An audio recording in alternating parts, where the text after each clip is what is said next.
Yeah. What up, though? What's popping? What's happening? What's going on? What's going on?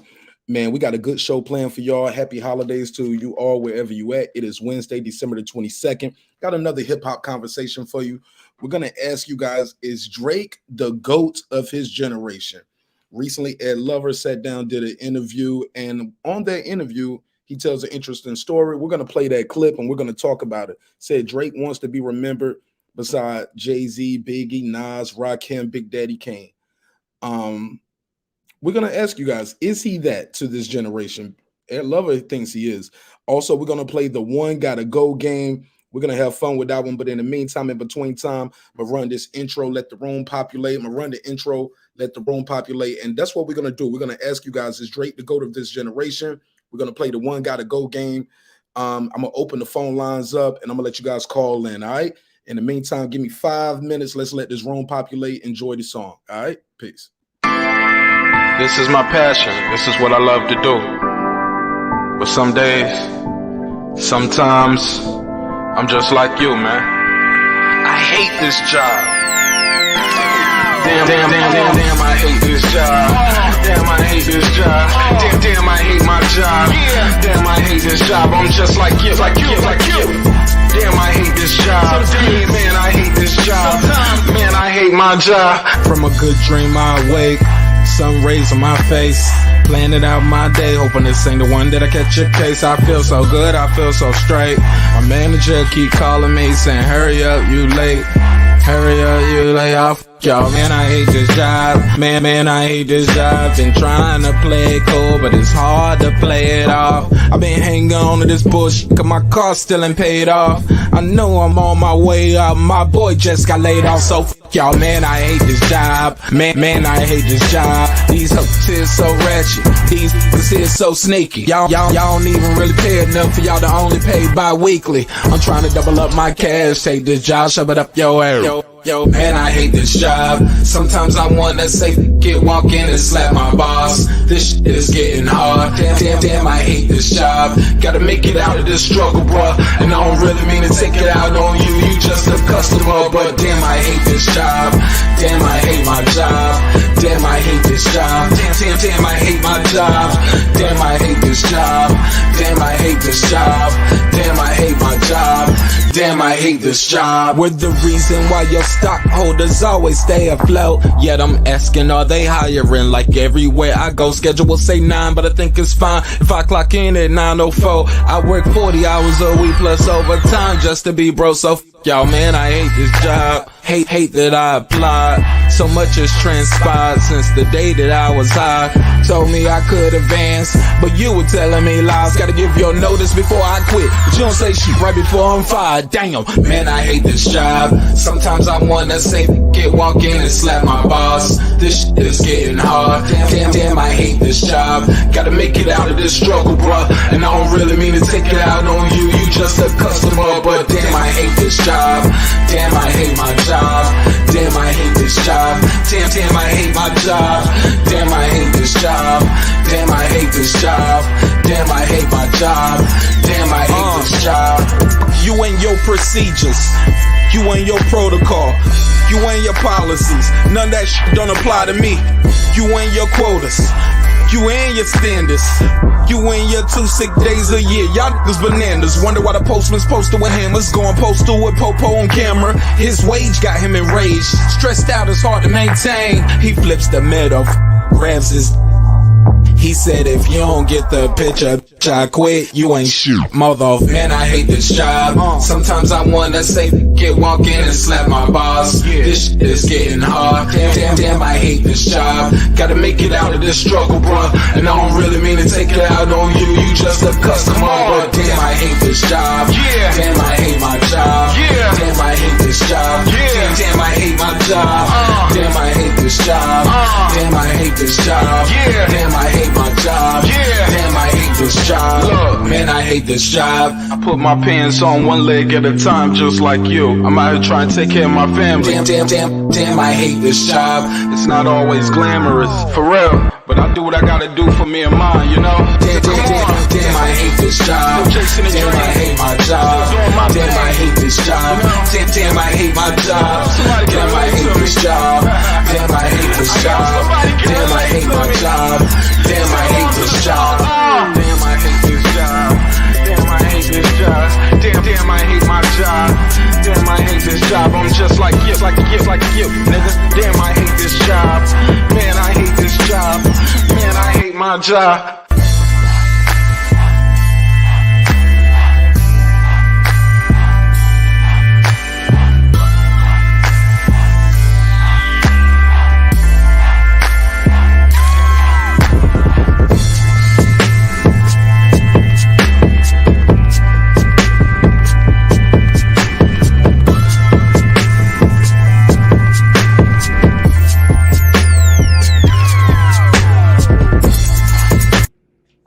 The views and opinions expressed in this program are those of the speakers, commentators, experts, and or the host.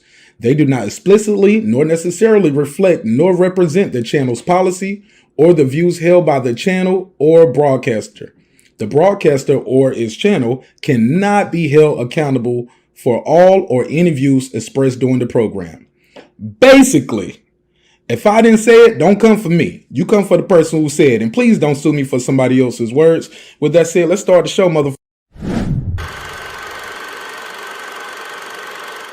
This that squad sound.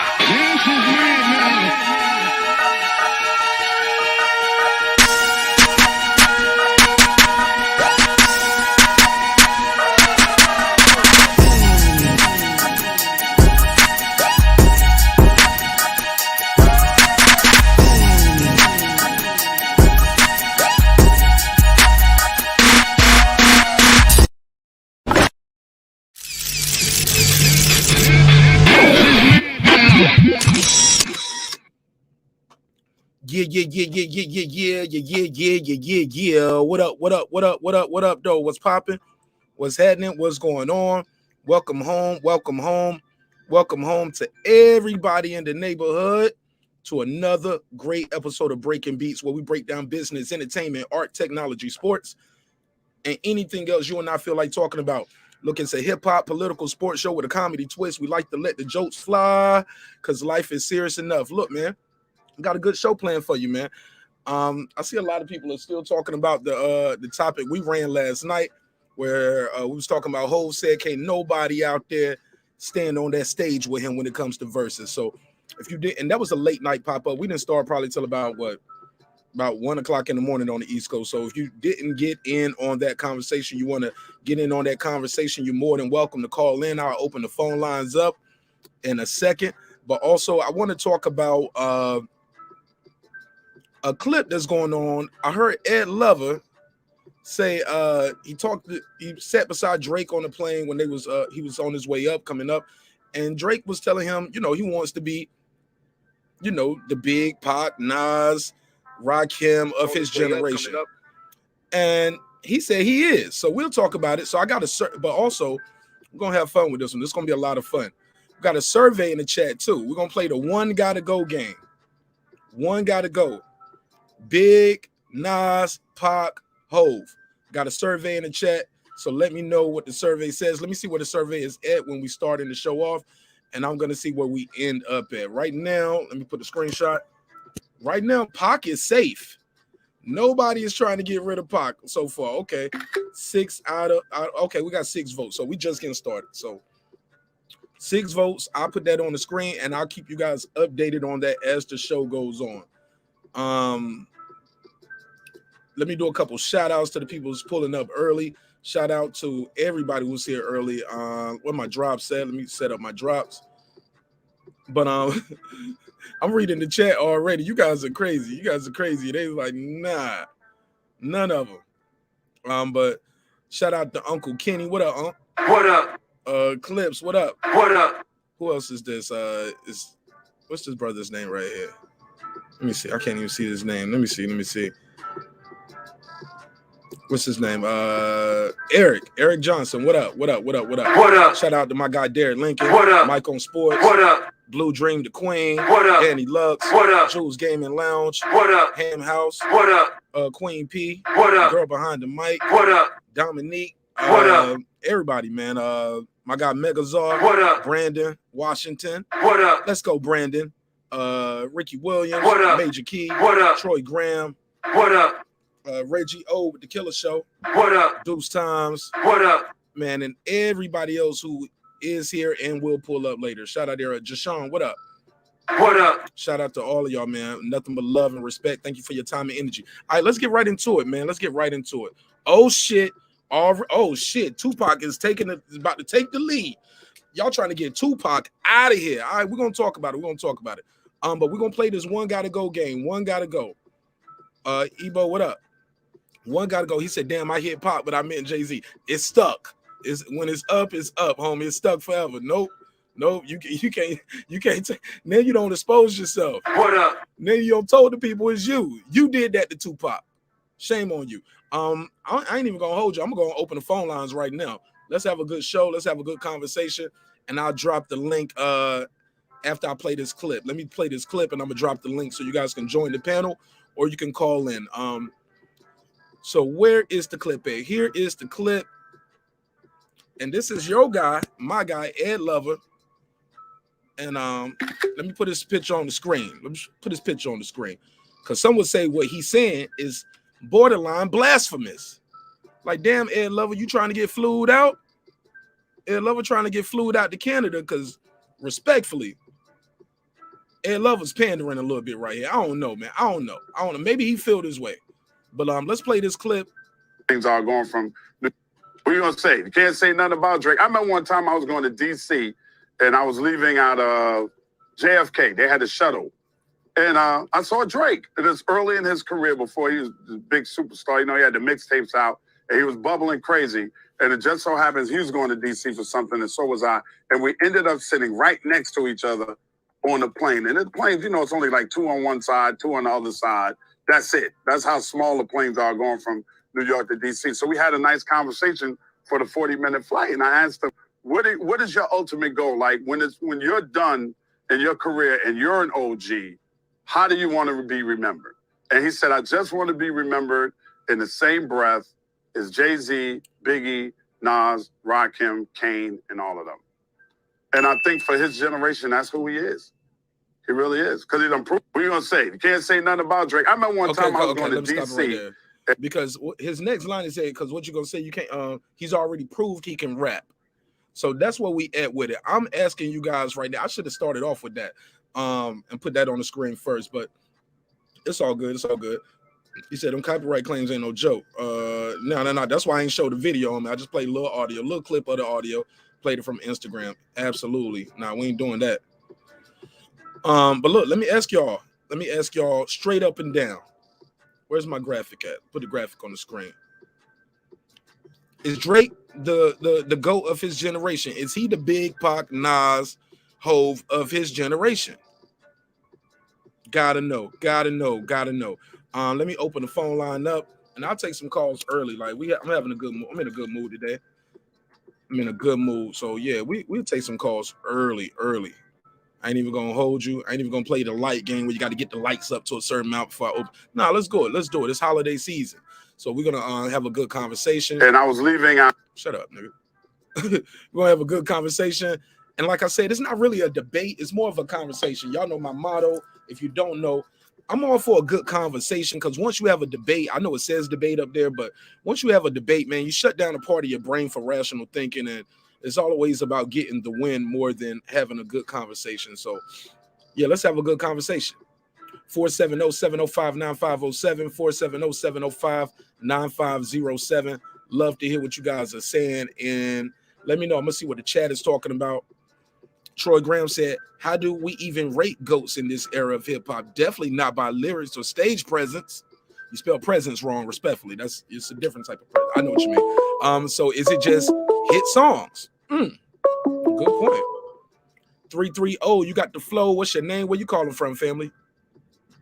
Yeah, peace, Nash, and peace to the neighborhood. It's that guy, Cliff, from 330, where it's all good. All right, for sure. Talk to me.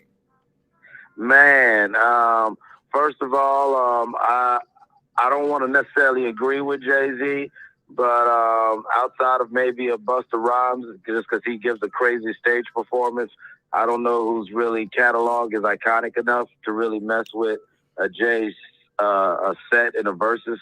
Okay, so and, so you kind of threw me off right there. You talking about yesterday's topic? All right, cool.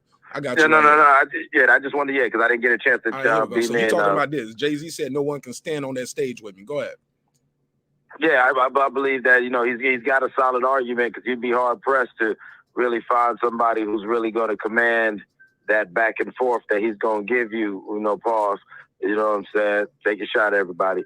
But you also got as far as the thing with Ed Lover saying about Drake, that's another thing where it's a similar thing. Like, whether you like Aubrey or not, Mr. Graham is doing some little things out here. He's definitely been a soundtrack since at least he's been the soundtrack of the streets for at least about the streets 2006. Well, not the streets. I mean the clubs, the scene, the kids. The kids fucking with him, man. You've heard he has dominated the airwaves. Streets. I'm like, damn. Okay. Well, I mean the streets were fucking with him when he first came out. Let's not act like we weren't. Let's not act like niggas weren't fucking with him. Like, who's I was kid? at church. He can flow. I was at church listening to melodies from heaven. I don't know what you're talking about. I feel you. You know what I'm saying? Allegedly. You know what I'm saying? Allegedly. You know what I'm saying? So I heard the streets were, you know what I'm saying, fucking with him. But basically, it's like, yeah, you gotta. I mean, who can you name since 2006, 2007? Before we even had that conversation, let's establish when are we going to say Drake came out? Like 2007, late 2005, somewhere in that window. Bro, I'm terrible with years like that, bro. Please don't make me exactly. Yeah, exactly. That's my point. So when I think about this time, as long as I've known that there's an artist from Canada named Drake, it's been like he has consistently been giving y'all things that play for 2 years, things that whether you hated or liked, or whether you hated or loved that song, that was all over the radio. That was everywhere. You got to give it to him, man. Like, I don't want to go to preference on whether I think he's a great. That's I'm all. talking Look, about you got to the talk about you. The numbers don't lie. But look, because my opinions on the greats are the numbers don't lie. That's why I don't want to. That's why I didn't want to vote in your thing, because all four of them have done certain things that I got to acknowledge that I got to give you legend status. No, it's a game, man. You got to play the game with us. Don't be that nigga. I don't want to play the game. I'm the big fish. I don't play no games. My name's Errol. Come on, man. Pick one. I'm gonna drop the link. Join the panel, man. Join the panel. I'm gonna drop the link. Let me get another call. Yeah. All right. Drop the link for my guy Eclipse, and I'll drop the link out there. If anybody want to have a hip hop conversation, I'm all for it. You want to call in? You can call in 470-705-9507. 470-705-9507. We playing the game. One got to go. Biggie, Pac, Jay-Z, or Nas. We gotta have that conversation. He said, I'm in the studio right now, Mark. Gonna jump on as soon as I'm done. Much love, brother. It's all good. It's all good. 706. Hold on 1 second. Megazard, what up? I'm trying to add you to the stream. It said you ain't added, your mic ain't added. So let me get this call. 706, you in the mix. What's your name? Where you calling from, family? Eric Johnson, live from Athens, Georgia. Homie, what's up? What's popping, my G? Man, just wanted to say, I'm glad that you're having this conversation, man. A lot of motherfuckers really don't want to get real sensitive when it comes to, like, one got to go and shit. So I salute you for having this conversation, you know? It's all good. I appreciate it, man. So look, a couple topics on the docket. First one, is Drake the GOAT of his generation? If not, then who? I would say he is for like the mainstream media stuff, but like when it comes to like different subgenres, I would say no. But like when it comes to like that mainstream, like hip hop shit, I would say yeah. Okay. All right. One gotta go. Biggie, Pac, Jay-Z, or Nas? Don't be scared. Don't be scared, nigga. I'm gonna have to say Jay-Z, man. I'm sorry. Oh no, you kicking Hove out. All right, and tell me why. I can't get rid of Nas, man, because Nas is versatile in his, you know, type of songs that he can make. Like you got certain songs like Black Girl Lost. You know, Jay-Z can't do storytelling songs like that. And when it comes to like super like mega lyrical content, like Biggie was on a whole nother level. And you know, Tupac, he was a revolutionary that could have went on the gangster side and the political side at the same time. Like, it's been like a few years since I got like my heart skilled to be on like certain Jay-Z tracks and stuff. He's like really been doing shit with these young kids, because I wouldn't never expect him to do like music with like a Future or like some of these young dudes. It just don't really sound right. You would expect like a person like the Rasta man Jay-Z, you know, for all the work that he did over the years with like the Rockefeller dudes, Dipset, you know, State Property, you know, Kanye West and stuff like that, that he wouldn't have to sink to this low standard of him just working with like any motherfucker that don't really, you know, connect to his music and stuff, you know. So I like Jay-Z, you know, Reasonable Doubt is probably one of his greatest albums. Between that and, you know, the Dynasty compilation album and some other work after that, but it's certain albums that I can really do without. All right, last question. Lil Jon saw Jay-Z's in our topic. That Lil Jon saw my show yesterday because he said what you guys said. He said Busta would smoke Jay-Z's boots.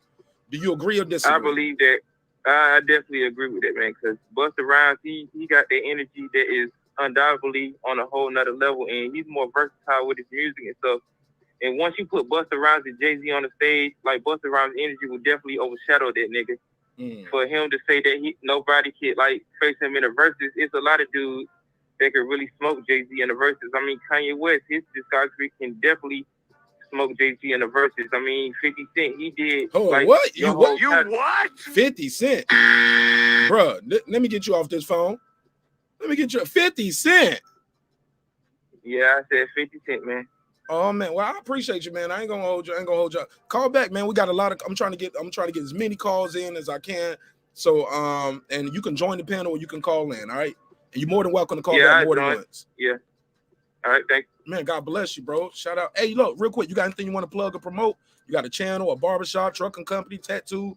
Yeah, check out my channel, Eric Johnson 1994. You know, with me being a collector of vinyl records, you know, I upload like albums to my channel, so just go check that out for me. Oh, you know? Shit, bro. And you right here in Atlanta? You in Atlanta or you in Georgia? Yeah, I'm in Georgia, but I'm in Athens though. Oh, okay. Yeah, go Dogs. Let's go Dogs. All right, well, thank you so much, bro. Thank you. All right. King Agent Mav, what you got for me? How you feel? 313. You know how I feel. Call right back. 313. 56 said no, 56 mil, as we all should feel. Salute. Great show last night. Man, we trying to be great, man. We're trying to be great. Talk to me. Is Drake the GOAT of this generation? Is he the Biggie, Jay-Z, Rakim of this generation? Yeah, I'm a little confused about the timeline as far as when what Drake, what timeline does Drake cover when we say this era? Drake was like kind of like in and out. I mean, you got a good catalog, but we talking about Drake the singer or Drake the rapper or just all the above? I mean, record sales. What you got? 313. Hold the line. 313. Let him finish his thought, and I got you next. Okay, 313. Cool. All right, go ahead, King Agent Mav. Okay, I'm gonna close it up with record sales. You got to give them the nod when it comes to the lyrical content, yada yada yada. It's like hit and miss with them. You know what I'm saying? It goes down to your preference. All right, cool. 313. You're on the MIC. What's your name? Where you calling from, family?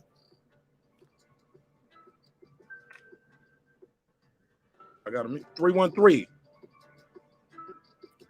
313. You on the MIC. What's your name? Where you calling from, bro? I'm Jay, man, from Detroit. From Detroit. Detroit. What up, though? Man. What's poppin'? What up, Sam? Man, I'm out here, man. I'm trying to get it, man. What's poppin' with you? Hey, look, is Drake the GOAT of this generation? He can't be. He can't. Well, it depends. Where you started from? 2010, the decade, or 2000? Where you started from? Whatever it means to you.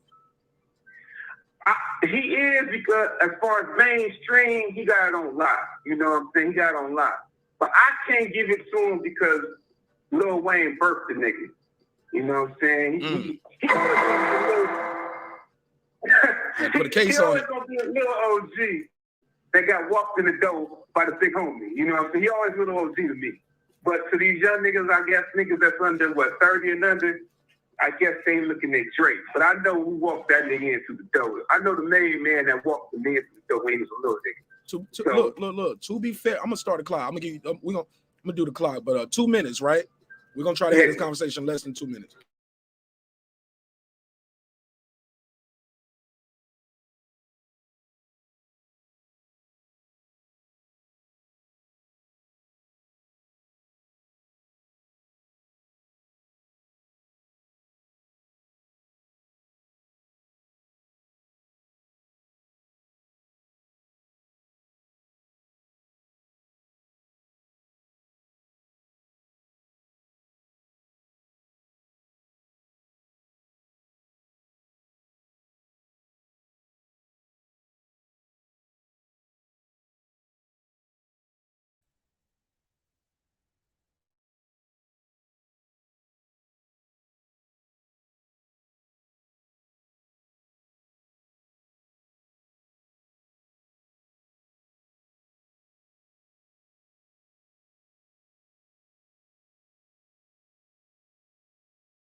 You're gonna be mad at me, dog. You gotta go. Pac gotta go. Say it again. You ain't say it with your chest, nigga. You what? Pac gotta go, man. Tupac gotta go. Okay. I'm sorry. Okay. I'm sorry. All right, last one. Lil Jon said Busta Rhymes could smoke Jay-Z in the verses. Do you agree or disagree? Busta Rhymes? On the live show? Yeah, 20 songs. 20 songs the live show. I think Busta got so much energy. I think that energy will get him. But track for track, Jay got a better catalog. But on the live show, on the move the crowd, and shit, I think Busta Rhymes' energy would be too much, dog. Okay. He had too much energy. But right, now, I rock the Jay catalog. For sure. Do you got a channel on YouTube or Instagram, Twitter, anything you want to plug or promote where people can reach you and follow you or whatever you got going on? Got a business? No, I'm organic out here, baby. I'm still organic out here, baby. I'm just in the wind, man. Hey, well, look, man. Well, look, you got a home over here. Next time somebody asks you that, say, I'm going to plug my guy marqnash and Breaking Beats because you got a home over here now, all right? For sure. Thanks, marqnash. Hey, love your channel, man. Man, we love you back, bro. God bless. Yeah. Good call. All right, so I got my guys here, King Asian Math, that guy Clip, Have Joint, the panel. How y'all fellas doing this evening? Happy holidays to y'all. Yeah, happy holidays, fam. Man, happy holidays, man. Everybody, man, enjoy your Hanukkah, your Eid, your Christmas, your Kwanzaa, your solstice. Enjoy some time to yourself. Enjoy some time with your loved ones, but enjoy yourself. That sounds like masturbation. Hey, that's what most people gonna do anyway. Man, go in there, drink some eggnog, and pour it on some bitches' titties. Respect. There you go. Hey, look, you guys, y'all can call in or you can join the panel. All I ask is just be respectful to yourself and please respect the panel and we're gonna have a good night. This guy right here, we gotta kick you out, bro. I don't know what you're doing, but it look like you spamming my chat. Moderators. If you see the people doing spam in the chat, like this guy Hockey Dasagan was doing, I need y'all to do your job. I need the moderators to do the job. If not, what's the point of having the wrench? All right. I don't expect the guys on the panel to do it, but if you in that chat, you got a wrench. Please. Don't let people put ads in for porn. All right. I said masturbation and he popped it right on up. Pause. He said it's funny you should say masturbation. Shit. Speaking of which, I'm selling sex out here. All right, so look, King HMF seemed like he had the same dilemma as the last caller. He said, where does the generation start at? Also, King HMF said he's talking about Drake the rapper or Drake the singer. Look, Ja Rule did both. Ja Rule was a rapper and a singer, right? All of those rainy days. But he coincided both all in one. Drake kind of like split it up. He started off one way where he got ushered in one way, then he transcended. So slow down. I know. How did he? What you mean? Drake been singing since the beginning, singing and rapping. First First I remember. rapping. You the Yeah, I best. remember. You the best. The successful were his first big solo hits. Yeah, I remember more lyrical content in the earlier days than what we heard from Drake now. You know, Yeah, the but lyrical content, I he gotta got give he got the record sales to bag up a claim for the top guy, but I don't know. It's hard to give it to him when he got a team behind him. I'm looking for the person that stands out like a Kendrick or J. Cole that they bring their true value, their true talent, them. okay. Like just give me a pen and a pad, and we can rock out. Okay, so you saying you can't give Drake the credit because he has ghostwriters, or he has had help? I'm gonna say that. Well, I think the topic is he the GOAT of this generation, which I'm still confused about the timeline. But we'll just go from 2010 to now. That's a decade, a Fair little enough. over a decade. Uh, yeah. Once again, mainstream hip hop and Man, all that. stand Yeah. on something, man. You stand on it. You pussyfoot respectfully. You know what? No, hell no, there. There you go. I like that. There you go, King H. Man, stand on it. Ain't nobody gonna beat you up because you said no. It's all good. No, especially not Drake. Yeah, ain't nobody throwing no chair over Drake. No. He'll throw a champagne bottle. Ask Chris Brown, respectfully. We got my guy Eric Johnson. Eric, you were the caller that was just on the phone, correct? Yes. Yeah. Thank you for joining the panel. Thanks for being brave. It takes a lot of courage to click that link. All right. Let me ask y'all this. Clips and King Asian Mav. I think we already got Eric's answer, but we can let him reiterate now that he's on the panel. What do you guys think of Lil Jon saying Busta Rhymes will smoke Jay-Z? First, I don't agree. I'll Okay, give you my assessment first. I don't think nobody is smoking Jay-Z. Smoke, that means a smoke in the 20 rounds. That means he what? Jay-Z only won 5 rounds out of 20. That's getting smoked. Yeah, let's he'll win more than that. be official. Let's all get on the same page real quick. I agree with Mark. To say somebody got smoked, that means that you got 5 rounds or less out of a 20-round competition. Right. So King Asian Mav, let me let the OG go first because he is the oldest person on the panel. He's been around since they were saying the hip it to the hip it to, yeah. King Asian Mav been around since the Sugar Hill game was the GOAT. Classic. C was the GOAT.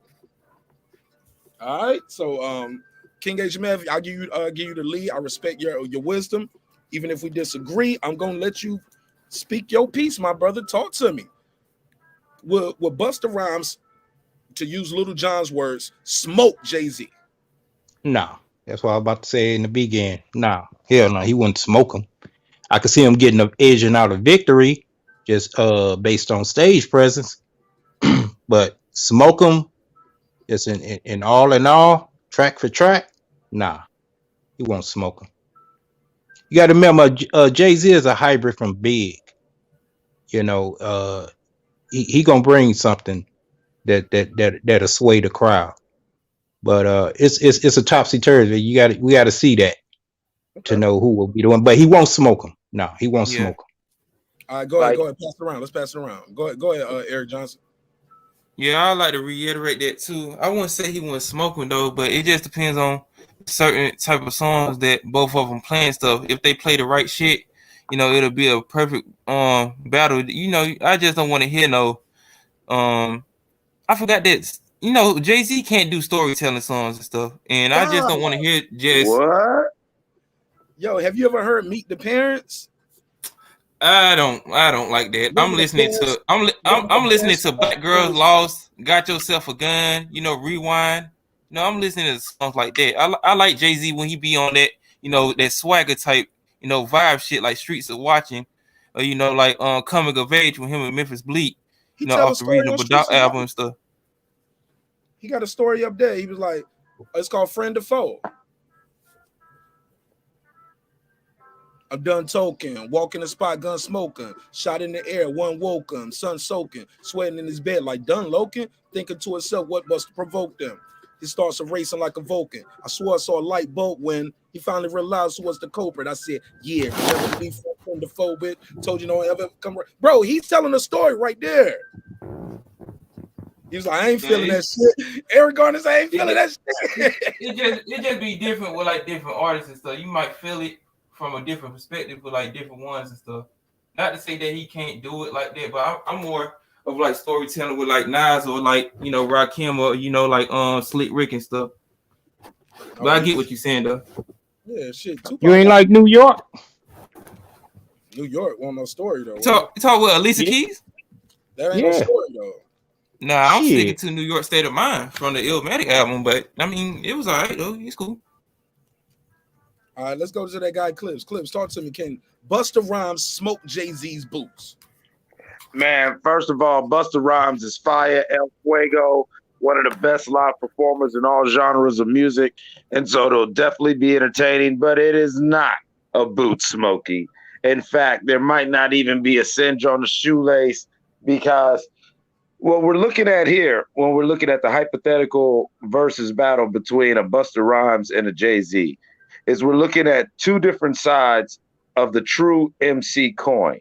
We've got overwhelming presence and energy within Busta Rhymes, while with Jay-Z, we got the calm, controlled mastery of the art with Jay-Z. And that is not trying to blow no smoke up Jay-Z's ass. Does everybody forget that MTV Unplugged? Does everybody forget any live Jay-Z show that you've seen? And God knows whenever, especially once he's by the time he's in his third album into his career, this man commands this crazy presence without having to have this energy. He is like, he says like he's the black Frank Sinatra. He does give off that vibe of how Frank Sinatra and Dean Martin and the Rat Pack Boys would just be on stage doing a 3-hour set, and they're just laughing and joking with the crowd, drinking and smoking cigarettes in between songs. And so it is a very interesting, juxtaposition with those two. But at the end of the day, it's not a boot smoking, and I don't think anybody is fucking with Jay as far as the catalog goes. No, because Jay, like Busta Rhymes will get him when he pulls out. Mike sometime, nigga. You going long I'm with done. I'm done, nigga. Fuck it, I'm done. Damn, man. Yeah, damn, he was freestyling that motherfucker. Bro, look. This is what I want to say though, because I didn't want to interrupt, but Jay-Z, I've seen Jay-Z live. Every time he comes to Atlanta, I go see the show. I even went to go see On the Run. You know what I'm saying? My brother, like, I don't know what the narrative that he doesn't have energy is insane. Like, yeah, he ain't running back and forth. He ain't put your motherfucker, put him up. Like, he ain't doing all of that shit. But he never promised that neither. He always told you, I ain't animated like, say, a Busta Rhymes, but it's the real shit when you bust down the lines. My G, this motherfucker's nice, bro. And he does command that damn stage. Bro, how many rappers can go perform at a football stadium, bro? And hold that shit down. I'm just saying, it's rare. But I'll pass it around. If you want to call in, give me your take on this. 470-705-9507, 470-705-9507, 470-705-9507. We also playing the One Gotta Go game. Big Pac and Nas. I'm gonna mute your mic while I'm talking, Eric, because I hear some moving. Big Pac, Nas, Hove. One gotta go. Biggie, Pac, Nas, or Hove. One gotta go. Also, Drake did an interview with Ed Lover. Well, Ed Lover did an interview, and he said Drake is the GOAT, or what he is to his generation. Big Pac. Well, he didn't say Pac. He said Big, J, Nas, Big Daddy Kane. Let me play that clip again for the people who are just tuning in. Listen to this. That's how small the planes are. What are you gonna say? You can't say nothing about Drake. I remember one time I was going to DC and I was leaving out of JFK. They had a shuttle. And I saw Drake. It was early in his career before he was the big superstar. You know, he had the mixtapes out and he was bubbling crazy. And it just so happens he was going to DC for something, and so was I. And we ended up sitting right next to each other on the plane. And the planes, you know, it's only like 2 on one side, 2 on the other side. That's it. That's how small the planes are going from New York to DC. So we had a nice conversation for the 40-minute flight. And I asked him, what is your ultimate goal? Like when you're done in your career and you're an OG, how do you want to be remembered? And he said, I just want to be remembered in the same breath as Jay-Z, Biggie, Nas, Rakim, Kane, and all of them. And I think for his generation, that's who he is. He really is. Because he done proved. What are you going to say? You can't say nothing about Drake. I remember one time I was going to D.C. All right, so then you guys heard that again. Do you guys agree with Ed Lover or no? Is Ed Lover just trying to get flued out to Canada or what? No, he could get mentioned as one of the greats of this era. We're talking 2010 up to now. Yeah, but is he the GOAT? That's still up to be, that's still up for question, in my humble opinion. Why? Who fucking with him? If not him, then who? Well, like I say, I'm looking for the hardcore lyricists. Say the name. Put a name on it though. If not him, then who? Who?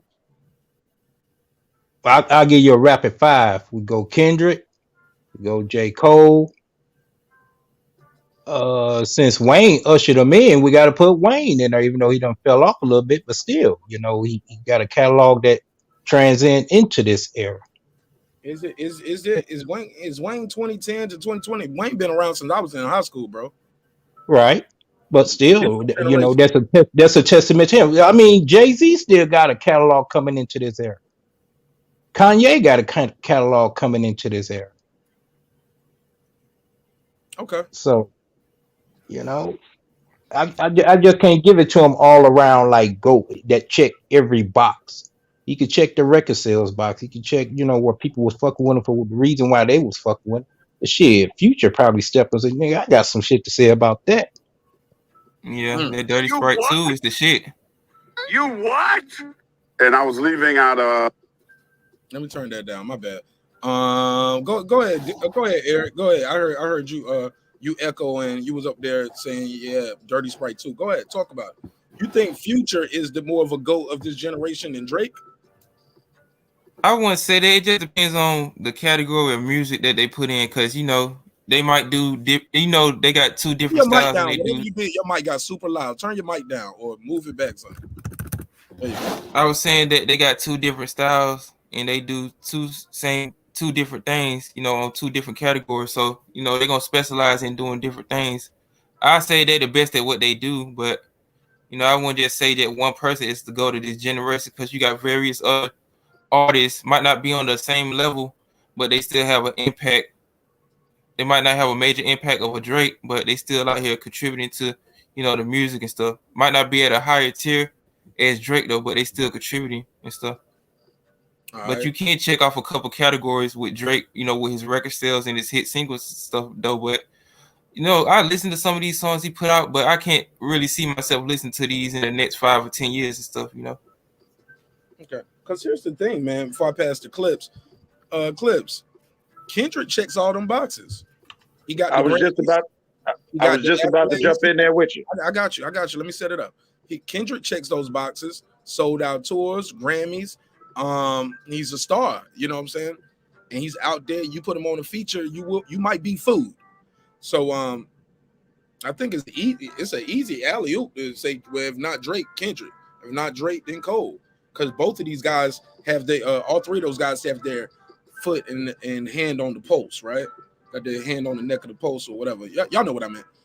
I know exactly what you mean. I mean, honestly, I would honestly say that Drake does have a good argument, like I said earlier. And then if you want to say, if not him, then who? Then you got to go with Kendrick and Cole. And I would still give Drake the slight lead, because even though Kendrick and Cole were around in the 2007s and all like that, it wasn't until 2010, maybe 2012, 13 forward that they really started becoming the global machine that the Drake brand always has been since he was presented to us, you know what I'm saying, by Lil Wayne. He's always been this global brand, and that's why I got to give him that nod. But, the honorable mentions to Kendrick, the Coles.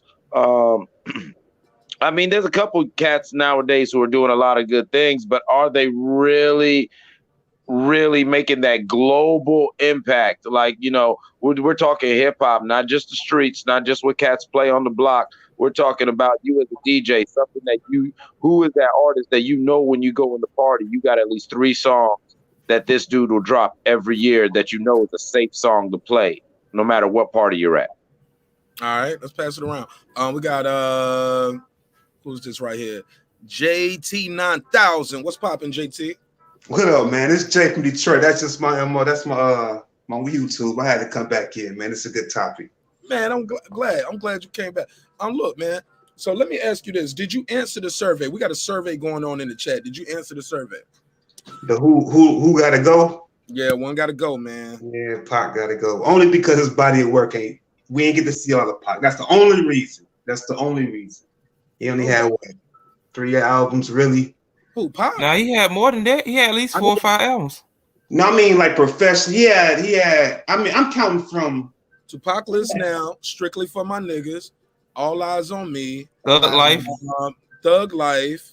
Machiavelli. When he died? 96. After All Eyes on Me. And when was his last? When was his last? Machiavelli. I'm kind of basing it on his because a lot of those songs were based on lyrics he had wrote and unrecorded albums prior to his death. So let's hold. No, he put Machiavelli together, man. No, Machiavelli, that count. That was most current. All those albums count while he was still alive. But okay, he had like 3 different albums after Machiavelli. Oh, actually, but that ain't his fault. He was dead after that. Slow down, Eric. Eric. I'm not saying it's his fault. Jay. Yeah. He had more than 3 albums after he died, to be respected. That's what I'm saying. They was albums. 10 albums. Yeah.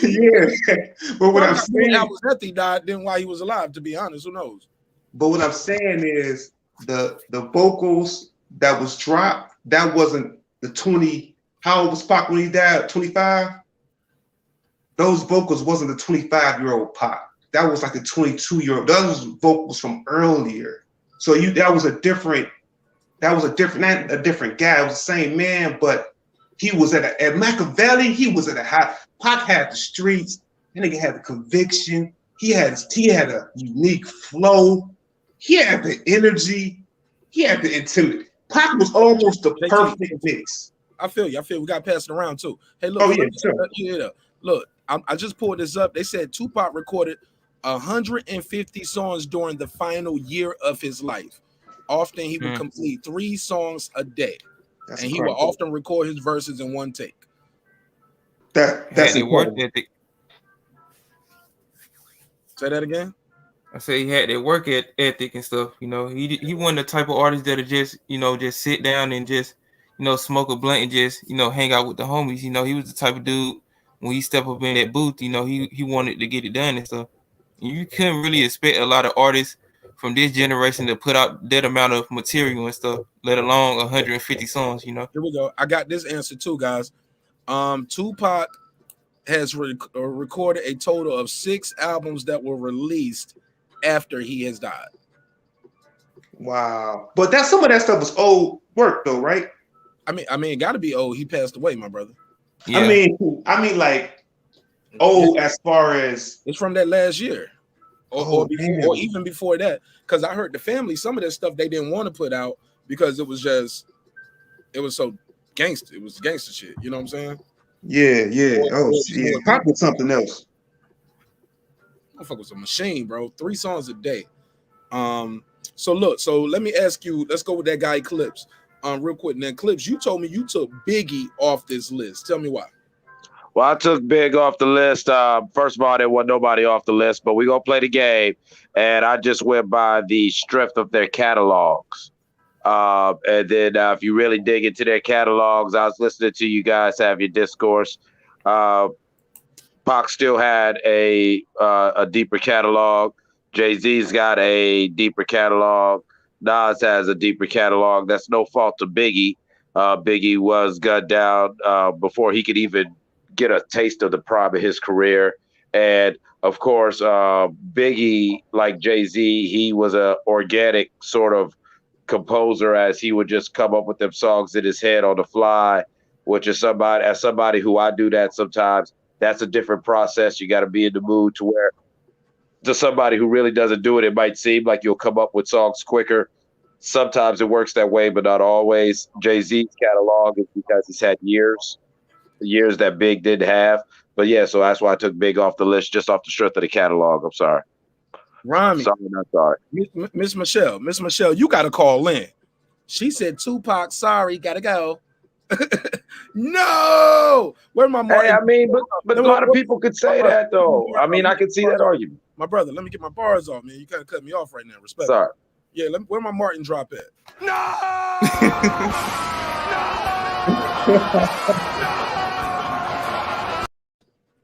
Damn. All right, Tupac gotta go. Dare Lincoln up here shooting his shot. Dare Lincoln. I see you, homie. Dare Lincoln out there like, hey. Hey, Miss Michelle. I've been looking at your avatar all week. And I like your smile. All right, that's it. All right, these are all jokes. Showtime said Jay-Z is the reason rappers try to own their masters. And y'all taking him off. Call in. Look, the phone lines are open. I'll put the phone number back on the screen so you guys can see it. 470-705-9507. 470-705-9507. Eric, please try to turn that mic down just a little bit. I don't know if you have a volume setting on it, but it's super loud. We can hear that heavy breathing and all of that. So we're trying to have a high quality show. Look at him. Okay, we're making a love connection. Ow. She got to call in, make sure it ain't no man though, Derek. Could be a troll that I blocked. You don't know. You never know. Could be some nigga I blocked. He was like, this will help me get back in the show. Let me put my cousin's beautiful picture up. You never know, Derek. Got to be careful. Respectfully though, because watch her call in. She be like, you what? I'm a what? You what? It's a joke, Michelle. It's a joke, Miss Michelle. So we got 36 votes, 44%. Let me put this on the screen and show y'all what I'm seeing. And I want to ask you guys this. I got another little topic up here I bring up. Since all right, Eric, let me hear how your mic sound now. 1 2 1 2. Eric Johnson, 1 2 1 2. Oh, my bad. I had to exit out. I just wanted to get everything situated. Sorry about that. Yeah, appreciate you, man. It's still loud as hell, but it's all good. I'll just mute your mic when you're not talking, okay? So we don't hear a lot of moving around. Let me see what we got going on. He said, be right back. All right, cool. Cliff said he got to take a step away. All right, now, Jesse Tiley. Hey, Darren Lincoln, can you block that for me, please? Or put them in timeout? Like, thank you. And if y'all see stuff like that with that little dot in it like that, that's usually some kind of spam or porn or something like that. Please block that. Thank you. It's the point of the moderators. If I got to tell you to do it, please get that up out of there. Thank you. And y'all see what? Okay, so y'all don't see that. Y'all slow. It's not showing up for y'all. Yeah, I see it. Let me see. Where is that at? Okay, it's gone. Thank you. No, it's not going. Okay, so they don't see it. Let me block that user. Thank you. All right, they don't see it. I saw it, but I blocked it. All right, so thank you so much, though. Sorry about that. It didn't go up for y'all. All right, so we're doing the one gotta go. We got 36 votes. Notorious B.I.G. 14. Nas 25%. So basically, y'all kicking Jay-Z and Nas out of here. And so far, Biggie is safe. Biggie's the only safe one, him and Pop. Y'all think they biased because these brothers are deceased, so they don't want to, be disrespectful? Anybody? Yeah. No, I don't. Oh, go ahead. I can't hear you. Go ahead. No, I don't think they're being biased. Them two cats got timeless music. That's something you could put in right now and go bar for bar with anything that's coming out in the past 10, 15 years. You know what I'm saying? You erase that catalog, you didn't erase a big chunk, a big history of hip hop. You know, that music is timeless. That's like the Beatles music to hip hop. So why would you get rid of them guys? It's just somebody just made a comment about the Drake music. Can you really see yourself listening to that 2030? You know, just be real with it. Who's listening to Eminem music right now? I'm not saying they're not listening to none of the song, but we're talking about I was just about to speak on that, dog. probably about 5% of Eminem catalog. You probably still will go back and listen to 4-5 times a year.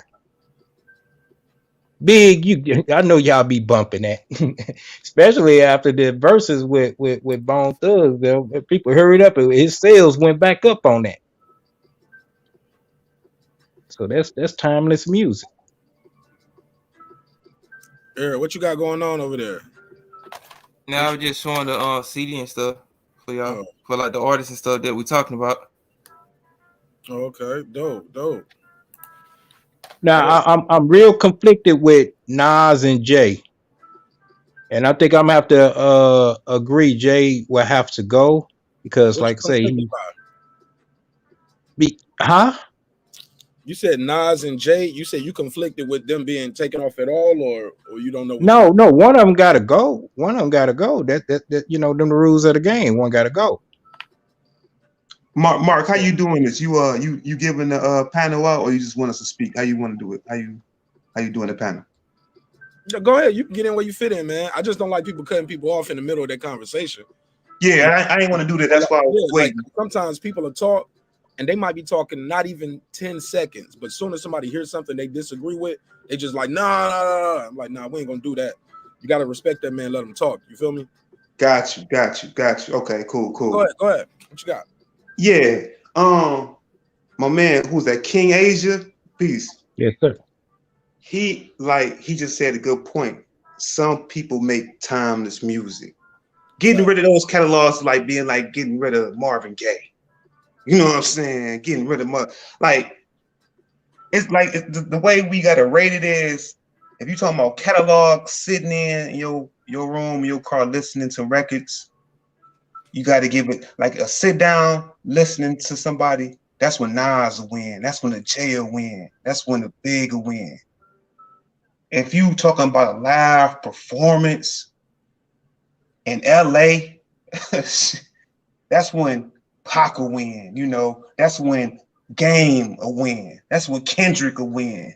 You know, but if you're talking of a more, you know, technical rhyme, you know, that's when you got other rappers are stronger. So it all depends on what aspect you're talking about. And Drake is manufactured, man. Drake. Oh shit. Drake. Manufactured. Drake. I'm gonna tell you why. He said it like he the Lego man or some shit. He the plastic man. Oh no! Don't do plastic. Why did you say that? He's good though. He nice. But who said we don't know if he write his? See, I'm a purist when it comes. If you had to write your rhymes and be able to spit, and if you got energy, you just the motherfucking you damn near perfect. Drake, we can't. He gets a lot of ghostwritten shit for him, right? And it's not even his personality. Drake team tell him, look, Drake, the streets and the mainstream like this sound. We need you to drop something that sound like this. He like, bet. Give me somebody to write it up. I'll drop the tracks for it. Where do you get that information from? Slow down. Where do you get that information from? You can tell by him. Look at Drake. Look at him. What type of nigga is that? Question. How do you know he just don't like the music and that's the music he wants? Why do you assume he has a team that's doing it? And so who is it? Because he sways so much from style to style, so far away from one persona. Like Wayne is Wayne. He has a unique style and flavor or taste. Slow down. Let's have this conversation. So Wayne went from style to style, because Mr. Wobbly ain't the same nigga that you see that was playing the guitar. Is not the same nigga that you were seeing with the who was rapping like the second coming of Jay at one point. Is not the same nigga that you see now. Like he don't went through them too, right? No. He went through stages of development, because I think peak Wayne was dedication to Wayne.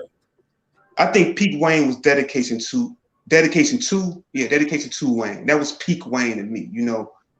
Drake, like you said, he came in singing, and now he the heaviest bar dropper in the rap game. He was bro. He was barping bars when he was singing on that song.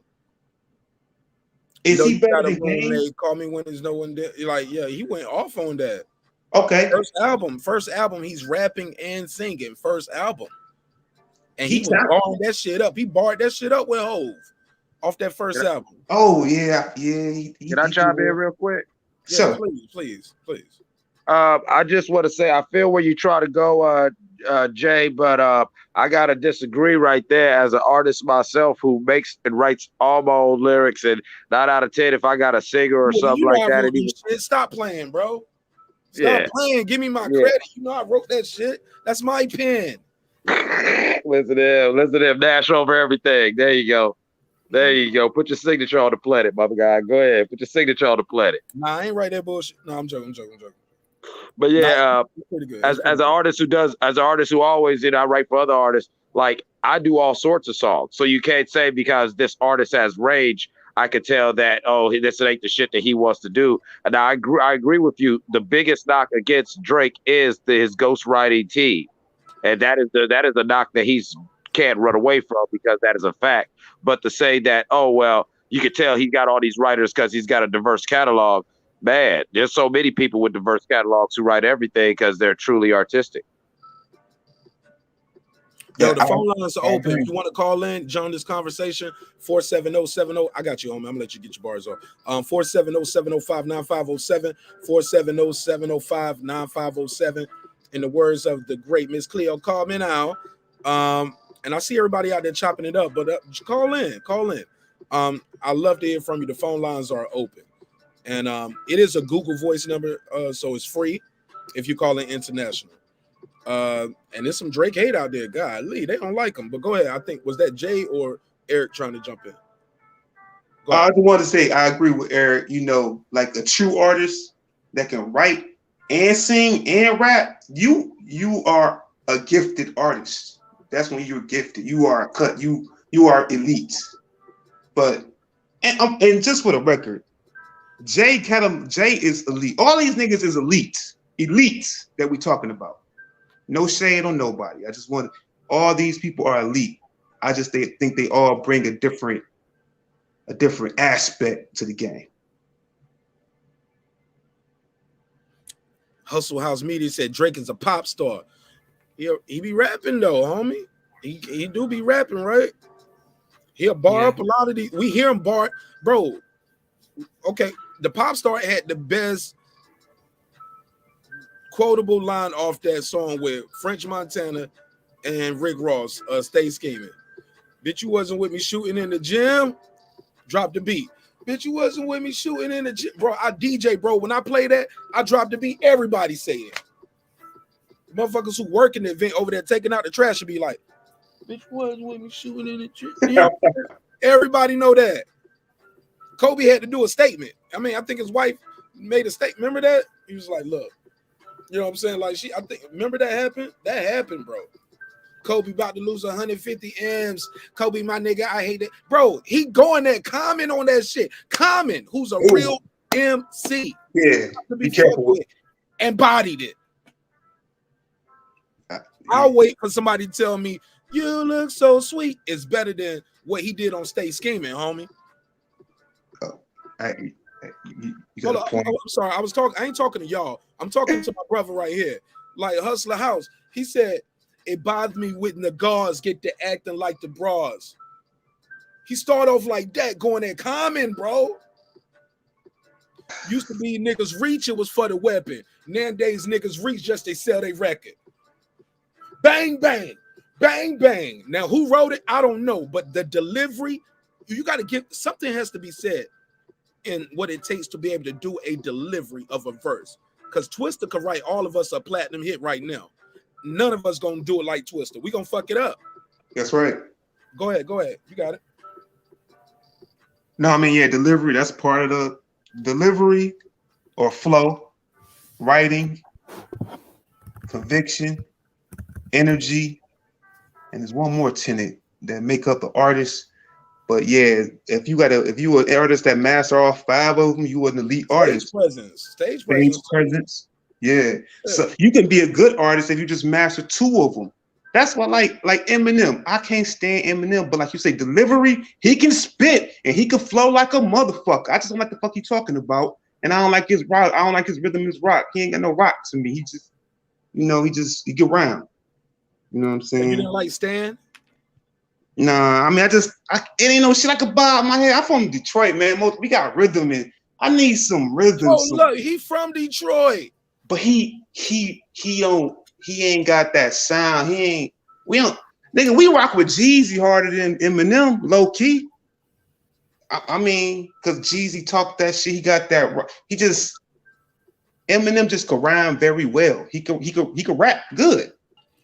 You know, there's a song. Royce? Do y'all fuck with Royce? Yeah, Royce Royce. 5'9", that nigga, man. Yeah, Royce. Yeah, Royce. He good money. Okay. But as far as a song that sound good, like you were just saying with Drake can make a song that sound good. It sound good. Well, that's why I always put him as a GOAT and elite artist. And as far as an MC, that's when you got to start throwing the asterisks by his name. But if you just want to say artist or you just want to say rapper, then yeah, that's why I keep saying give Aubrey Graham all of his fucking goddamn flowers, because that machine is a very well-oiled machine, and I do say it like that with no diss to him, but there is a machine behind him that makes this artist or brand. When you say machine, you talking about the marketing, the promotion, the producer, the engineer. Yeah, Drake, the machine, the brand. That's all a big thing. All that, yeah. Okay, well, why they can't do it for nobody else? Because they got other people on OVO. Well, no, because like you said, like anybody, to quote the great Sean Combs, don't worry if I write rhymes, I write checks. Puff Daddy is one of the baddest producers who probably never made a beat in his life. He had that ear and he knew what he was doing, and he had that ability to translate his charisma onto certain things. Even my favorite Puff Daddy story is how he helped Busta Rhymes do "Put Your Hands Where Your Eyes Can See." You feel what I'm saying? They just homeboys chilling in the studio, and Busta's doing his usual, hit you with no, he's screaming it, and Puff Daddy is just chilling in the studio, and he goes up and hits the space bar, demands that he stops. This ain't even his session. Everyone's like, yo, what the fuck? And he's like, Trevor. And that's Busta's real name. He's like, Trev, gotta be calm when you do that. Him and Busta start arguing, and then finally he convinces Busta, and Busta spit that song calmly, and that gave Busta Rhymes another 20 years of his career, because ever since "Put Your Hands Where Your Eyes Can See," Busta's been killing them on that calm tongue twisting style that he does. Well, look, let me ask. That's all Puff. I got you. So when you talk about a machine, though, are you talking about what? I still ain't got the answer that or answer to the direct question. Well, I mean, hold on. Let me let somebody else try to answer. King Age Map. Why do you think nobody else at OVO is blowing up with the Drake machine? Because he got that he got that marketing presence. He got that look, that global appeal. You know what I'm saying? I mean, I gotta agree. I mean, can you just picture Drake, put him in a room, a pen and a pad and the beat machine, and he gonna come out with at least a gold selling album, just him? We don't visualize that in your head. Do you think he got that in him? He got on. I'm going to ask a question to change, divert from, but I think it just goes to the point that we're talking. That's why he can't get the accolades as all these other greats that we see up there, because he don't have it in him. He have it in him to get out there and sell. He can slap caffeine-free Coke label on him, and people going to gravitate to it. But did he actually make it caffeine free? You know what I'm saying? Nah. He got the presence to sell it, and then he got some delivery. He got the look. That nigga got that. That nigga got a masterful delivery. Masterful delivery, yep. Masterful. Okay. Point made. Now, and what else? What else? There's one box. There's one box check. There's one box check. It's another box you can check. Oh no! Hold up. He got the presence. That's what the chick want to fuck him. Okay. But see that. Do you want to chalk that up as an artistic? Nah, we ain't talking about artistic. We talking about the whole machine. The machine, man. What's the machine? That's part of the machine. Question. That's part of the machine. Biggie didn't have no That's something different. Ashley, Right. Biggie did. Biggie what had you a machine. mean? Biggie was fucking Charlie. I know Barker what he was. I'm just saying. And Mary Faith Evans. That ready to Okay, die, go ahead, Mark. man? Go ahead. Do.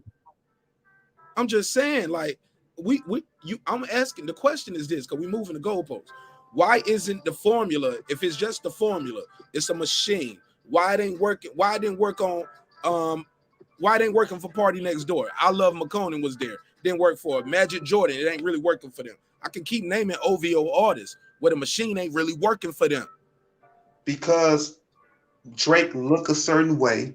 He a light-skinned nigga that can sing that's from Toronto, an international nigga. This is like a mix of nigga that's just not walking around in the US of A. He don't look like a regular nigga that's at the bus stop or at the postal service shop. You know what I'm saying? He got a machine. He got a good team that tell him that his marketers go out into the world and say, look, we doing some polls. These girls want to see this and hear this. Media training too, right? He did. He was an actor. Been in the game since 12 or something. He is not Kendrick, like my man say, that was in a one-bedroom apartment with his mom's with a pen and a pad and just in the hood and just had to just make it pop off his pen and pad. He not right. That's what I'm talking about.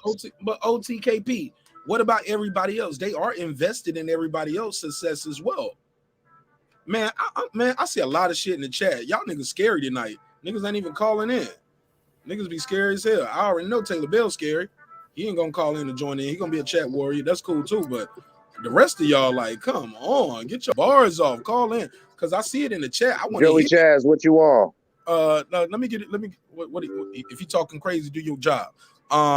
Great chop up, fellas. Shout out to Case Nasty 0102 with the $2. He said, marqnash, I like the content. I'm gonna put my money where my mouth at, where my chat at. He said, I'll give you the $2. Let's give him the drop. I'll give you the $2. You give him the $2. All right, pay him the $2. Oh, pay the $2.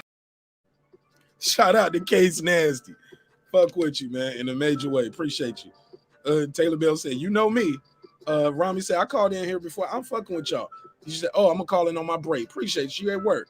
Yeah, don't play this around your coworkers. Yeah, hey, but can I chime in on the last? I think it's okay. I'm sorry, bro. I don't know your name. But okay, about Drake's the machine. What the machine works for Drake? Because let's just be honest, the Great American Nigga Factory loves niggas, but they don't like niggas. And Drake and with his years of media training, his personality, and plus with his physical appearance, comes off as a very safe Negro who can still appeal to the streets, or at least make it seem appealing, make music that will appeal to the younger kids to where it doesn't seem, we all know it's pop, we all know it's bubblegum, but it does have that slap, it has that feel. You feel what I'm saying? And so I don't want to blame him personally for that. Just like I'm not a big Eminem fan, but I've never blamed Eminem for the Elvis effect. You know, he's just got to, you know, he's milking the cow the best way he knows how. Pause. But right. And you know what I'm saying? We got to acknowledge what it is. Hey, Clips, when you look at this picture on the screen, only one of these guys look like what you would think a rapper looks like. Yeah, it's destroying all of Lil it. Wayne. You see what I'm saying?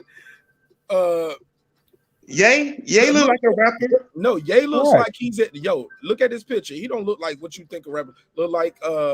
He like a regular nigga. Bro, let me get these jokes off real quick, man. This is a comedy show too, homie. My bad. Yeah, let's get some jokes off. Let me get these couple jokes off. Eminem looks like he's selling that jacket that he's wearing, like on some model shit. Even that look, or he looks like he's like in the next Daredevil movie or something. Drake looks like he's on Saturday Night Live, or like this like a free shot, like he's doing comedy. Kanye look like he praying. He look like he look like an author who wrote a book or something. Like, what is he looking at? Why is he looking? What is he looking at? He probably looking at the photographer like, your shoes do not go with that outfit. You know what I'm saying? That's what Kanye thinking. We're just having a little fun, right? But Lil Wayne, Kanye looks like he's looking down at Lil Wayne's leopard print pants. Hey, he looked depressed or some shit. Bro, he looked like, damn, I hate this job. You know what I'm saying? Like Eminem God. looks like he's looking at Lil Wayne's leopard print pants on some fruity shit, and Drake looks like he's the nigga across the room who noticed Eminem on some fruity shit, laughing like, "Look at this zesty nigga." Yo, and look at Wayne's eyebrows. Wayne looking like, Is this nigga looking at my dick? Like, he was like, I don't see nothing wrong with these leopard print. Nothing wrong. There's nothing wrong. He got that I'm fly. modern MC What's look Wayne? Ooh, for the man. modern day rapper. That's what the image of Lil Wayne is, because he birthed a lot of these dudes when it comes to the fashion and when it comes to like the drug use and when it comes to like the style of music they do nowadays, you know. Super fast. My man said Wayne brought in the drug use. You snitching, nigga. Come on. Teacher, it was Wayne. And Mark, you know Drake ain't nothing but a Disney rapper. That's the machine behind him. And I mean, once again, we're not saying it to be hating on him. It's them just the facts. Hey, Reggie Owen said, who is Quentin Miller? Anybody want to tell him? Let's let one of the new guys, JT 9000 or Eric Johnson. Can y'all explain to Reggie who Quentin Miller is and why his name keep appearing in his chat tonight? Even Rami is saying Quentin Miller, never heard of him. Anybody want to break down the Quentin Miller story? Anybody know? From between the new guys, JT 9000, Eric Johnson. Do y'all know who Quentin Miller is? Quentin Miller. Cute. Never heard of him? Okay, this is about to be fun. JT 9000, you ever heard of Quentin Miller? Nah, I mean, let's go by Q or some shit now. Here we go. All right, so Drake had okay. King H Math, do you know who Quentin Miller is? Fuck it, let's have this fun. Yeah, that's Tarantino's cousin. Okay. No. Sunlight though, Sunlight. Yeah, it's still a comedy show, y'all. It's a hip-hop political sports show with a comedy twist. We're gonna let the jokes fly because life is serious enough. Clips, you know who Quentin Miller is, correct? Yeah, I know who Quentin Miller is. All right, now get a backstory for the people who don't know. Quentin Miller is he was an unsigned underground rapper who, when he started getting success, instead of being a major artist himself, he was given a writer deal, which he eventually got with OVO, and a lot of Drake's, I think from his second album till. If you're reading this, it's too late. Yeah, if you're reading this too late, he had a lot of Drake's in the middle part of his catalog. That was actually Quentin Miller's pen, who wrote that. Wow. Okay, so during the Meek Mill, this is what the Meek Mill beef with Drake kind of stems from. Anybody know that? This is where the beef started at. They did a record on Meek Mill's album. It was Meek Mill featuring Drake, and the song was called not Amen. Not Going Bad. Not Amen. What was the one they did? What Dream Meek Mill album? I'm gonna tell you Meek Mill. I'm gonna tell you the song. Now, so basically Meek Mill did the song with Drake, then out of nowhere, just randomly, he just exposes Drake for having a ghostwriter. He was like, "Yo, I write all my shit," and they released a reference track from Drake. And you can hear basically Quentin Miller. Basically, people was like, "What is Meek Mill talking about?" And then I believe Funkmaster Flex played the clips. It was 10 Bands. It was that song 10 Bands. That wasn't the song he did with Meek Mill, but that is one of the songs where you can hear 10 bands, 50 bands, 20 bands, 50 fucking man. It's not even discussing, man. OMG. And you can hear Quentin Miller rapping that all the way through. For the most part. Damn. Like not just the hook, like parts of the verse. Yeah. So, and it was more than one song. So, but that was one of the ones that got people where all that Drake ghostwriting shit comes from. It comes from Quentin Miller and the work he did. Now, Quentin Miller actually ends up getting beat up by Meek Mill and his crew because Quentin Miller was like, yo, I don't respect that. That shit ain't cool. Like, Drake is a friend. And he went out there and said, no, the guy writes, bro. He can rap his ass off. He actually took back from this and stepped away. Taylor Bell, why are you pausing? Why do I even got this on the screen? What the hell was said at 11:34? Hey, when you put the pause up, Taylor Bell, you got to say what the pause is for. You got to say pause, such as, and repeat the line. Give us that as well, so we'll know what them pauses were for. So he said, yo, Drake is my friend. I was on per diem. Like, they would send me beats. He's living in Atlanta. He'll do some, he'll write, send in records. And he was just basically getting a stipend a month. I think it was about $5,000 a month, something like that. Don't quote me on that, but there's something like that, something light, about like $5,000 a month. But hey, yo, in Atlanta, $5,000 a month, just sitting here writing raps. Oh my God, this is dope. I can, you know what I'm saying? I'll be all right. That's a good living. That's good living. Hell yeah, $5,000 a month. That's over $1,000 a week sitting here writing raps. You can have your own apartment. You get your little Camry or something. You the man. Go to Rent-A-Wheel, get you some rims on it, nigga. That's $60,000 a year cash, no tax. Raps, nigga. Yeah, a little starter kit, little stimulus package. Come on, nigga, writing raps. Right there. So, and all of that shit ended when they did that, because who else want to work with Quentin Miller now? You get what I'm saying? Oh, wow, that's obviously Drake them ain't fucking with her no more because they think he did it. Shit like that. Like, he does a whole interview, but look him up. He got a crazy story. It's kind of crazy, but he said, fuck that. He making $5 million. You gonna get yours though. Fuck that, making $5 million a month. Oh, that's what you making? Damn, Taylor Bell, you need to. Oh, you talking about Drake making $5 million? I don't get it. He making way more than $5 a month. Taylor Bell, you been long enough. You got to put this in context, man. You better pay your tax, dummy, or your ass gonna be sitting. Okay, right. He said $50,000 a year. Like, he skipped the mother 2 months. The mother 2 months worth of taxes. Maybe got a child tax credit, but unfortunately, Quentin Miller got in a bad accident, and if I'm not mistaken, he lost a portion of his leg. Arm. I believe it was the arm. It's his leg, bro. I'm telling you. Okay. I'm looking at the picture now. I'm about to put a picture on the screen. But Quentin Miller, matter of fact, I'll just share the screen. Respectfully. Like, I don't just be talking sometimes. I'm one of them motherfuckers, I'll be asking questions just to see if you know, but I be knowing. I be out with motherfuckers. They be like, you see what just happened? I be like, nah, what happened? I saw shit. I want you to tell me. But yeah, this is his leg, man. He got lost his accident.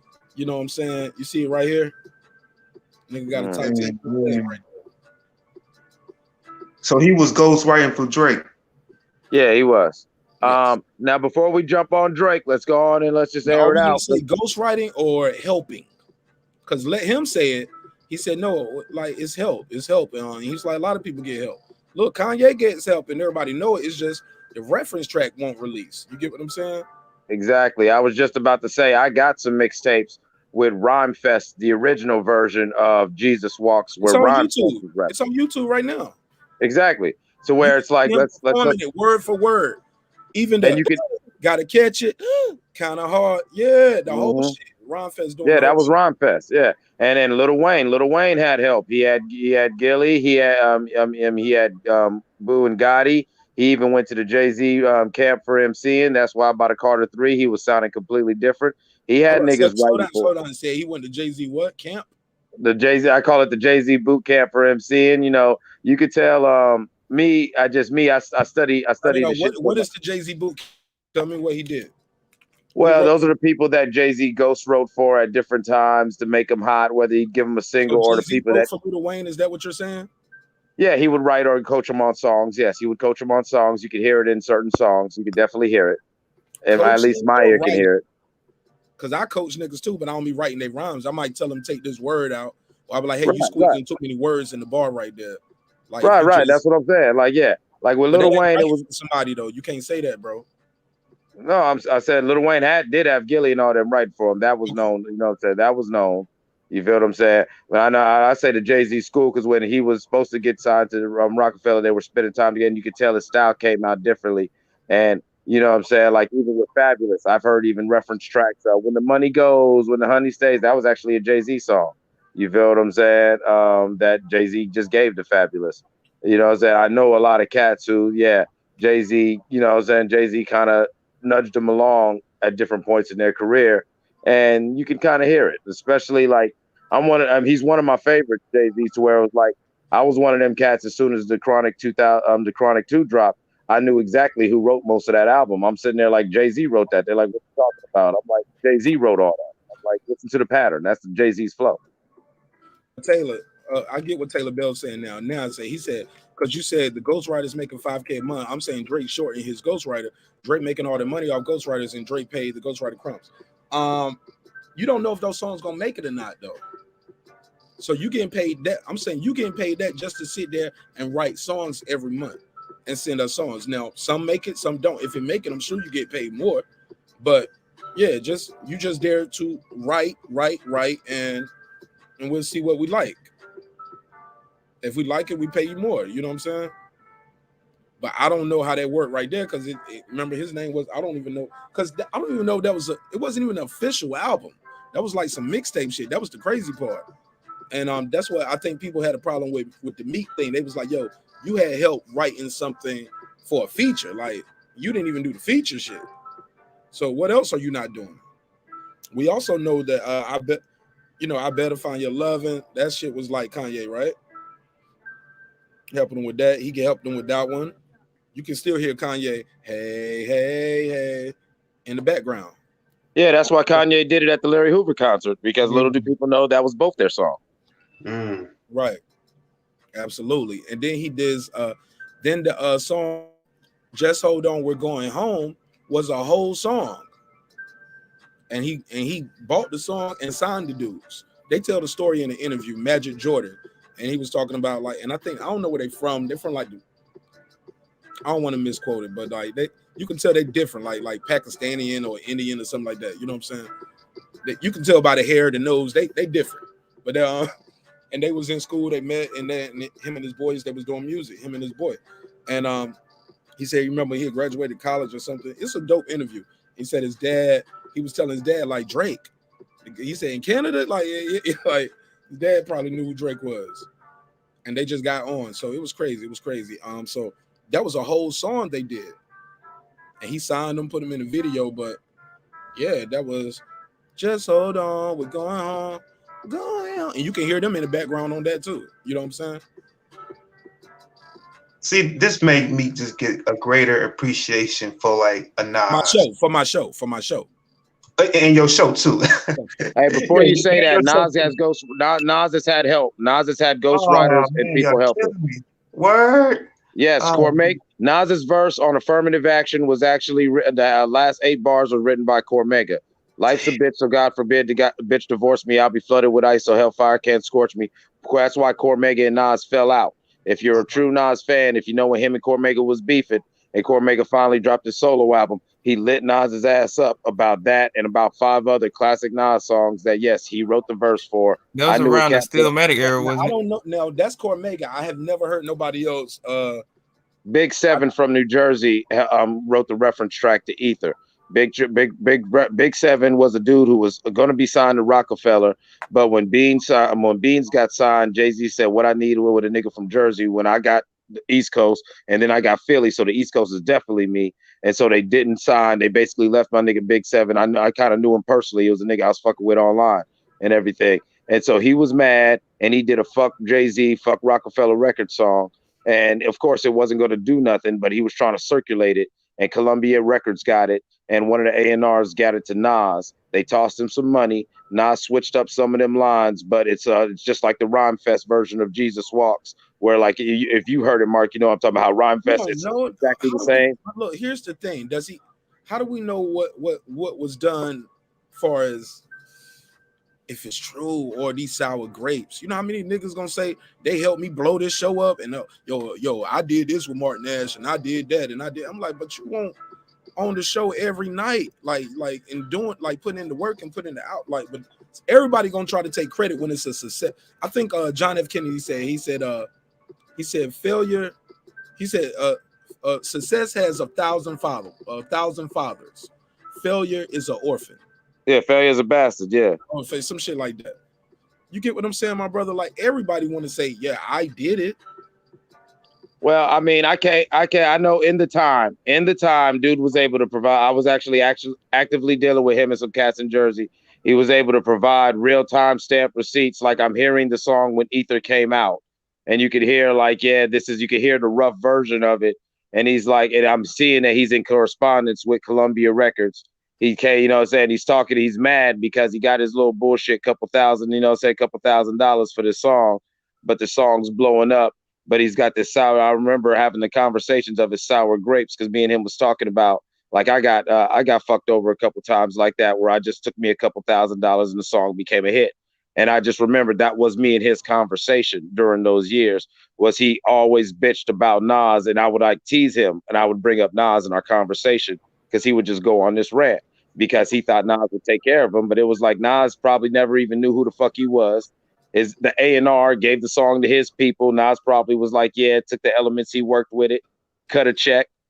Ether, that Nas version of Ether came out, and nigga, you got your check, go ahead and go play. Let's be clear though, it was more than one version of Ether. So when you say your man did whatever, which that's what, yeah, talking about? Right. You know, you're 100% right, and that's what I said. Like that's what I said. Nas gets help. Remember, Steve Stout did an interview. He said the first version of Ether was trash. Even Large Professor said the first version of Ether had a Aaliyah plane crash reference in it. Exactly. Yes. Exactly. So that's which true version too. that you? No. But so which version are you talking about when you say your man said he wrote something for Nas? Because Nas is like, yeah. Come on, I ain't never heard of Nas using no go. If anything, I've heard of, and that was the thing I heard about Jamie Foxx said when they had talked to him about Drake. He was like, but Drake writes for other people. We know he wrote. We know Jamie Foxx did a Drake record. We know Alicia Keys did a Drake record. Like he's wrote for other people. He wrote Kanye has writers, but he wrote stuff for Brandy. Right. And what I mean, and wrote hooks for Jay-Z, wrote hooks for Hov. I know Big Seven's the Big Seven version of Ether I heard was way more aggressive. It was years ago, so I couldn't tell you if it had that Aaliyah reference in it, but it was way more aggressive, and that's what I'm saying. The version that I heard versus the version that is canon, that that is the Nas song, there was the same hook. It was the same fuck Jay-Z intro. I'll put your soul in ether, teach you the king, but Big Seven saying something else instead of God's son across the belly. And yes, Big Seven is going into where he's like, these are real personal, not like, how Nas is lyrically just breaking Jay-Z down. No, this nigga's basically like, you're a bitch, you're a hoe. So it's more of a hood banger. It's more like a drill song. It's an old school drill song. The one I heard. I guess, man. He said all the industry secrets being revealed tonight. That's my first time hearing something like that. I ain't never heard that shit with Nas. You can ask around. Nas hardly goes through his verse all the way. He punches in a lot. Get him on the phone. Get him on the phone. Get him on the show. Because in 20, he said, "Yo, I was Mark's ghostwriter for Edith." Oh shit. No, I don't do that. I don't even write it down my damn self. What you mean? What you mean? Who gonna write for me? But like I'm saying, so go back to our point when we talk about where we position Drake in today's, like you were saying, who's the GOAT of this generation? It's hard for you to say Drake, I mean, it's hard for a lot of people. Pause. And you can't say pause if I said pause, Taylor Bell. If I say pause, you can't say it. No, in a moment. But if I say pause, you can't say it. Somebody say Eclipse line. So he ain't heard nothing. So Mark, would you in a battle, would you take Drake over the game? Yep. Would you take Drake? You talking about a battle, like a smack battle type shit, or you talking about like a versus type shit? On the stage, you know what I'm saying? Versus, yeah, Drake. Keep going. Drake. Okay. Pick another name. I'm gonna yell Drake again. Drake versus Kendrick. Drake. Keep going. Drake. Okay. Drake. Academics over here. None of these niggas ain't fuck with him on no stage in America or in Canada. Ooh, that's even in LA, homie. They ain't gonna fuck with him in LA, homie. Oh, God. LA, you know, LA like a cult, man. Them niggas ride hard. But look, but Drake is the Colts, and he'll do better. And I think Drake will do better in LA in a versus. After what I saw him do with right there beside Kanye, bro, I got the files. We kept the files, baby. Where my notes at? Where my little book at? Let me get my little book at. My handy dandy notebook. Here we go. Wrote down the songs and everything. Clips and I did this show. Clips and I did it on the show. Talked about that. Pause. Taylor, God, you caught me. Damn, Taylor Bill. I said Clips and I did it on the show. I mean, bitch, you got me. Keep me out of that shit. Wait, Ye went at Drake. They had a battle. No, but the way the setup was, as far as the performance, they walked out together, dapped each other up. Drake went over there by the soundboard, and Kanye proceeded to do how many songs? We wrote it down. What songs he do? How did Ye lose, dog? Who said he lost? Oh, okay. I mean, he did 24 songs to Drake's 11. Damn. Why you only do 11? Damn, why was it? I mean, Drake killed them 11 songs in a row. And then Drake actually, it was 10. And then Drake came back out and they did Forever together. That was the last song. Oh, okay. But Drake's first song was Kanye's song off of Donda, 24. He did a cover of Kanye's song. And it was a gospel song from a Jewish guy. You know what I'm saying? Which was kind of weird, like hearing the Jewish guy sing about Jesus. But hey, he did a good job. He did better. Hey, Jesus was black and Jesus was Jewish. Jesus was Drake. Is Drake Jesus? Drake looked like Jesus. Nah, Jesus was just Jesus. I don't think Drake is Jesus, you know. So. I mean, maybe that's what he's saying when he said, just hold on, we going home. Oh, Lord, man. I can't with y'all, man. I'm about to cry here. Y'all making my whole Christian audience mad right now. All my Christian audience gonna be in here like, they're gonna be mad. They're gonna want to slap all of y'all. Why do you think Drake got LA on lock? They already saying I'm going to hell. Got the game on lock, homie. I just think he's such a good performer. And like, you think that whole audience gonna be people from LA? No, Canada. It will be the Canadian invasion just that weekend only. Oh yeah, that's true. That's true. Look, the biracial kids don't relate to Kendrick. The little biracial kids that can afford them front row tickets at a concert that big. Oh yeah, the white folks, they coming to see Drake. That's a good point. That's good because he got more hold of. He got a bigger market share. He just got more people that rock with him, volume wise. You know what I'm saying? Just more people. I like Kendrick. He don't do Drake numbers. No, not at all. He got the accolades. He does his numbers, but he ain't doing no Drake numbers. Oh, the link is out there. I got you. My guy Reggie about to come here. Man, fuck that shit y'all niggas talking about. Yo, Reggie come here and disrespect you with a smile on his face. Reggie, he be like this. Hold on, where my camera at? Reggie be like this. He'll pull up. Man, fuck that shit y'all niggas talk about, man. Y'all niggas sound like a bunch of gay motherfuckers. Look, like this. I'll be like, is he talking to me? Is he talking to you? With a smile on his face. Mr. Owens. Reggie Owens back in the neighborhood. All the kids love. When Reggie come out to play, everybody in the neighborhood say, yay! Reggie O with the Killer Show. Welcome home to your home away from home. My brother, how you feel? Good, bro. I like what y'all talking about, man. Hey, man, talk to me, man. Look, we got a couple topics on the docket. First one is it's a replay from yesterday because I did a pop-up like 1 a.m. yesterday. Random question. Jay-Z said no one can stand on that versus stage with me. Also, 50 Cent said he was top 5 dead or alive. Which one you want to tackle first?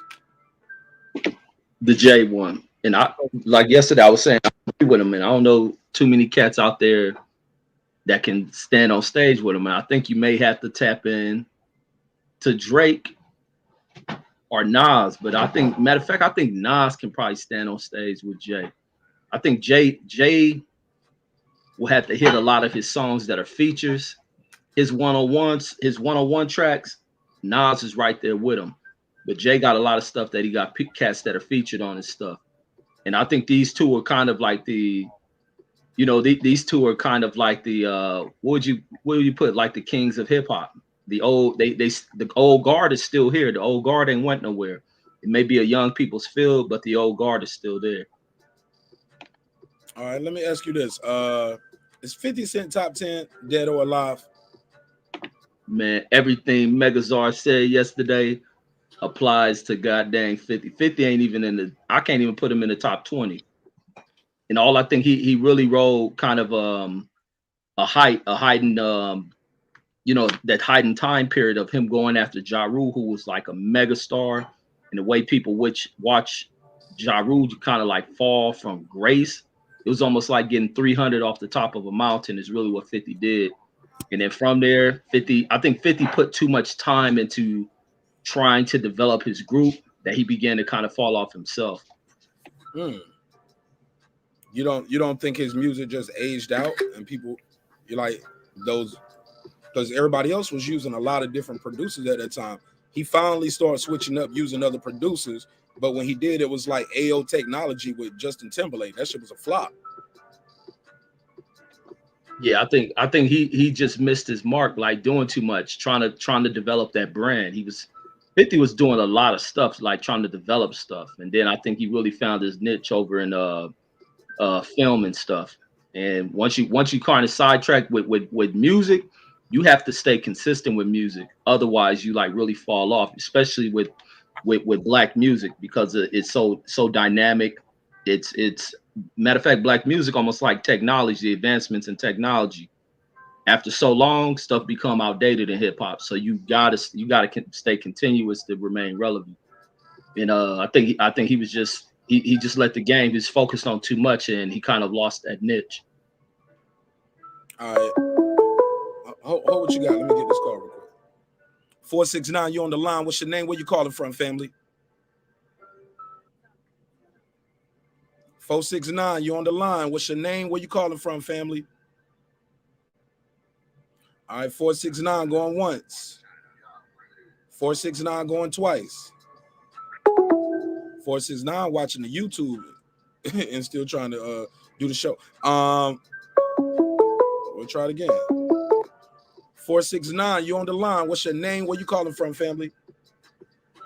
It's Brandon from Dallas. What up, Mark? You didn't pick up the phone, bro. That way, that was your phone. It just didn't pick up. Oh yeah. No, I had it right here, but I'm sorry though. I apologize. How are you? It's all good. What up, though? I'm good. Salute to the panel. You know, I had to call in and holler at Tell people who you are, though. For the people who don't know, your name and where you calling from. I know, but they don't know. Brandon from Dallas. Everybody loves Brandon when he comes to the neighborhood. Everybody say yay. Go ahead, Brand. What you got for me? Sound like y'all got a hot panel tonight. I just want to holler at Eclipse. Eclipse, you telling that story? What a track at? You talking to me? Yeah. You the only nigga named Eclipse on the panel? Listen, man. Hey, man, I ain't talked to Big Seven since 2012, 2014. His name's Big Seven from New Jersey. I think Trenton, New Jersey, to be exact. You know what I'm saying? If he's still alive, Facebook and Instagram still around. That was one of the only things he talked about. Trust me, it's out there. So you think he deleted it? It's the song on the YouTube right now in 2021. It should be on the YouTube, right? I haven't looked at it. I know that story. I know that story because that's all that nigga talked about. And anytime I dealt with him. You said you heard the song though. Yes, and I heard the song. He played me the damn song. He played me the song, and this is when they were still rolling out that damn album. It was what did you get the beat or something like that? Like the only way you could have faked or capped that is if he somehow got that beat before the fucking album dropped. Or he could have. But it came out. But you say you heard it in 2000 what? No, I didn't say that. I said I ain't talked to him since 2012 or 14. If you go nitpick my words, listen to me correctly. You're right. I'm just trying to get understanding. We good. Understand. So you, cause you talking about hip hop history, and, you know, we got to be accurate, you know, cause you putting this out here to the masses. So I just want to make sure that I know. Hey, I wouldn't be putting it out here if I didn't. This is something that is like, yeah, I was like, damn. I also been around producers who, engineers who said that on some of your most favorite Nas's verses, he wasn't able to spit them all the way through. They said Nas is a punch-in king. I didn't believe that until I heard that a couple times. And then I was like, possibly. But that don't take away from the great. No, that don't take away nothing. But the thing about it, by me saying that was nothing to take away Nas. I'm just saying people have help. People do right. When you are at that level, you have motherfuckers that'll be in the studio vibe and they'll say this, or it'll be something like with the Quentin Miller thing where you're a dope rapper, but you're, you know what I'm saying, you don't really have all the components. So Drake will put you on and help you out by like, you know what, I love this song. So I'll tell you what, I'm gonna give you XYZ for this song because I know I can make that a hit. All them different ghostwriters that went through Daddy's house and were writing for Bad Boy and all like that. Some of them dudes could have really been stars, but you know what? That song probably wouldn't have done what that song did if it was them rapping it. It was able to go through the roof because Puffy was able to deliver that, and with his personality, that song sold better. Okay, that's not a far-fetched scenario, people. If you really think that's far-fetched, you don't understand how this industry works. Go ahead, Brian. Ask him a question. What you got? I'm gonna ask you a question. I'm gonna get out the line and let the panel cook. Can you, since you put that out there about the Nas track, can you do us a favor? Because you put it out there. Can you do the mathematics on that and then bring it back to the neighborhood so we can all, you know, since you first introduced you to the atmosphere. Right, because we got to put a case on that shit, bro. Because normally we would say objection. Facts not in evidence, Your Honor. So can you help us with that? You know what I mean? Since you heard it with your own ears, you know where you heard it. And listen, I'll tell you this much and this much alone. All right. I will try to do some searches and see if Big Seven still got a presence online. Try to look up somebody from him or his clique. And if I get a hold of him and I get that damn song, I'll be the first to put it up there. But I'm not lying. I'm trying to tell you, like I said, the only way he could have faked this is if he somehow got that damn beat when the album, because it was all in the same timing. That's why I'm telling the story. It was like, damn, word, because it was something that fucked me up. Like, damn. I heard the Cormega shit, but Cormega's talking about he's taking 4 and 8 bars, not a whole song. That's it. Hey, brother, you said you'll do the research. You said you'll do the mathematics. That's all I needed from you. Peace to the panel. Right, because I hate when people do that. Like, that's hip hop history, so we're gonna be looking for that. If not, we need a retraction. Indeed, we got to get a retraction on, man. What's the timeline we putting on it? We got to put a case on it. Man, y'all go ahead with that timeline stuff. No, bro. And look, more than 2 weeks because we got Christmas this weekend, we got New Year's next weekend, and then a week after that. So about give them 30 days. Fuck it, 30 days. 30 days, Clips. That's cool. 30 days. 30 days to say whether or not I can find a nigga or find one of these niggas reference tracks online. Something to support your statement. Yeah, 30 days for you to just come back with the research. That's it. Either you can find dude and you trigger, you can bring your dude and say he don't have. You sound muffled, Brandon. You sound muffled. You muffled. Oh, my bad. You could either bring the dude back or whatever research you can bring back in 30 days, just so we could, you know. Even if it's an interview of him talking about it, show me the interviews. Yeah. Anything. That'll be great. All right, salute to y'all, man. Peace to the panel, Mark. You know how we do. Keep it cooking. And I was watching The Matrix, and I just saw you online. I had to stop it just to support my bro. So God bless, salute, man. Everybody support the brother. Love, bro. Peace. Appreciate. Hey, look. I fell asleep on The Matrix while I was at the barbershop waiting to get my cut. I fell asleep on that shit while I was waiting in the car. Look, I only got past the first 20 minutes. How far are you into the movie? I'm it's 2 hours and 27 minutes. I'm an hour and 48 minutes into it right now. I got to pause. So far, so good. Well, it can't be that good. You stop the movie to holler at me. It's slow. You know what I mean? Yeah, nigga, put a case on that It ain't like the first one, you know. They waited They too can't long. go man. back to that classic one, you know. Look, right? Because Yeah, they low waited key, too long. Neo looks like John Wick in that motherfucker to me. Exactly. That's Neo Wick. That's Neo Wick. Yeah, man. Neo looked like John Wick. I was like, oh, he ain't even cut the beard off and do the haircut trying to do. Oh, hell no. He ain't even. Oh, Yeah. he was like, fuck it, I'll do the money. I'll get the money. And I Drake ain't changing is shit. not fine in here, just so y'all know. I ain't gonna get a plot away, but she is not fine. All right, I watched the whole movie. I know exactly what you're talking about. That shit was crazy, right? We got Yeah, it. that shit was Don't ill. spoil it. Don't spoil it. All right. Thank you so much, man. Thank you for your time and energy. Got anything you want to plug and promote? I'm plugging marqnash. Salute to you all. Hey, Peace. welcome home, bro. Appreciate it. Hey, that's all I'm saying, Clips. 30 days, man, because that's a bold statement. Even if it's some interviews of him out there talking about it, like, we got to hear that. Because I'm sure if he was telling you about it and he was on that rampage, it's out there. Some people is going with it. Some people going to be able to rebuke that statement, or refute that statement, I should say, right? Reggie, got a question for you, man. Ed Lover said Drake is the Biggie, Jay-Z, Nas, Big Daddy Kane of this generation. Here's the clip. Superstar. What are you gonna say? You can't say nothing about Drake. I remember one time I was going to DC and I was leaving out of JFK. They had a shuttle. And I saw Drake. It was early in his career before he was the big superstar. You know, he had the mixtapes out and he was bubbling crazy. And it just so happens he was going to DC for something, and so was I. And we ended up sitting right next to each other on the plane. And the planes, you know, it's only like 2 on one side, 2 on the other side. That's it. That's how small the planes are going from New York to DC. So we had a nice conversation for the 40-minute flight. And I asked him, what is your ultimate goal? Like when you're done in your career and you're an OG, how do you want to be remembered? And he said, I just want to be remembered in the same breath as Jay-Z, Biggie, Nas, Rakim, Kane, and all of them. And I think for his generation, that's who he is. He really is. Because he done proved. What are you going to say? You can't say nothing about Drake. I remember one time I was going to DC and I was leaving out of. All right, so that's the clip. So he said for his generation, he is the Big, the J, the Nas, the Big Daddy Kumo.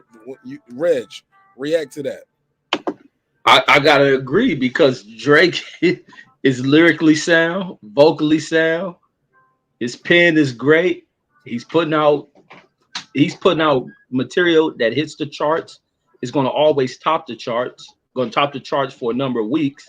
And then on top of that, he has that success because this is a dumbed down generation. I mean, of course, he's going when you have all those tools, you're lyrically gifted, vocally sound, your pen is proper, you're putting out great material with substance. In a mumble rap era, you're gonna sound super dope, super brilliant. But I think Drake can hold his own in multiple eras. I mean, he's a gifted cat. And also, like, looking at Drake, a lot of people play off Drake just because they think he's the light-skinned kid that made it. Drake didn't have to work his way up to this point. I think a lot of people kind of mistake who this kid really is, and a lot to kind of break away from his attachment to being wheelchair Jimmy and all that crap. When he first came out, people played him out, wasn't rocking with him. When his kids start making music and team with Trey and stuff, he was putting out hot shit that you could not deny. Outside of thing, I think people try to play upon, and this is a black issue with that colorism shit, and that's the thing that takes away. Now, if he was a Kanye doing this type of material, a Lil Wayne doing this kind of material, darker complected, he wouldn't face the criticism that he does. And I don't think he's just so much being a pop artist. He comes off with style, with grace. He's a clean cut cat to where people accept who he is. My favorite rapper, like Corrupt, and even I think it holds back Kendrick, is that they don't have the looks that drive off their pill. Is too much of the hood look, and I think that's what kept rappers like Corrupt and things behind. Is the fact that, you know, to be honest, Corrupt looked like a swap meet rapper. When you look at his pill, when you come in hip hop, there's style and fashion that goes to it, and they couldn't break from out of that. Drake has transcended that. That's my thoughts on it. All right, anybody want to reply to that? No, I agree. He was that was a whole holistic description of it. Drake has a more polished, professional. He's a professional rapper. You know what I'm saying? And like you said, my nigga Corrupt can just rap. You know what I'm saying? He could rap. He can't sell to people in Toronto or whatever. He ain't got that crowd, but in his hood, he can rap. It's just like my man, like what's his name? It's an industry, and I'm guilty of this too. I didn't know how much the industry really pushed stuff behind the scenes, because we quick to say if somebody can rap and they talented, but when you see all the components that go into the artist, you like, damn, I was kind of, not had, but it's not just them. So the industry really play a big part in Drake and the people that's making it versus the people that's not. Okay, this is Reggie. Did you answer this question right here? One got to go. Yeah, unfortunately, I mean, that was a hard list. Unfortunately, it was Jay-Z. I'm sorry. I'm sorry. I didn't hear you clearly. You said who? It was Jay-Z, unfortunately. You what?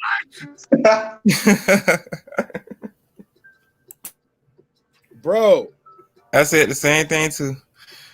Who said that with that moist ass voice? I said the same thing too. Nah, my voice ain't moist though. But no, I gotta hate on you. Hey, look, Eric, I like you. I would never do this in real life, but you, Reggie Owens, I need y'all to hold this up. One for you too, Reggie. Respectfully. Hey, who you taking off?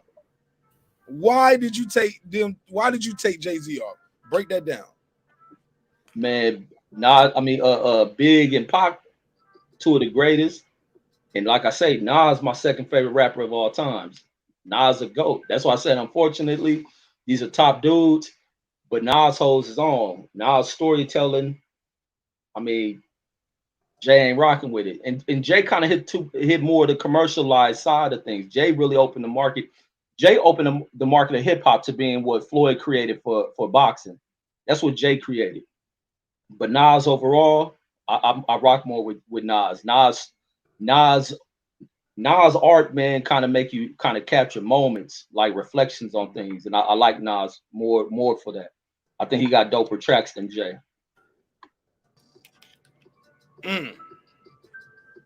All right, go ahead, Eric. Tell me why you took off Jay-Z. I took off Jay-Z. It's certain things, like he got a nice flow and he very versatile with his rhyme pattern and stuff, but it's on certain things that I can't see Jay-Z doing, like, certain songs where he's trying to do storytelling songs I can't really rock with. I'm more, versatile, and like I was saying earlier with Nas storytelling tracks like A Black Girl Lost, or Got Yourself a Gun, or I'm trying to think of one mic. I'm more versatile in those type of storytelling tracks and stuff, man. Sometimes Jay-Z do songs that you can see other people on, like certain Drake type songs that like Drake should be with. It's like certain things that he do on these albums, I can't really see like a person like Nas or Tupac doing and stuff. And like when it comes to him, like discography wise, I'm very limited on certain Jay-Z albums and stuff, but like a good amount of Nas albums I really like. I think is very underrated. Like the I Am album. Really a lot of people didn't really give that a lot of credit and stuff. I like Nostradamus a little bit. Hell, I even like Hip Hop Is Dead when he was going at Young Jeezy back in 06 and stuff. So, it's certain things that Jay-Z specializes in that, certain artists can't do, but it's a lot of weakness when it comes to certain things. Just like it's a lot of weakness when it comes to like different artists and stuff. It's cool to be versatile and stuff when it comes to this hip hop thing, because nowadays in this era you don't really get a lot of versatility with a certain amount of artists and stuff. Okay. Anybody want to rebuttal that or reply? Somebody agree with you, Reggie. I think that's Taylor. He's agreeing with you. Taylor on the roll with the pause right now, man. Y'all just giving them all the calls to pause. Tell Eric like they're gonna get you, bro. Hey, look, sorry. OTKP said sorry, Pac. I wish I could get more details on that. I need more details on that, OT. Yeah, man. Let me ask this. Everybody in the chat, if whoever you picked off this list, let me put the survey up. Let me see where we at.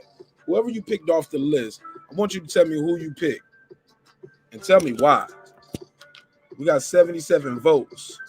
All right. Let's see. I'm gonna share this to you guys so y'all can see what we seeing wherever you at. I know if you're on Facebook, you don't see the survey. So shout out to Facebook. But y'all on Facebook, man, y'all need to get y'all little YouTube count. Come on over and join the neighborhood. Look, shout out to my guy Derek Lincoln. One gotta go. 17% saying Notorious B.I.G. He is the safest. Nobody's taking Biggie off this list. Next safest is Tupac at 18%. Nas and Jay-Z are fighting for their life right now. Nas at 30% and Jay-Z is walking out the door. We're gonna see what happens when we get 100 votes. I like 100 votes. That's usually a nice round number. I'm Adrian Monk with that. I need 100 votes, and I'll close that survey. So that's where we at with it. Go ahead, Clips.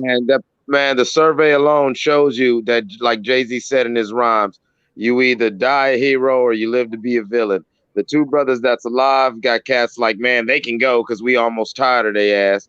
And meanwhile, there's two who half the reason why we hold them so sacred, they got great music, but we hold them so sacred is because how they were taken from us. Damn, man, that's a good point. I can't argue with that. Yeah, that's kind of true. They martyrs. But it's like Nas and Jay-Z are that essential to hip hop, but since they're around, that goes to show you how fucked up our culture is, because they're still around. It's like, man, fuck these niggas. You know, niggas will say Illuminati or what all like this, but like motherfuckers wasn't saying, people were saying that about Pac and Big, and that rhetoric stopped just because they're dead now. To where now you just appreciate their music. I mean, can we make this fair? Put a number 5 rapper in there, and I bet you all these top 4 make it. That survey only allows me to put 4. I'm sorry. Because I don't want to eliminate any of them, honestly. It's just entertaining. I ain't even gonna lie to you. I came into this. I started this damn stream on bullshit. Like, I ain't getting nobody off my list. But Mark was like, "Nah, nigga, we gotta play by the rules." And he was making me sound like Errol Spence, and I didn't like the way that even felt. Yeah, I was feeling real fishy, and so I just held my nose and I picked Biggie had to go just because he had the shorter catalog. But other than that, honestly, I think the Biggie's improvisation and the way that he brought that sort of delivery and just whatever, I think he always remains up there because he wasn't doing nothing special, but nobody did it like Biggie. That was the craziest thing. It wasn't nothing special if you're a real MC, but damn, that shit was good, boy, wasn't it? God damn. The rhyme pattern, his rhyme patterns was vicious. Right, it's like on some basketball shit. It's like when a nigga really just got that nice crossover, but it's just a textbook Tim Hardaway UTEP 2 stuff. I can't see that. Nah, I can't do that, bro. I can't let you get that off. Respectfully, yo, Biggie was innovative, homie. He was innovative. Like, he was creative, bro. Like the 10 Crack Commandments, you ain't got to like drug culture, but that was creative the way he did it. Like, I'm not knocking the creativity. Bro, I've been quiet, let you talk. Let me get I didn't even get 30 seconds and you cut me off. Hold up. I heard you. I heard you make several metaphors about. I want to say this. When he did that bone shit where he started rapping fast like that, oh man, dangerous. Ain't too many. Nobody was doing that. Like, when you got on the song with somebody, you did your style, they did their style. It is what it is. If our style's blend, that's dope. You know what I'm saying? But what Big did, oh my God. After that, every time somebody dropped the album, they was trying to put one song on it like that so they can show their versatility. I got a story to tell. It's funny, but it's some gangster shit. Niggas bleed like us. Gangster shit, then some funny shit happened. That R. Kelly, I'm fucking you tonight. Oh my God. Nobody had did nothing like that when that came out. Not sounding like that. Oh, it was amazing. He just was an innovator, bro. I got to give it to him. But go ahead. Oh no, but that's what I was saying. I'm not knocking his creativity. He was definitely innovative, but I'm talking just a bar for bar or whatever. It was like anybody, like you know what I'm saying, like you heard crazy We're lines and he agreeing was with you giving and you, but disagreeing his with you own. at the same Let time. me finish. Can I finish my thought? It was his way of doing things where I was like, it wasn't nothing special, but it was his way of doing it. I think if anybody else did them songs, it probably wouldn't have been that dope. But Big, I'm fucking you tonight. You know what I'm saying? With R. Kelly, that shit was just crazy how he did it. Even the One More Chance, all them different songs, or Give Me the Loot. You know what I'm saying? And especially Give Me the Loot because it just fit, especially when you looked at him. He looked like the old big black Jamaican nigga from Brooklyn. And give me, you know, it said to where it worked. But you had how many niggas doing them I'll rob you songs from New York, but nothing was hitting like Big. That's what I was getting at. Okay. Well, here's the thing. He did what Bone was doing on that record. Bone can't do what Big was doing. Very true. And if you know the story, like Crazy Bone said about that, is them you know, them niggas, you know what I'm saying, passed out all high, and Big was like, damn, these niggas good. Then they just woke up and spit their verses. And so Big was kind of taken back. And so instead of recording, Big took it back to the lab. And me being an artist, I could almost see him on a competitive shit. Like he was so impressed how these niggas could just kick out their verses that fast instead of just doing whatever he had in mind. He said, nah, I got something for these niggas. And so he went back to the lab, went and, you know what I'm saying, went and cooked up some shit. And like they're like Crazy said, none of them Bone niggas heard that verse until the album was out. So imagine the reaction on Bone when they hear Big kicking their style back to their head, like, oh my God. I'm listening to you. I don't want to bury this lead right here because what you're saying, like I said before, you saying he wasn't doing nothing special. He was doing special shit, even the way he blended twisted words. What he did on Give Me the Loop, when he did the two different voices, DMX will go on to do that later. Other rappers will go on. Nobody was doing that like that. But see, like I don't know, man. I think you think we're making contrary points when we're not. I'm just saying. No, I heard you clear. He ain't doing nothing special. I'm telling you, he was special, bro. I think it was more the way he did it. Because what he did, you've heard done before, but when he did it, it was like nobody did it like that. Name an East Coast nigga who on their album put a fast rapping nigga on their song and start rapping fast before Big. Name one. I'll wait. Big Daddy Kane. Now who was the feature? Anybody he was with, Big Daddy Kane raps fast. No, you missing the point. Who was the feature where somebody blended somebody put somebody on their song who had a different style and did their style on their album? You get what I'm saying? I get what you're saying. I'd have to think about that. So I'm not even going to try to argue. I'm not going to their own style. People just do what I do, you do what you do. Nobody was doing that. That was dope. That was dope as fuck. Innovative as fuck. Nobody was doing that. Only rapper that was kind of this that juicy shit he did, just pretty much just rapping over the damn instrumental, like was crazy. But like the way they blended it and did what they did, like and him telling that story, got his mom in the video, it was dope. But that I get it, that had been done before. But when you bring up that I got a story to tell, the Bone shit, my nigga, nobody had did that. Only nigga that was quite kind of versatile like that can change styles from Bone to slow to just lyrically rap is probably a Busta. But Big, man, Big was so, his rhyme pattern, his scheme, the way that My Downfall, that Victory, that, man, I just wish we could have seen Big hit his highest potential. I think he would have been the best ever. Amen. Amen. Say that again. I think nothing against Tupac, but I think that's the tragedy of Christopher Wallace, Notorious B.I.G. was, like I said, he didn't get a chance to even sniff at his prime. And look at what he did. He literally had maybe 4, maybe 5 years of really fucking with the music. Yo, I mean, can you imagine that stop and go flow? I think somebody who was that? I think Shock G. Rest in peace, Shock G. I love the way he described Big in Pac style. He said Pac style was more like Martin, like the way he would stretch his words, and you can almost listening to him. You can visualize the veins popping out his neck from Like the a way he preacher. expressed. Yeah, like a preacher. And Martin was, I say Martin, but Big was more like a jazz singer almost, like the way he can float on the shit. He would float on the beat basically. You know what I'm saying? Yeah. But I just want to say this, man. We got my brother Shelton Moore just joined the panel. Shelton Moore, how you feel? What's the deal, homie? What's happening, man? I'm listening to y'all cook, man. Everybody got some great points. But I got a top 5 for y'all. See if anybody can feel me on this. My top 5 is LL, Rakim, Nas, Biggie, and Kane. That's my top 5 all time. That's nice right there. I gotta knock off LL, but the other 4 are solid. Shelton Moore, you ain't got no marqnash on your list? Brother, you ain't been doing it long enough yet. Okay. Fair enough. You can't call them on the phone though. You can call me. That's true. I should get some. I don't know though.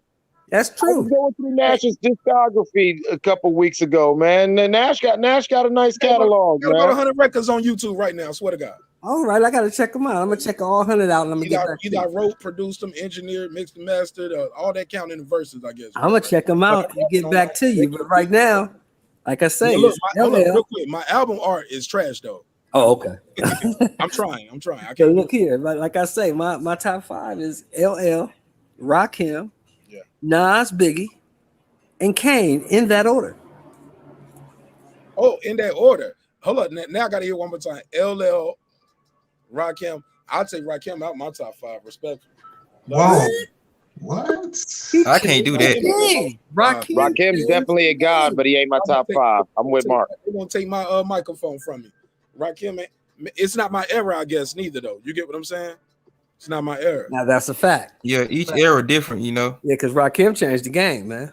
Yeah, it was before my time. When Rakim and in Rakim's whole career, he probably said 4 cuss words. Yeah, when Rakim was out, I think I was probably listening to if anything, I was listening to Salt and Pepper and Kid and Play. Were they out then?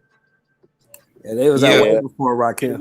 Yeah, okay, so that was my era. Right? Yeah, I was listening to that shit growing up on dance songs.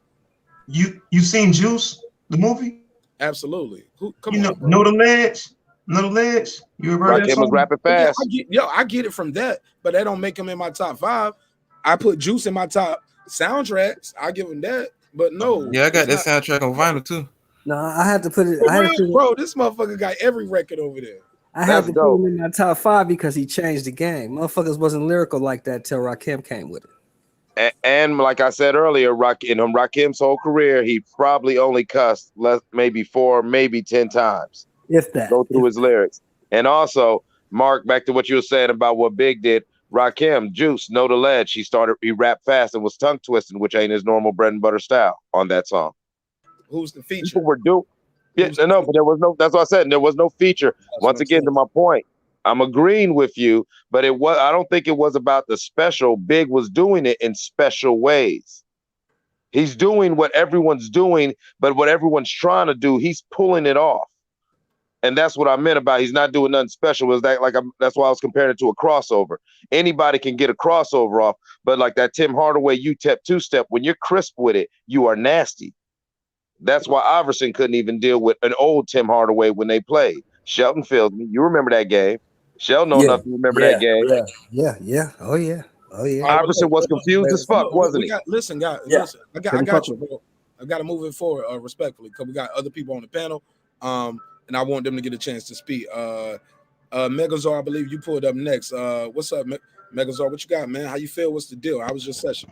It was dope. It was dope, man. We just cleaned up some. I got to go back Sunday and flesh it all the way out. But I'm proud of it. I'm rocking with it for sure. So, talk to me, man. We got a good topic right here. Couple topics. First one. You was there for the conversation yesterday, so we don't have to go backwards to that one. Right. First of all, did you hear Shelton Moore's list? Yeah, I heard it. It makes sense. It makes sense. That's a good list for Shelton. That's a great list. Like I would think everybody that's in that would be in that. Yeah, good list.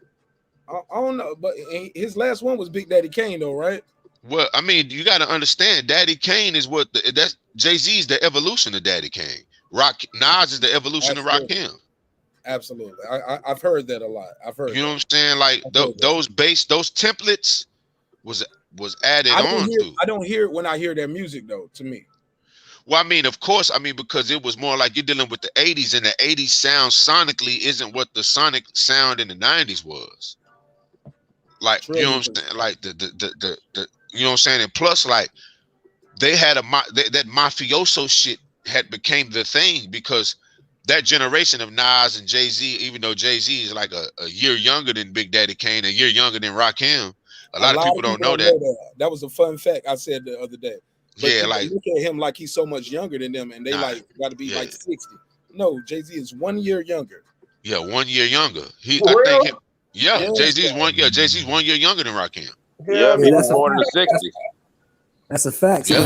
Kane was doing all this shit. Kane was like 16. Your audio showing. Yeah. Your audio starting is echoing and it's staticky now. I don't know what you did, but yeah, it started getting staticky. Try it again.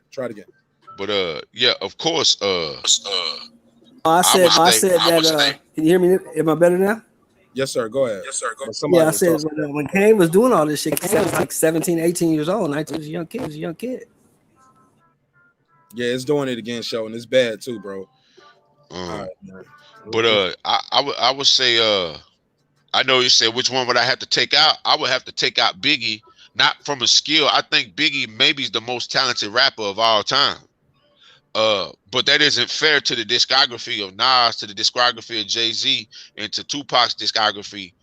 You know what I'm saying? So I'm being fair. Like, I would have to take Big out. But I think personally, Big was probably the most talented rapper of all time. Like, I agree with that. Taking him out then? Why you taking him out?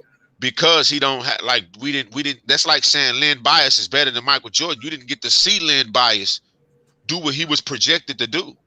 Like, exactly. Lenny Bias was projected to be better than Michael Jordan when they were in college. Yeah, he was.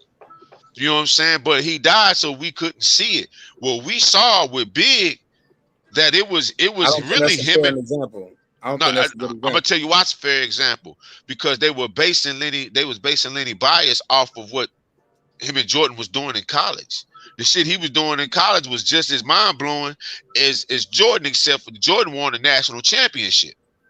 Lenny Bias, they didn't win. You know what I'm saying? And like I said, you got Illmatic, you got Ready to Die. Illmatic is heralded higher than Ready to Die. Even though Ready to Die was great, Illmatic is heralded higher in a hip-hop regard. Now you get Biggie Life After Death.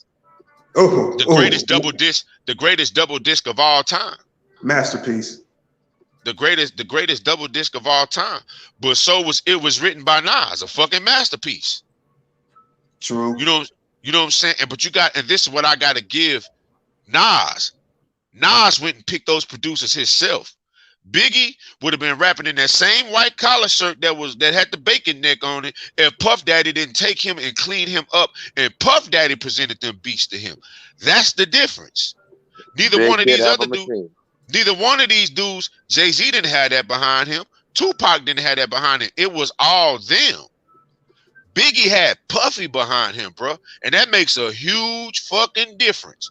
Because if you know, like I know, Biggie was not no player nigga like that. He was a dirty nigga. I'm not disrespectful. He was your typical average guy that nickel and dime back then. Yeah, he was grimy nigga, yep. Yeah, he was a typical dude. Puffy put him in those Versaces, put him in them shades, and made him, like, Puffy presented that landscape for him. And, like, don't get me wrong, Biggie's talent, he was able to walk into that shit and make it believable. But that wasn't him. Nas was the fly nigga. Like, if you ask all them project niggas, Nas was the fly. They called him the golden child, because he was the complete package. That's why Primo. That's why Pete Rock. That's why all them dudes lined up. They didn't get paid for that. They got royalties, but they didn't get paid for that. They lined up to work with Nas because he was considered the golden child. So, saying all that, I still think Biggie was the most talented. But Biggie's music didn't have the meaning like Tupac. Tupac music. Tupac is the best emoter all time in hip hop. Nobody emotes like Tupac. Okay, now slow down. What that mean? That means the energy and the emotion that Tupac emits, nobody in rap history done it like him. Okay. It was almost like a sermon. yeah, you know what I'm saying? It was like Tupac could say the simplest shit.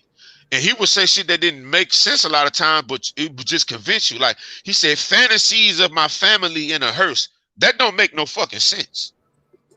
Like you having a fantasy of your family in her, but the way he said it, niggas roll with it. And niggas would try to justify that. Well, you know, that's Tupac, man. You know, he be on, niggas would justify it. But the way fantasies of my family in a hearse, the way he emotes, it was poetic, bro. So, like, and Tupac has, like, Tupac got pain, bro. Biggie don't have a pain. Tupac got white man's world, bro. Biggie don't have none of that shit, bro. The conviction Pac had was what set him apart. Yeah, like Brenda's got like he got shit that means something. Don't get me wrong, Biggie still's a better rapper, but Tupac content by far is better than Biggie. So I would have to give that to Pac. But I believe if Biggie lived, I would be taking Tupac out. So who are you taking off the list? Because you said a lot, but I still don't know who you took off. Biggie. I took Biggie. Okay, yeah. Damn. Okay, there we go. That's how we got. Okay.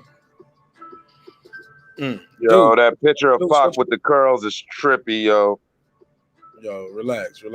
That's him. Yeah, That's that was him. the digital underground days back in like the 80s and 90s and stuff. Shit like that. We got a hip hop historian up here. My boy right here, Eric Johnson, got all the vinyl. All the vinyl. Deuce Times. What up, Deuce? Man, I was about to say, man, when is it my turn to talk? My blood over here boiling like a motherfucker, bro, on everything. Let's go, Deuce. What you got for me? I've heard so many blasphemous statements, man. I'm like, damn, bro, what the hell is this? Like the bodega or something? This nigga's talking about Biggie had the best double album. Man, what the hell? Biggie had the best double album ever. Man, Life After Death ain't even better. Yes, he Life did. After Death ain't even better than Master P, The Last Don. At least top 5, in my opinion. I always go back to Diplomatic Community from Hold on, homie. Deuce is a real gangster. I want him to let him get the bars off. I don't want no problems with Deuce. Deuce is all love, homie. What up, gangsta? Talk to me, Deuce. You got the flow. Nah, man. And this dude said that Biggie was the first dude to switch styles. You said that shit. Like you didn't see Ice Cube switch his whole style when he went to Bomb Squad and Public Enemy. Like that didn't even happen. I'm talking about with a feature. I'm talking about when he rapping with somebody to adopt the style of the featured artist. Well, he featured a whole new production crew. So No, I ain't talking about the beats. I ain't talking about that. I'm just saying, like you don't remember I Get Wicked? You know what I mean? That sound nothing like the Gangsta Ice Cube from the NWA. Who was the featured artist on that though, Deuce? All right. Huh? Who's on I Get Wicked? Nobody. Nobody. That's the Tombstone. Facts. What about the dude doing the hooks, doing the speaking in the patois? It get wicked, no, whatever Jamaican dude is. Did Ice Cube do that on his verse? He did the verse in patois. No, he didn't do the hook. Okay, there we go. See what I'm saying? My point still stands, bro. But if I'm wrong, we could correct it. It's okay. I don't mind being wrong. But go ahead. What else got your blood boiling, Deuce? Man, there's a lot of shit. That was it, man. Really. All right, so who's taking off the list, Deuce? All right, I strike that off the list. My blood is just rising. It's not boiling. I don't even know who you taking off. I ain't even got to ask, but go ahead. Nah, man, y'all just this Biggie thing, man. You know what I mean? Like, I don't know, bro. Like, he's been a deified since he died, kind of like Tupac. But dudes won't listen to Biggie like that, man. I'm keeping it real with you. Especially he took his hiatus after Pac came out. So, you know what I mean? When Pac came to Death Row, he switched his whole thing up too. And that's one of the things I was thinking about too. Yeah, Pac, when he was featured on there with Method Man and Red, he switched his whole style up right there too. And a lot of the shit he did with when he was on the East Coast, when he was doing his thug life shit, he switched his whole little style up to rhyme with Stretch and the Live Squad. So Pac flipped his style a lot of times too, to wherever he was around. And then when he came to Death Row, he switched his style to the gangster shit, which he wasn't doing before then. Yeah, that's well documented. So yeah, that's what I was saying. Like, it was plenty of dudes that switched their style over features. So. But he was saying the flow. Mark was pretty much saying the flow. Like when Pac rapped with Bone, what did he do? I'd rather be punished for hard living. Blind. He couldn't when Busy Bones jumped that shit off. You know what Pac said? Yeah, I can't do that. Pac made the conscious decision. Yeah, I can't do that. Honestly, Megazar, I think Pac could do it, but I think that's just the difference in the styles of MCs they were. Like the story of how Big did the song with Bone. He saw what they did, and I'm guessing the competitiveness is why he went back to New York, thought about it, and then recorded it on his own. Pac, the type of nigga that that song was dropping, and he just recorded. He already had it in his mind. Facts not in evidence. And you said they do that got it in evidence, man. I want to play the show. You saying what he's saying? Like he might no. You just added your own opinion in that. It's not a fact. Respect. The end result is the fact, though. He did not record it when they did that. But Pac's the kind of artist who will record it right then and there. Okay. Well, yeah, I'm looking. We know Tupac is a workhorse. Tupac is a workhorse in the studio. But I would say this: when the nigga heard, well, I must be close to the Armageddon, Lord. Hold that nigga, but say, bro, when the nigga heard that, Tupac knew I can't do that. Nobody in rap history can do that. That's funny, yo. Nobody in rap history can do that. So you know what he did? Because I'm finna say, Busy sent that shit off. It didn't matter what came after that. Wasn't nothing gonna be better than that, bro. And you ain't lying, Megazard. Sometimes that happens on a song. You know that you'll do a song, and I don't care who you got on it. Somebody will have that verse where, after that you could have went home, bro. It was, it's cooked. Say, bro, Big Pimpin' is one of them. Yeah, it don't matter what. It don't matter what Jay-Z said, bro. Respectfully, guys, can I get back to Deuce real quick?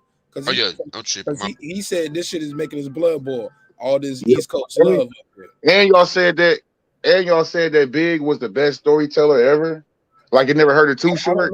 I disagree with that. I disagree with he's that. The best storyteller, but he's I never said that. I don't agree with that. He's not the either. best. Somebody said that shit. Too Short not even in the top 17 storytellers, so you can get that shit out of here. Who said Too Short? Anybody say Too Short? Deuce just said Too Short. Deuce about to jump these airwaves, man. Don't get him going. Let him talk, bro. He been quiet and waiting. And he has an adverse opinion. I want to hear the adverse opinion, right? That's fair. We got to be fair. He's the only dude up here other than Reggie from California. So let me ask you this. When you see this question right here, is Drake the GOAT of his generation? What do you say, Bruce? Hands down. I can't hear It's you. not even close. Hands down, it's not even close. Okay, you say hands down, not even close. Yep. Okay. Not Kendrick, not Cole. Drake is the man. Because here's the clip that's going on. This is Ed Lover saying DC. Here we go. And what are you gonna say? You can't say nothing about Drake. I remember one time I was going to DC and I was leaving out of JFK. They had a shuttle. And I saw Drake. It was early in his career before he was the big superstar. You know, he had the mixtapes out and he was bubbling crazy. And it just so happens he was going to DC for something, and so was I. And we ended up sitting right next to each other on the plane. And the planes, you know, it's only like 2 on one side, 2 on the other side.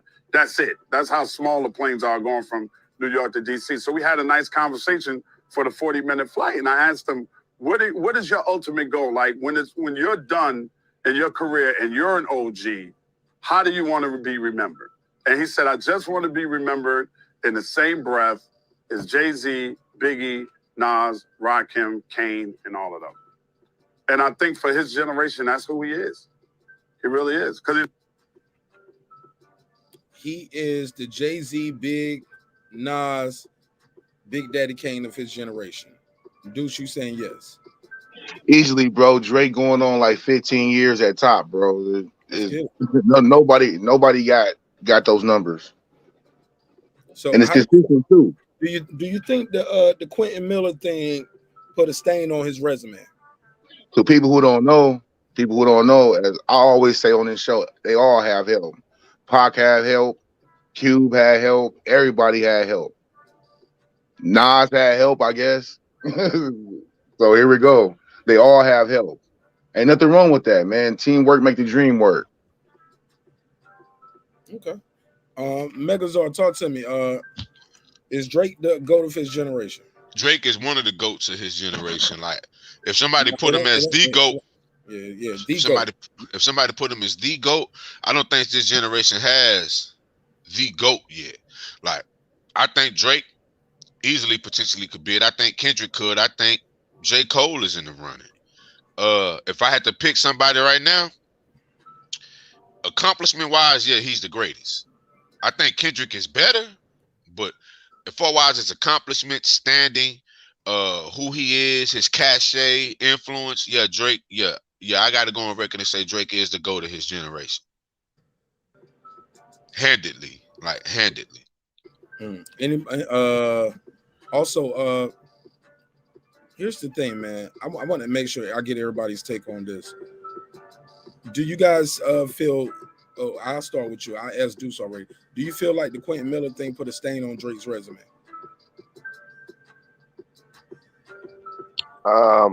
Real quickly, I was asking Megazord first because he was still going. Yeah, I'm sorry, my bad. Yeah, it's all right. As a writer, I want to write my own shit. Like, you know what I'm saying? I don't do reference tracks. Especially for my fucking verse. I don't do no reference track. Then somebody gotta chime in on the hook. That's kind of different because like some of the greatest writers not good at writing hooks. You know what I'm saying? Like if 50 Cent came in and gave me a hook, I use it because 50 Cent to me is the best hook guy in the history of rap to me. Him and Nate Dogg. Oh my Him God. and Nate I gotta Dogg. put a case on you. Yikes. We're gonna say, don't forget cocaine either. I'm gonna be real with you. No, cocaine is good at singing hooks. I'm talking about coming up with hooks. Coming up with hooks. Say, just think about it. Why did you like the Power song? You like the Power song because of the hook. Who you think wrote the hook? They say this is a big rich town. That's all 50 Cent, bruh. Yeah. Just think of any 50 Cent song you like, and it's the hook that brought you in. Oh, and nobody else writes their hooks. No, and I'm just saying that I think he's the best. Fair enough. You know what I'm saying? You name me a nigga. Name me a nigga who got better hooks than 50 Cent. I don't know. I said we're gonna make a case for it. That'll be. I'm gonna write that down in my book right here. That'll be my next hip hop topic. Yeah, you know what I'm saying? But yeah, I think J. Cole, like I said, so J. Cole is in the running. Like Tupac hooks. Tupac wasn't writing a lot of his hooks. He didn't Tupac, write. He didn't Tupac write had. Hellboy? He did, but that ain't why you like the song. The song I like it because the beginning of the song is what draw everybody in. I ain't a killer, but don't push me. Revenge is like the sweetest joke. That's what. Don't get me wrong. Come with me. Hell, that shit is catchy. But it was that I ain't a killer, but don't put. When that song come on, what do niggas do collectively around you? They put down if they drinking something. They put that shit down. If they smoking, they move they blunt from their mouth. I ain't a killer, but don't push me. Yeah. Niggas do that in unison. So yeah, but you still got just because that's your favorite part of the song. Like I'm just saying, that's not my favorite part. I'm just saying. I'm saying that part right there. Whatever it is, but the hook is the hook, homie. The hook is still great. That hook is still great, but I'm gonna be real with you. Song off after that one line. It wasn't no hit either.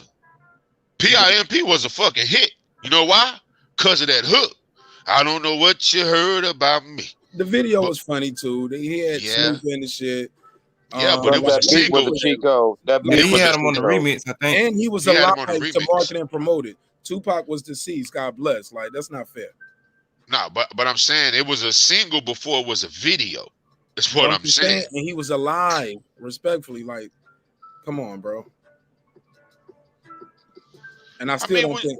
What you mean, like man, like crazy, huh? Machiavelli sold like crazy. Like that wasn't the first time. Still selling. That wasn't the first time Tupac put an album out and he wasn't present for Me Against the World. He wasn't in none of them videos. He wasn't in none of them videos. But he's in jail. And that album went #1. Me Against the World went #1 while he was in jail. Because that shit was great. That's why I went #1, because it's great. Like, look at man, I ain't look at. We're not comparing who's the best. Like, come on, bro, it's no comparison. Like 50 Cent, like he can't even be mentioned in the same breath as Tupac. Like, we just talking about hooks. That's it. Everything else, come on, bro. Tupac got him beaten. It's not even worth mentioning.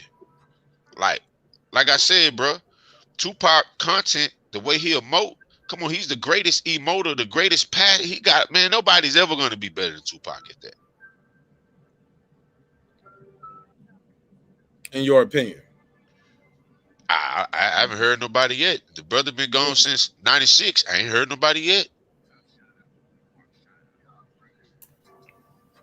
Okay. Yeah, I think it's hard to kind of, get to a criteria and get to a statue of the late great Tupac Shakur. A lot of niggas been, shitting on him and been trying to do what he been trying to do ever since the man been gone. So, it's kind of hard to try to outshine greatness, but most of the time in this era of music, niggas can't even come a pinch close to like Tupac's greatness.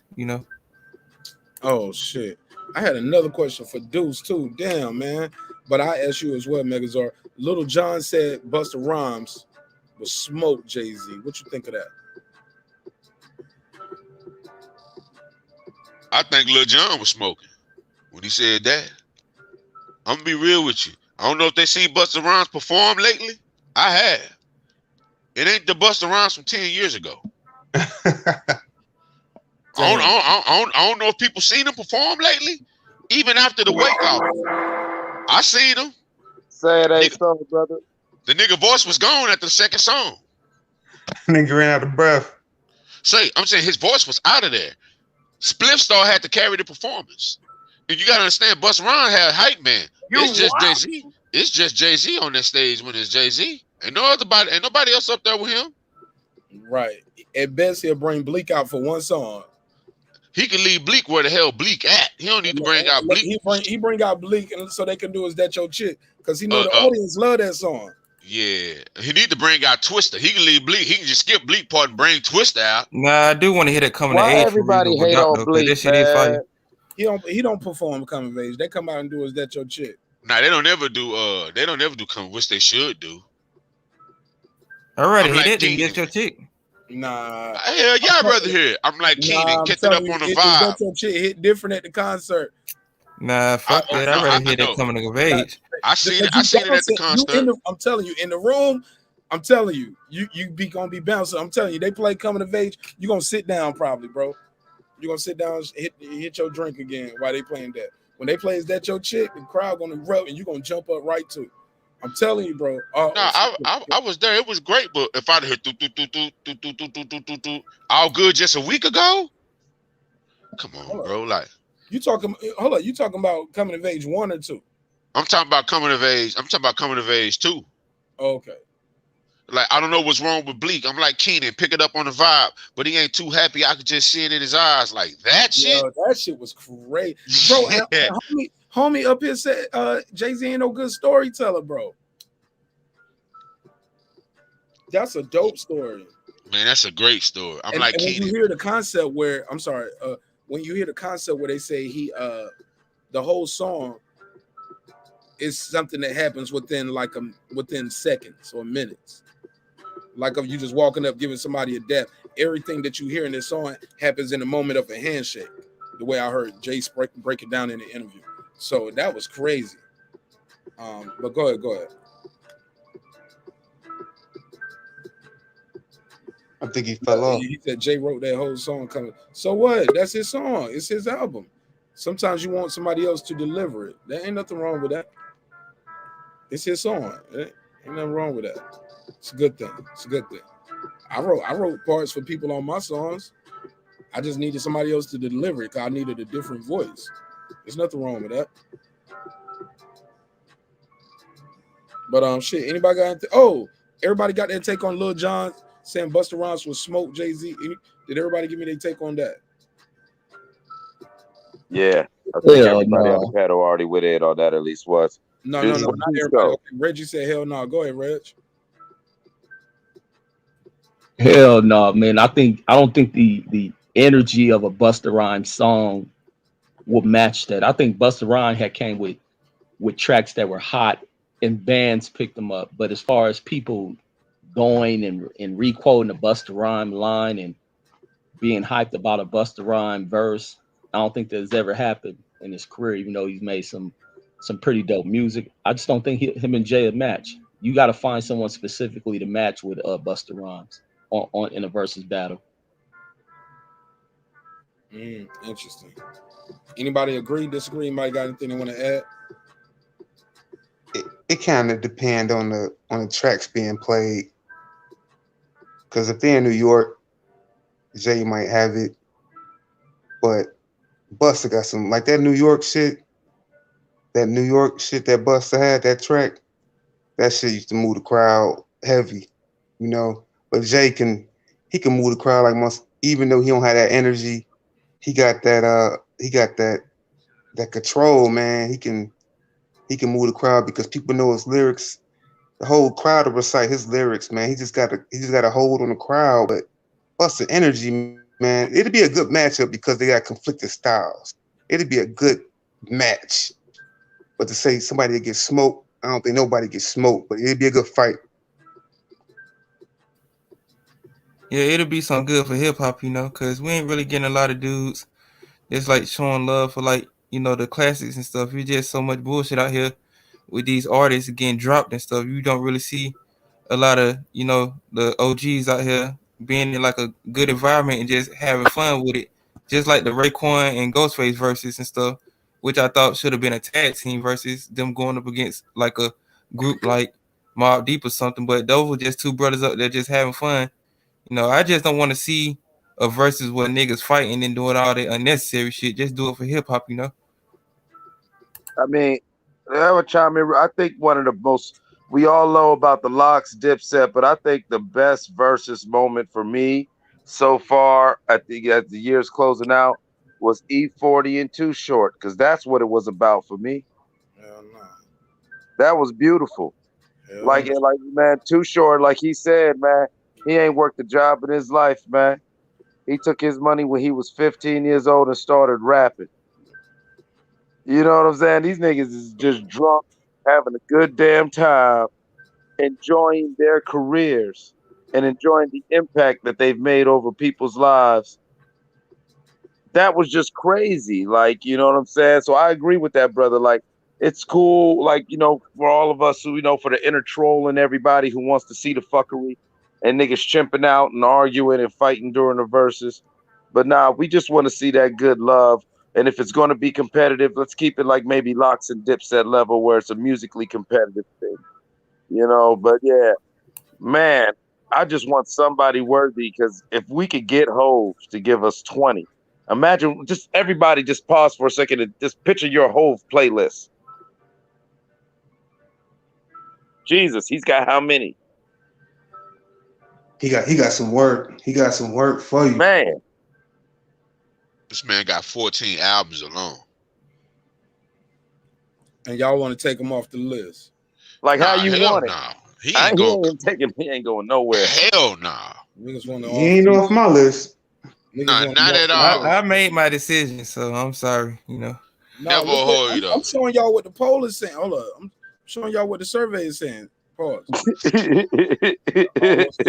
almost got me. I caught it. Pause. Got to put pause on. I caught it too. Y'all niggas pause. Y'all niggas reckless. All right, 103 votes. That's where we at with it. This what y'all think of me. That's what Jay-Z's saying right now. I'm never gonna get the whole interview. I won't gonna get it before, but I really ain't gonna get the interview now. Damn, man, this what we doing? Wow. The disrespect. Let it be known that guy Eclipse did not approve of this survey. I do not approve of this shit neither. Listen, not at all. How am I supposed to win? Hold up. How am I supposed to win when y'all got me fighting Ghost? Come on. He said it. He said it there. Yeah, man, that's a tough list, man. It's just that list is just so heavy. It's just like you gotta add one just so we can keep them all in. Add more than 4, bro. You keep saying that. I don't told you. Ain't no adding no names. 4 is the max. And that ain't because of me. That's because of YouTube. Email YouTube, tell them we need more votes on the survey. Maybe they'll do that. That's what we got, man. That's what we dealing with. Who's the best MC? Biggie, Jay-Z, and Nas. That's his line. Yeah.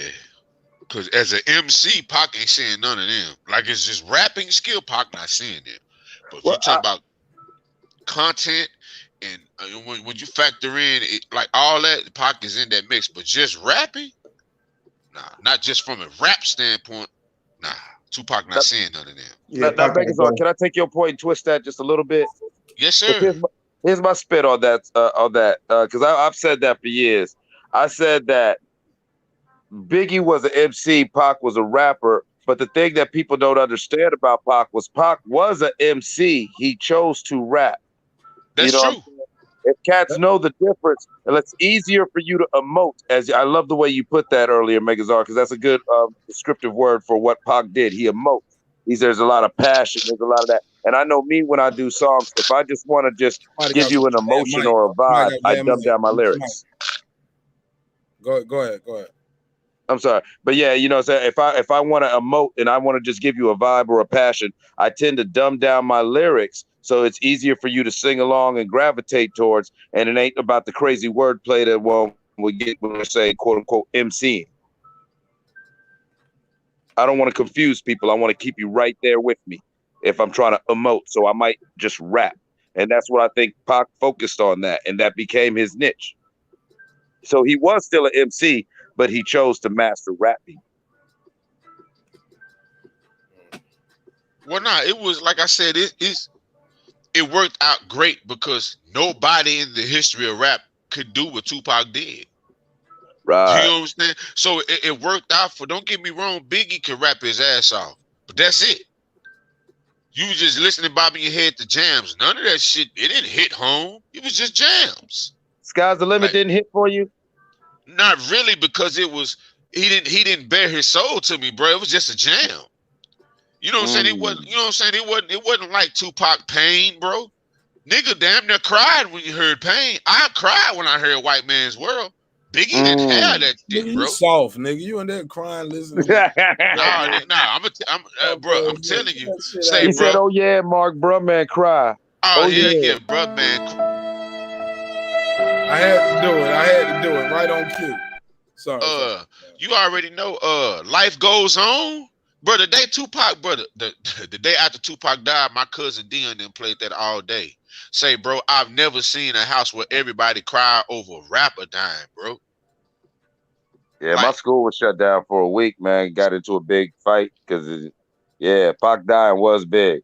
Say, bro, hey man, life goes on. I ain't mad at you. Say, all them songs meant something. That when Tupac, all them songs took on a whole different meaning after Pac died, bro.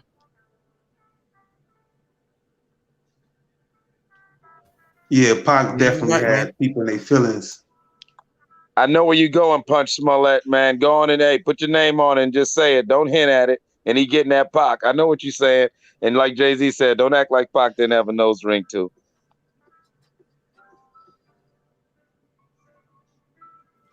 Man. Look, go ahead. Somebody else was talking, man. We please. Y'all on the panel, man. Please try not to address the chat. Just ignore the chat. I'll address them if need be. But go ahead. Nah, come on, bro. Tupac did something like ain't too many rap songs I heard that made me cry, bro. And I bet Tupac has the highest percentage of songs that made me cry from this. How old were you when you died? When he died, unfortunately. That was 96. I was just finna turn, because Tupac died September 12th. Was it September 12th? 96? Yeah, how old were you in 96? The exact date, the exact date matters, because if it's after the 19th, then I was 13. Okay, but so you was 12 or 13. I think it was September 26th. I'm tripping. It was September 26th. I was 13 years old in the 7th grade. 13 years old in the 7th grade. So 13. 13 years old in the 7th grade, bro. And that we've been listening to Tupac for how many years? Shit, since I get around. But my daddy had, like, cause I used to watch Yo MTV Raps and all that. But my daddy bought Me Against the World, and Me Against the World was 94, either late 90, I think late 94. So you might have been 11. Man. Yeah, and I memorized that shit by heart. Interesting. You know what I'm saying? Pussy, I'm talking about a coward dies 1,000 deaths. A soldier dies but one. They say pussy in your papers, pour with your power and pistols, plotting to murder with motherfuckers for to get you. Like, my daddy would let me listen to that. Like, I could listen to Be Against the World. I could listen to The Chronic. I could listen to Big Mike, Something Serious. I know y'all don't know nothing about that. I could listen to Big Mike, Something Serious. What you know about Big Mike? Why? Who? I could listen to Big Mike, Something Serious. I know you ain't never. I know. And you never heard of Big Mike from the Ghetto Boys, Mark? Stop it. No. Yeah, he was. I was fucking with Yeah, that 8 Ball and MJG Before though. my time, nigga. But I know who Big Mike is though. I'm a young OG, homie. That shit before my time. Respectful. Hey yo, remember Look, AG's loss? Hey, Reggie, look on this interview on this show right when they play it back. I'm gonna look like Lil Yachty on this shit. All these people that I do not know. I don't took Big Daddy Kane and Rakim out the top 5. You know what I'm saying? Like, no, get them out of here. Now I don't know Big Mike. Something serious. So go ahead, Megadog. Continue. Yeah, you know what I'm saying? Like my daddy would let me sneak and listen to rap. And then my daddy realized that I memorized a song and he would let me rap it for his friends, right? So I tell you, I've been literally rapping since I was 11 years old, bro. My daddy used to, even though this was before that, but like my daddy used to like when certain things came, like when the Tupac Me Against the World came out, when Something Serious by Big Mike came out, and when Bone Thugs when that came out, and my daddy like, man, my son can rap that whole thing. I used to have to rap that for my daddy friends at the rec, bro. That's what I'm saying. I learned how to rap off Bone. I learned how to rap off these dudes. Then like when I turned 13, 14, I was writing my own little bullcorn ass lyrics. You know what I'm saying? And I heard Mac from No Limit and Mystical and Fiend. Them niggas blew my mind. You know, they prepared me. Like, don't get me wrong. I knew about Nas, but it was nobody down here had Nas. You know what I'm saying? Like nobody was listening to that like that. Right. Yeah, I understand you was the No Limit era and Cash Money and all that. Well, no, cool shit, I was in Dallas, Texas, bro. So it's like I would hear Nas on the radio, but I couldn't go to my friend's house. Hey, bro, let me check that out. I couldn't go. Yeah, I understand. Cause I would like that too. Cause with me being from Georgia and stuff, I grew up on No Limit, Cash Money and Outkast and stuff. But with me being a collector of music, my shit just versatile. I got some of everything you can only imagine and stuff. And especially like with classic like music of like samples and stuff that artists use. Cause you can say that like a certain artist will use like a Bob James sample because he's the most sampled person in hip hop history. So you might not recognize the track and stuff. But if you go back to the sample, you'll be like, I heard that before, Yeah, like it's all a puzzle. Like I call it, it's all a beautiful puzzle because me being from Dallas, I got all the Outkast. That shit was great, bro. Like I said, me being from Dallas, I got Big Mike. I got all the stuff. We had Nemesis in Texas, like Nemesis. A lot of people don't know nothing about Nemesis. Like we had Nemesis, like man, I know about Nemesis. Munchies for your bass. Munchies for your bass. I can't figure it out. You know what I'm saying? Like this is what dudes would just be running, like riding around playing, but they was riding around playing Tupac. You know what I'm saying? So Tupac was my first ever favorite rapper. Like, and everybody was jamming the Chronic down here too. You know what I'm saying? And then, my bad. Go ahead. I just had a question for Mark. So when you start getting heavy into rap, like in 2010, 2000, I'm trying to see where your genesis point start at. Man, I started as a kid listening to rap. Like as a baby, I've been listening to rap, but I wasn't listening to Rakim. I was listening to Hammer, Salt and Pepper, Kid and Play. Okay. I like I was at that age, I ain't buying no music. I'm playing what my family. I'm listening to what my family is playing. Yeah, I remember because you were saying that Mike was before your time, which was kind of early 2000. I'm just trying to see where your head was at. Like, so I mean, when you really got into what you knew, I was rapping more. I've been rapping since I was a kid. I was more rapping my own shit than trying to write rhymes. Like at a certain age, it hit a point where I'm just writing and trying to make music. It was like 2005, 2000. No, like late 90s. Okay. So yeah, you was around like when Stillmatic was dropped. No, actually, Stillmatic. Way before Stillmatic dropped. I think Stillmatic dropped. I was in the army. Okay. Yeah, I was in the army when Stillmatic dropped. So I was doing music way before then. Now, damn, Mark, when you graduated high school? That's my business. Damn, nigga, is this, y'all the feds? No, I'm just saying because I thought I was older than you. I thought I was older than you. All of y'all niggas older than me, but you might not be. It's okay. I'm 38. I'm 38, brother. Okay, well, congratulations. Happy I was birthday. I think senior I'm high. the youngest one in here because I'm 27. You know. Yeah, I was a senior in high school when that shit dropped. Yeah, I was at Arby, Obi. So that tell you something right there. Yeah, I didn't know you was 42. My bad, brother. Nah. I'm knocking 40's door. I ain't quite 40, but I'm knocking the door down, nigga. I'm like, let me in. Let me in. Nigga, I'm 41, so I think I'm the oldest nigga on this panel right now. Yeah, Y'all man. talk. This my Y'all talking last, about this some my shit. I'm last about year to in make my y'all. I'm about 30s. to age myself. Let me be quiet. This is my last year in my 30s, homie. No, but you was there to see a transition of rap though, where it went. Absolutely. And I was in the mix, man. Like, Yeah. but That's it. like, Same with me. Like that's why I tell people. No, I like Big Daddy Kane. I had a cousin named Mike who looked like Big Daddy Kane, so that shit was always cool. Like, we like Big Daddy Kane. We was fucking with Big Daddy Kane, but as an adult, putting him on my top 5 list, no, the catalog just ain't there for me. Well, see, me, I think his catalog was great, but you know, with a lot of those mid. I'm sorry. Or Rakim, respectfully, his catalog ain't long enough for me. Well, I believe that I don't know if I think it was Megazar, one of the brothers pointed out so eloquently my logic on that.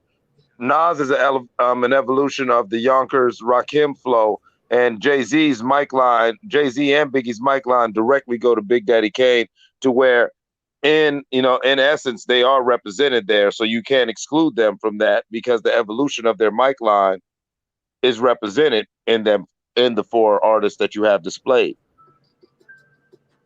You know what I'm saying?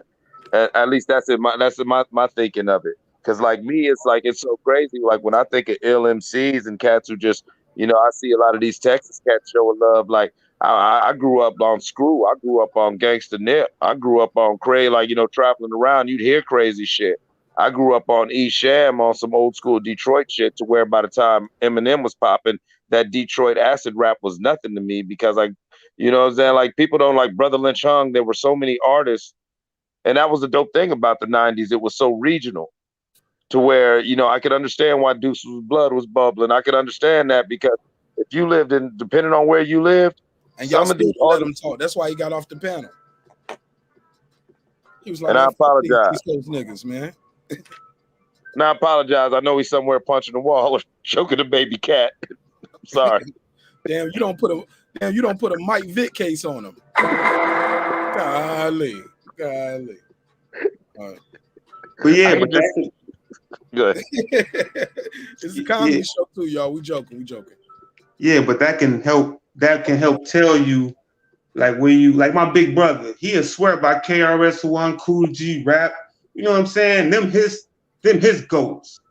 Like, my goats is like Nas, Jay, Big. And then you got the cats after me. They goats is like Wayne, Drake. You know what I'm saying? So depending on what era. The show is still on? Hey, 646. Hold on 1 second. Go ahead, finish your thought. Let me take the call, bro.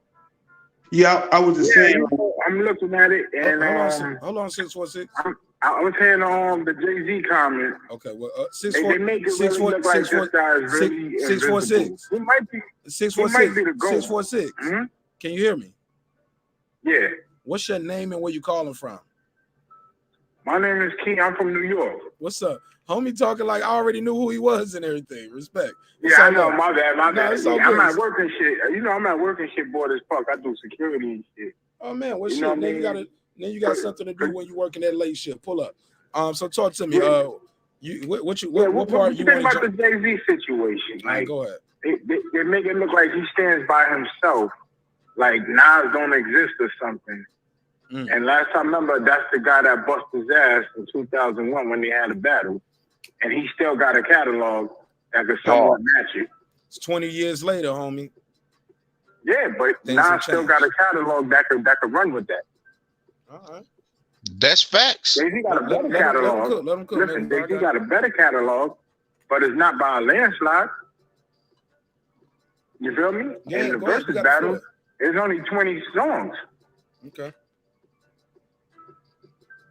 You know what I'm saying? I feel Nas got more than enough to compete with that. Okay. You know what I'm saying? Who do you think is the best match for Jay-Z in that versus match? I don't know. Who you think? Lil Jon said Busta Rhymes will smoke Jay-Z. Do you agree or not? Fuck no. Busta Rhymes. Lil Jon had too much crunk juice, huh? I think you know what it is. Sometimes we have these close personal relationship with some of these artists, you know, because they're in the entertainment business or whatever. So we sometimes be a little biased of who we gonna say gonna beat whatever. You feel me? Right. But Busta's nice. Don't get it twisted.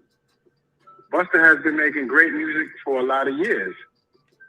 But him beating Jay-Z, that's not happening because he's not even in that conversation when you be like, top 5 MCs. You don't shoot his name right away. You might put him in 10 to 15 or even 20 greatest MCs. You feel me? Right, but now he gonna smoke Jay-Z. He ain't gonna smoke him. I can't see that. But he could give him problems on that stage because that energy is fucking ridiculous. No, you talking about Busta Rhymes in 2021, or like Megazar said, Busta Rhymes from 11 years ago with help from Spliff Star? Silence. I can't remember last time I seen Busta on stage. Matter of fact, he was on on the BT Awards. Shit like he that. He did a couple of medleys and shit. You know what I'm saying? Then he had some help too. He had Spliff Star right there beside him, didn't he? All my people over here. All of my people over here. Come on, Spliff. Let's do our routine. You remember that routine that we used to make, Spliff? You like Mr. Clean? I get it. Yeah, that's Busta Rhymes, Spliff Star. I ain't gonna lie, like I haven't seen him in action in a minute on the stage like that. Yeah, put a case on it. You telling me about no energy? Well, he gonna bring Spliff Star out there too? You know he is. That's cat. That's not even a question. Nah, you got slap Busta. Slap. Be there. Nah, ain't no hype man in verses, homie. Oh, all right, shit. The whole time you bring a hype man out for verses. Wait. Nah, man, Freaky Zeke a hype man. Come on, wait. If ain't no hype man in verses, what the fuck was Freaky Zeke doing on stage? Getting a check. He's a group member. He's a member of the group. Shit. That right there is some solo art. Doing all the funny. That's Flavor Flav. He had to do that. That's Freaky Zeke. That's what he do. That's Flavor Flav in Public Enemy, homie. Yeah, boy. You know what I'm saying? He's a member of the group. Now Spliff Star is Busta Rhymes and Spliff Star aren't a group. Busta Rhymes is a solo artist. Can't come up there with a hype man, homie. Flip Mode is a group though. But he's part of Flip Mode. Yeah, Flip Mode Squad. I ain't never heard this nigga spit a rhyme or nothing. Right. Well, look, man, let me get back to the panel, man. Thanks for calling. You got anything you want to plug or promote? Or matter of fact, let me get your take on this real quick. Is Drake the GOAT of his generation? And does having some help and some ghostwriting help, does that put a stain on his legacy? Absolutely.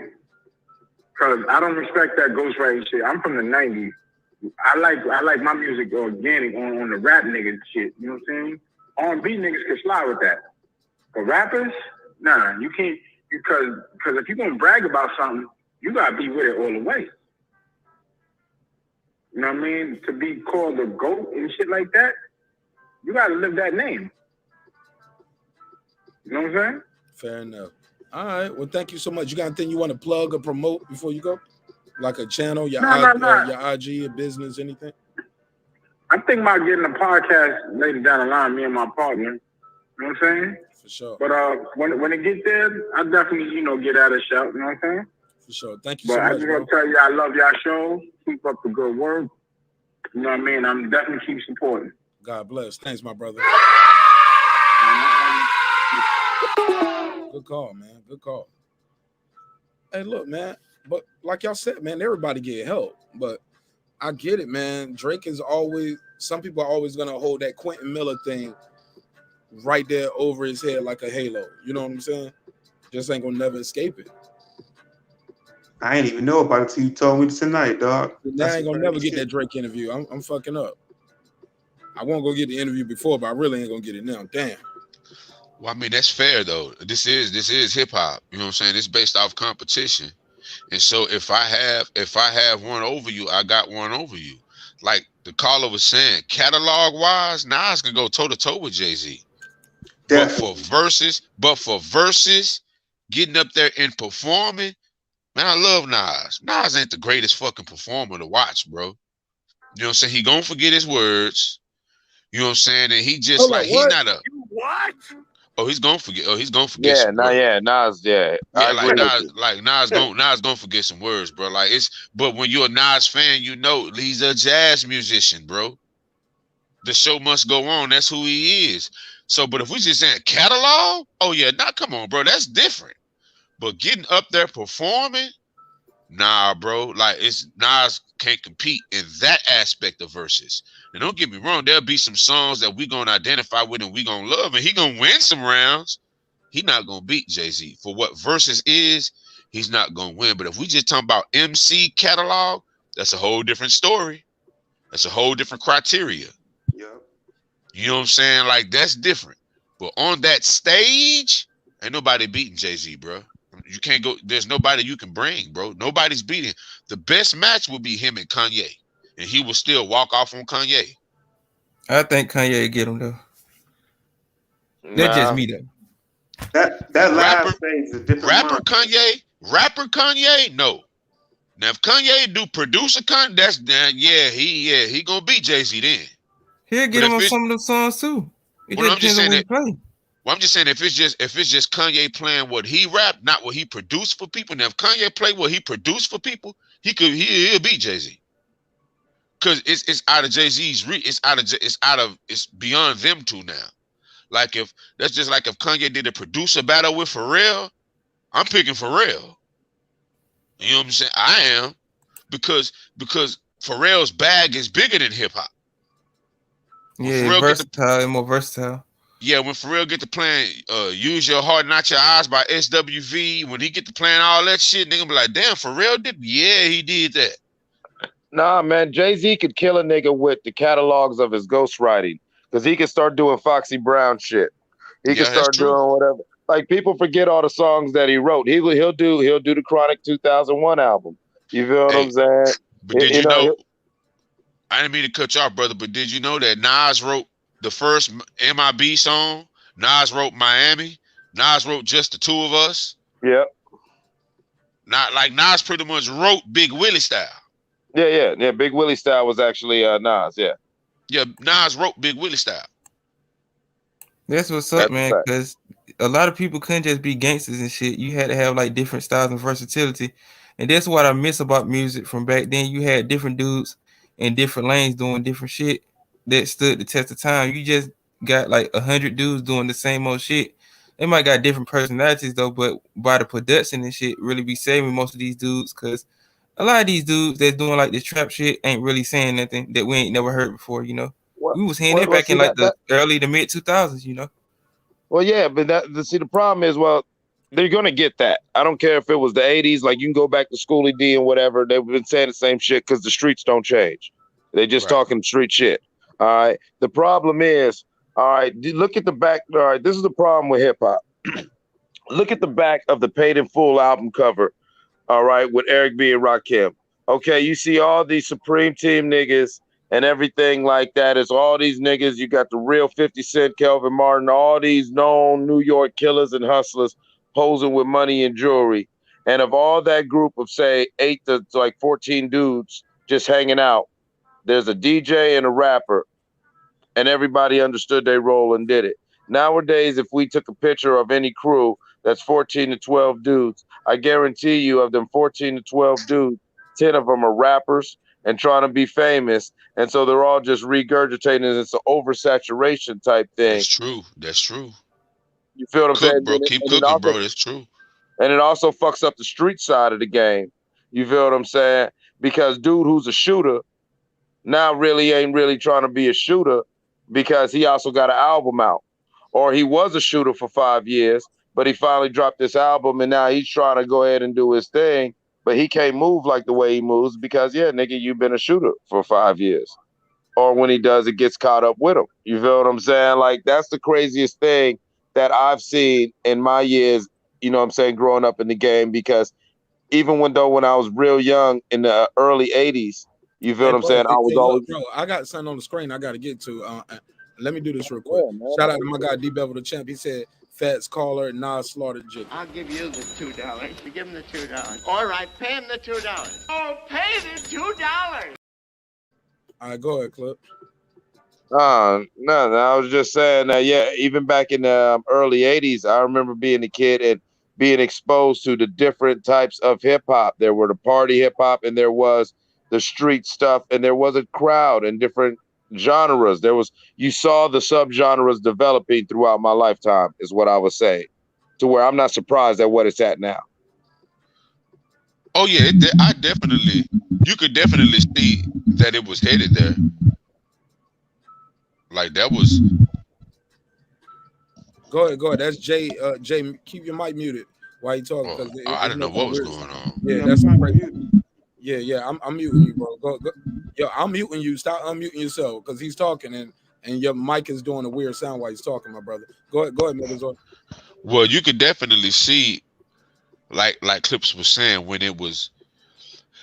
You know what I'm saying, because today they grew up like this generation, these Gen Zs and the second half of the millennials, they grew up different than what we did.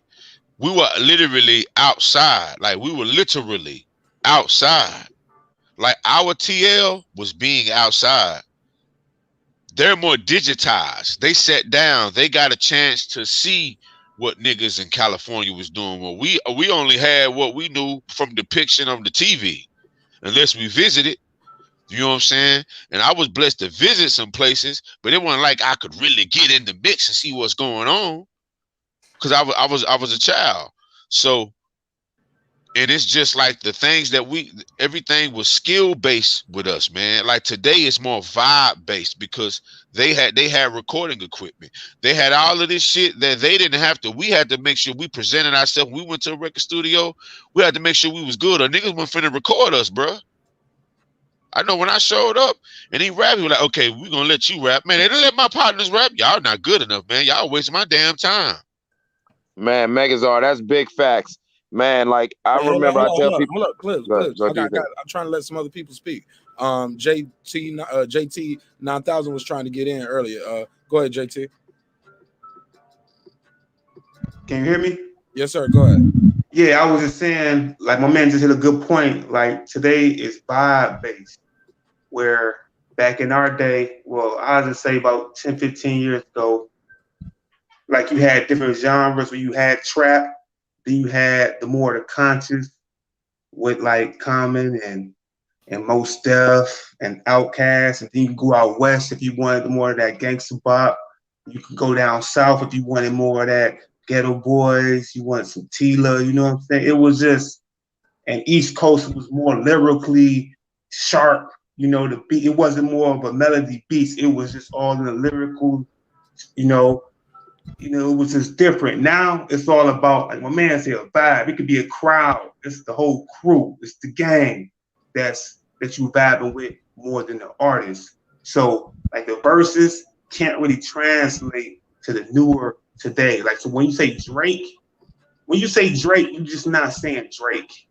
You know, you say to yourself, it's a whole machines, a team, OVO, all of them sound the same when they rap. Whereas like a track like, I don't know if you know I Shot You, the remix, you ever heard of that? With LL, it was Keith Murray, it was with Fat Joe them, yeah. Everybody had a different style, but it just worked. It was like a collage. They just put it all on the track and you saw the different styles. You're like, damn, it was more of an individual art back then. But now it's like, okay, you got a trap vibe, you got a drill vibe. You know, it's all muddled together. I even just like the Fugees. I'm not even sure what genre the Fugees was in, but that was a masterpiece. That was a classic album too that people forget about. But yeah, I just wanted to drop that in, how the styles has changed, the genre has muddled together nowadays. That's because it ain't based on, and I say that's because it ain't based off skill, because when it's based off skill, you develop into who you're gonna be. Like, you know what I'm saying? Like the people that influence me, eventually I'm gonna grow into the person that I am and just take what they influenced and what I learned from being a student of them, and I'm gonna naturally evolve into what I'm gonna be based off skill. when you take skill out and you add all of this vocoder, all this, you got people who can't hold a fucking tune, but now everybody wants to sing. Why? Because the standard has been removed. You don't actually have to know how to sing today. You could be like Future. It sounds like you're swallowing water all the time. The difference between Future and these niggas is Future is a great writer of jingles. All Future song is jingles. If you put Christmas, no, for real, bro, and that's why the shit works. That's why the shit work, bro, because they're jingles. March Madness, that's a jingle. Fuck up some commas, that's a jingle. Mask Off, that's a jingle, bro. And it just, he approached it as a carol. I call them jingles and carols. All right, compare it to somebody else. Who else does jingle? Who's not? Give me something that's not a catchy hook. It's not a jingle and carol, so I can put this in perspective. I'm trying to. Well, when I say like fuck up some commas, yeah, 100,000 to 100,000, 100,000 to 50,000. That's a jingle, bro. It's just for. Hey, look, I'm over here. Oh God, man, you know I'm over here bouncing. That's a jingle. I knew it was. I knew. I said I was about to say, Mark, you in your chair swinging. I'm over here smiling and shit, bro. I'm over here like this.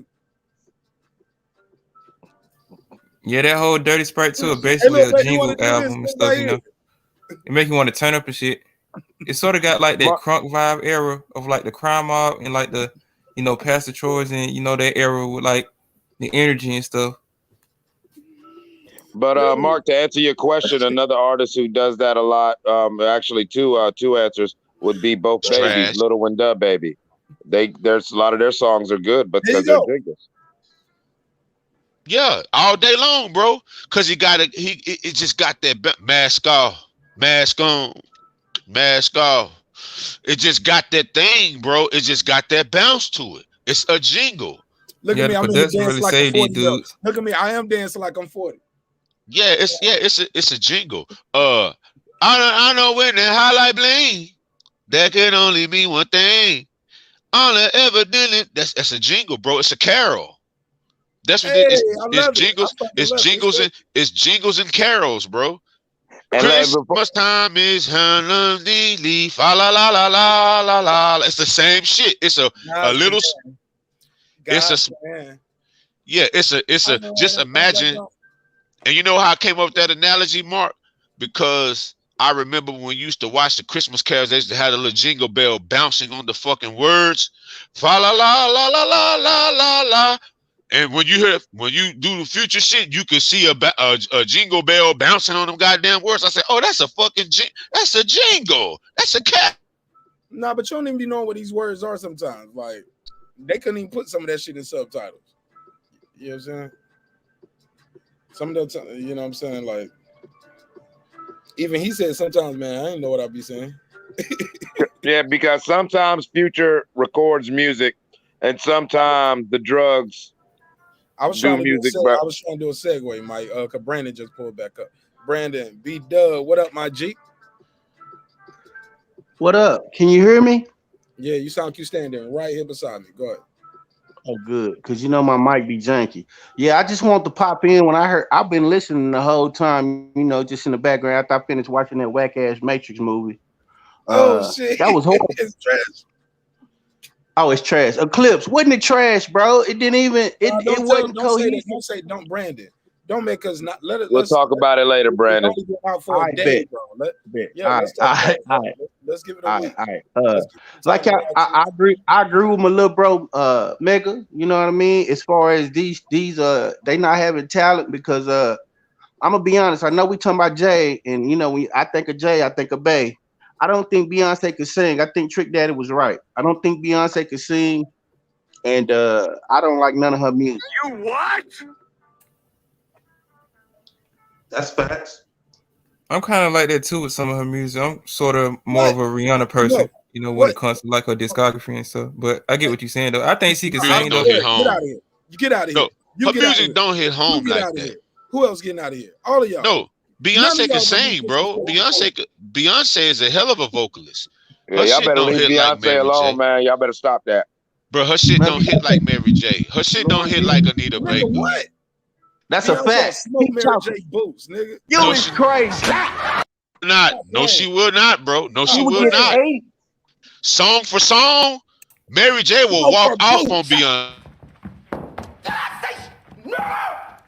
Oh, shit! Say it again. Say something else. Oh. Bro, when you realize, that all that shit Beyonce did is similar to what Lil Wayne gonna do if he face Jay-Z. All that filler shit. Talk that talk. That's filler, bro. Let me upgrade you. That's filler, bro. Nah, she that's can't stand next to Real Love, which was a hit. She can't stand next to Real Love with that, bro. Bro, she can't stand next to I Can Love You Better Than She. She can't stand next to that, bro. Megazar, real quickly, I just want to say to all the whole beehive around the world, that guy Eclipse is not saying it. Go ahead, Eclipse. Go ahead. I just want to say to the beehive worldwide, that guy Eclipse is not disrespecting Queen Bee in no way. Don't come after me. I love her. Black is King is a beautiful production and beautiful acoustically. Man, I love Beyonce, bro. I'm a Beyonce fan. Nah, nigga, fuck that. You copping, please now. No, I'm not. The music is not good. Brandon, am I not a Beyonce fan? I'm a Beyonce fan, bro. I am. And vocally, Mary J. Blige can't see her vote. Mary J. Blige not even in the same ballpark vocally. Beyonce is top 5 vocalist of all time. But she does her talent service by that popcorn bubblegum shit she do. You know? It's different, when it comes to like different female artists singing and stuff. I wish you could just lean forward right now to the camera and I can. Mark, Beyonce is a goddamn pop artist. Alicia Keys make better music than she do. Stop it, bro. Alicia Keys make better music than she does. She does not make good music. Tony Braxton, come on, bro. Mine, bro. Alicia Keys' range ain't what Beyonce's range is vocally, bro. Facts. Tony Braxton. She don't have that range. That's why she be like, baby, do a bunch of babies in her verses. Man, come on, man. Man, that Destiny Child, man, that's extremely talented, nice on the keys. The name fits. I get it, but bro, she can't get up there. She can't get up there and do that. See what you Not doing? all women want to dance though. Some women want to play instruments, and some women want to sing. They got different ways of singing and producing it, and like getting it out to the masses and stuff. Not all the women can dance and stuff, I know what you're saying. We talking about smoking somebody boots in the verses. Hold on, listen to me, Mark. Y'all talking about performing and dancing on a damn stage. I'm talking about singing, bro. We was talking about you just said. Mark, you just said. No, I'm talking about. I said she cannot. No, I'm talking about singing. If that's the case, Janet Jackson Janet Jackson is a better dancer than she is. Come on. That choreographed robotic shit she doing. Janet Jackson better than Beyonce. Janet Jackson can't fuck with Beyonce. Put this man on timeout. Hold up, Janet Jackson doing this shit right here is fucking with Queen Bee, nigga. If you don't get Brandon, I would never do this right there. I would never do this in real life, but right here for the sake of the show, for comedic. Do it again, Mark. I want to see it one more time. Hold this for me. No, do them dances again, Mark. Since you cammed up, one more time. Nigga, that shit ain't fucking with Beyonce. That's this right here, Janet Jackson. Now, if you said Sierra, I was like, okay, that'll be some. That can be. Man, that wouldn't be shit. That wouldn't be shit either. Sierra trash, bro. Don't even bring her. We talking about. We talking about Queen. She alright, but Sierra I trash. Beyonce way better than her though. I can't say Hey, Sierra Mark, can trash. I ask you a question? Can I ask you a question? You just did twice. Okay, you right. Beyonce. You said you believe she to be top 5, right? Is she better than Whitney Houston in any genre? Is she better than Whitney Houston? Yeah. No. Yeah. No. Fuck no. No, she ain't. Fuck no. She not better than Mariah Carey, bro. She not better than Mariah Carey, bro. She ain't better than Mariah Carey. Now I'm gonna say that right now. No, she ain't. Hell no. Beyonce beat everybody. Mariah Carey, y'all ain't never seen Beyonce do what Mariah Carey did up there. She don't need to see Mariah Carey. Stop. Beyonce still is Beyonce. She ain't never slipped, never folded, never budged. Yes, they got Beyonce raw vocals on the internet, and on YouTube. Mark, Everybody they got a raw vocals. fell off. came back. Mark, They got it up and down. Mark, On the time Beyonce, they nah, have you her know my raw name. You vocals ain't gotta on keep saying it. Let YouTube. me get this off. You gotta put some respect on Beyonce name. They have her raw vocals on YouTube. Pull them up, and you can hear them in the background right now. Type in Beyonce raw Somebody vocals. pulling up a tape where she working on the vocals, getting the song Yeah, right. that's what I thought. That's what I thought. That's what. Congratulations. We're talking about an actual performance Mariah Carey did, and she choked. Now pull that up on your YouTube, homie. What you talking? What about the time she went crazy and just started running around and next to J working on a song? No, we talking about a live performance. Your girl Mariah choked. Well, fine ass. Man, Mariah Carey in her prime, Beyonce not seeing her, bro. We're not talking about Mariah Carey after the nervous breakdown, bro. She was never the same. Mariah Carey before the nervous breakdown, bro, Beyonce ain't seeing her. Now y'all taking it somewhere else. Yeah, I agree. I agree with that too. You know, y'all taking it somewhere else. So y'all want a prime Mariah Carey versus a prime Beyonce? Beyonce ain't never fell off. She don't know where her prime at yet, because she's still No, she fell off. She's still No, ascending. nobody ain't trying to hear no Beyonce rap at Salsa Fierce. She want to hear that. For an Oscar Bro. right now. What you talking about? Say, look here, Mark. Mark. I'm finna eat to this. I'm finna eat to this right now. Have you ever put in a Mariah Carey, a Mary J song, a Aretha Franklin, Anita Baker, Whitney Houston, and ever heard them sounding like the fucking Migos? Hell no. Hell no, you haven't, bro. Around long enough. No, it ain't even about it. It ain't about it. They don't It's not need to do that. It's not about it. No, it's not a. No, it ain't no versatility, bro. It's No, blending genres. no, it's called pop. It's called pop chasing. No, it's called she can't stand next to next. You know what it's called? It's called standing next. It's called standing next to Adele, something she can't do. That's why she don't make ballads like Adele, because she can't stand next to Adele in that. Stop it. Bro, she got so you listening to the Carter's album right about now? Hold up. Adele, hold up. You think Beyonce want to do Adele numbers everywhere she go? Beyonce is a global icon, bro. Adele is. Say, who you think Adele is? Adele is from the UK, bro. What you talking about? She ain't American. Beyonce's bigger than Adele, bro. Man, look, Adele is over here more than Beyonce is over there, bro. And Adele is from the UK. Man, there ain't nowhere Beyonce ain't. Bro, Beyonce been doing this shit since she was a kid on Star Search, my nigga. Like, hey, bro, nobody know about that shit, bro. Nobody know about. They had to go back and find that footage. I ain't know that shit, and I'm in Texas. I'm just telling you about it. Happened though, my brother. You missed it, but it happened. No. The world missed that shit when they got back. Like Jasmine Sullivan was.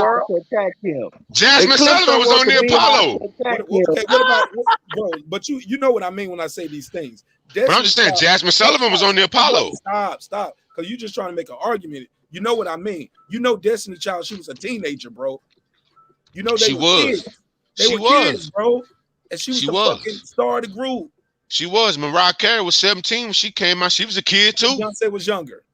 Yeah, but Mariah Carey sold trillions upon quadruple. You can't even compare. At least 3 times off her albums and stuff. Fell off a couple times. I mean, Beyonce fell off too. Beyonce ain't doing nothing like she had a nervous break. Got cold, bro. A couple times, bro. No, Mariah Carey. No, Mariah Carey is platinum with. No, Mariah Carey had a nervous breakdown because of her situation with Craig Calvin. No. Look here, that's a part of her story because she had a bounce back. You forgot in 2006, she had a bounce back album that sold more than Beyonce albums that was coming out at that same time. Ever. No, you forgot because before then, like as Destiny Child, as the group. I'm not talking about those albums. I'm talking about Dangerously in Love. marqnash and the Beehive over here. Somebody said on Facebook. Yeah, I'm talking about. Spots we hit bees. I'm talking about Dangerously in Love. That was 2002. I'm not mistaken.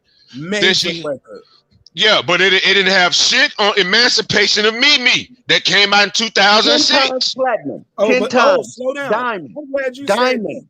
I'm glad you said that. Because that is the answer to your question. Have we ever heard Mariah Carey rapping like the Migos? We heard her doing that, like she was doing that rap singing style on that album. No, she wouldn't. She wasn't doing it like fucking No, she Beyonce would. with that Sasha Fierce shit. Beyonce, hey, on the radio, sing to me. Yeah, she rap singing. no. That ain't what Beyonce was doing. Beyonce had auto tune and she sounded like Quavo, bro. That's two different things, bro. That is not the same. Different things. That is not the same. Sound like the Well, that Migos on showed your you that album, she's man. more versatile of an artist than Mariah.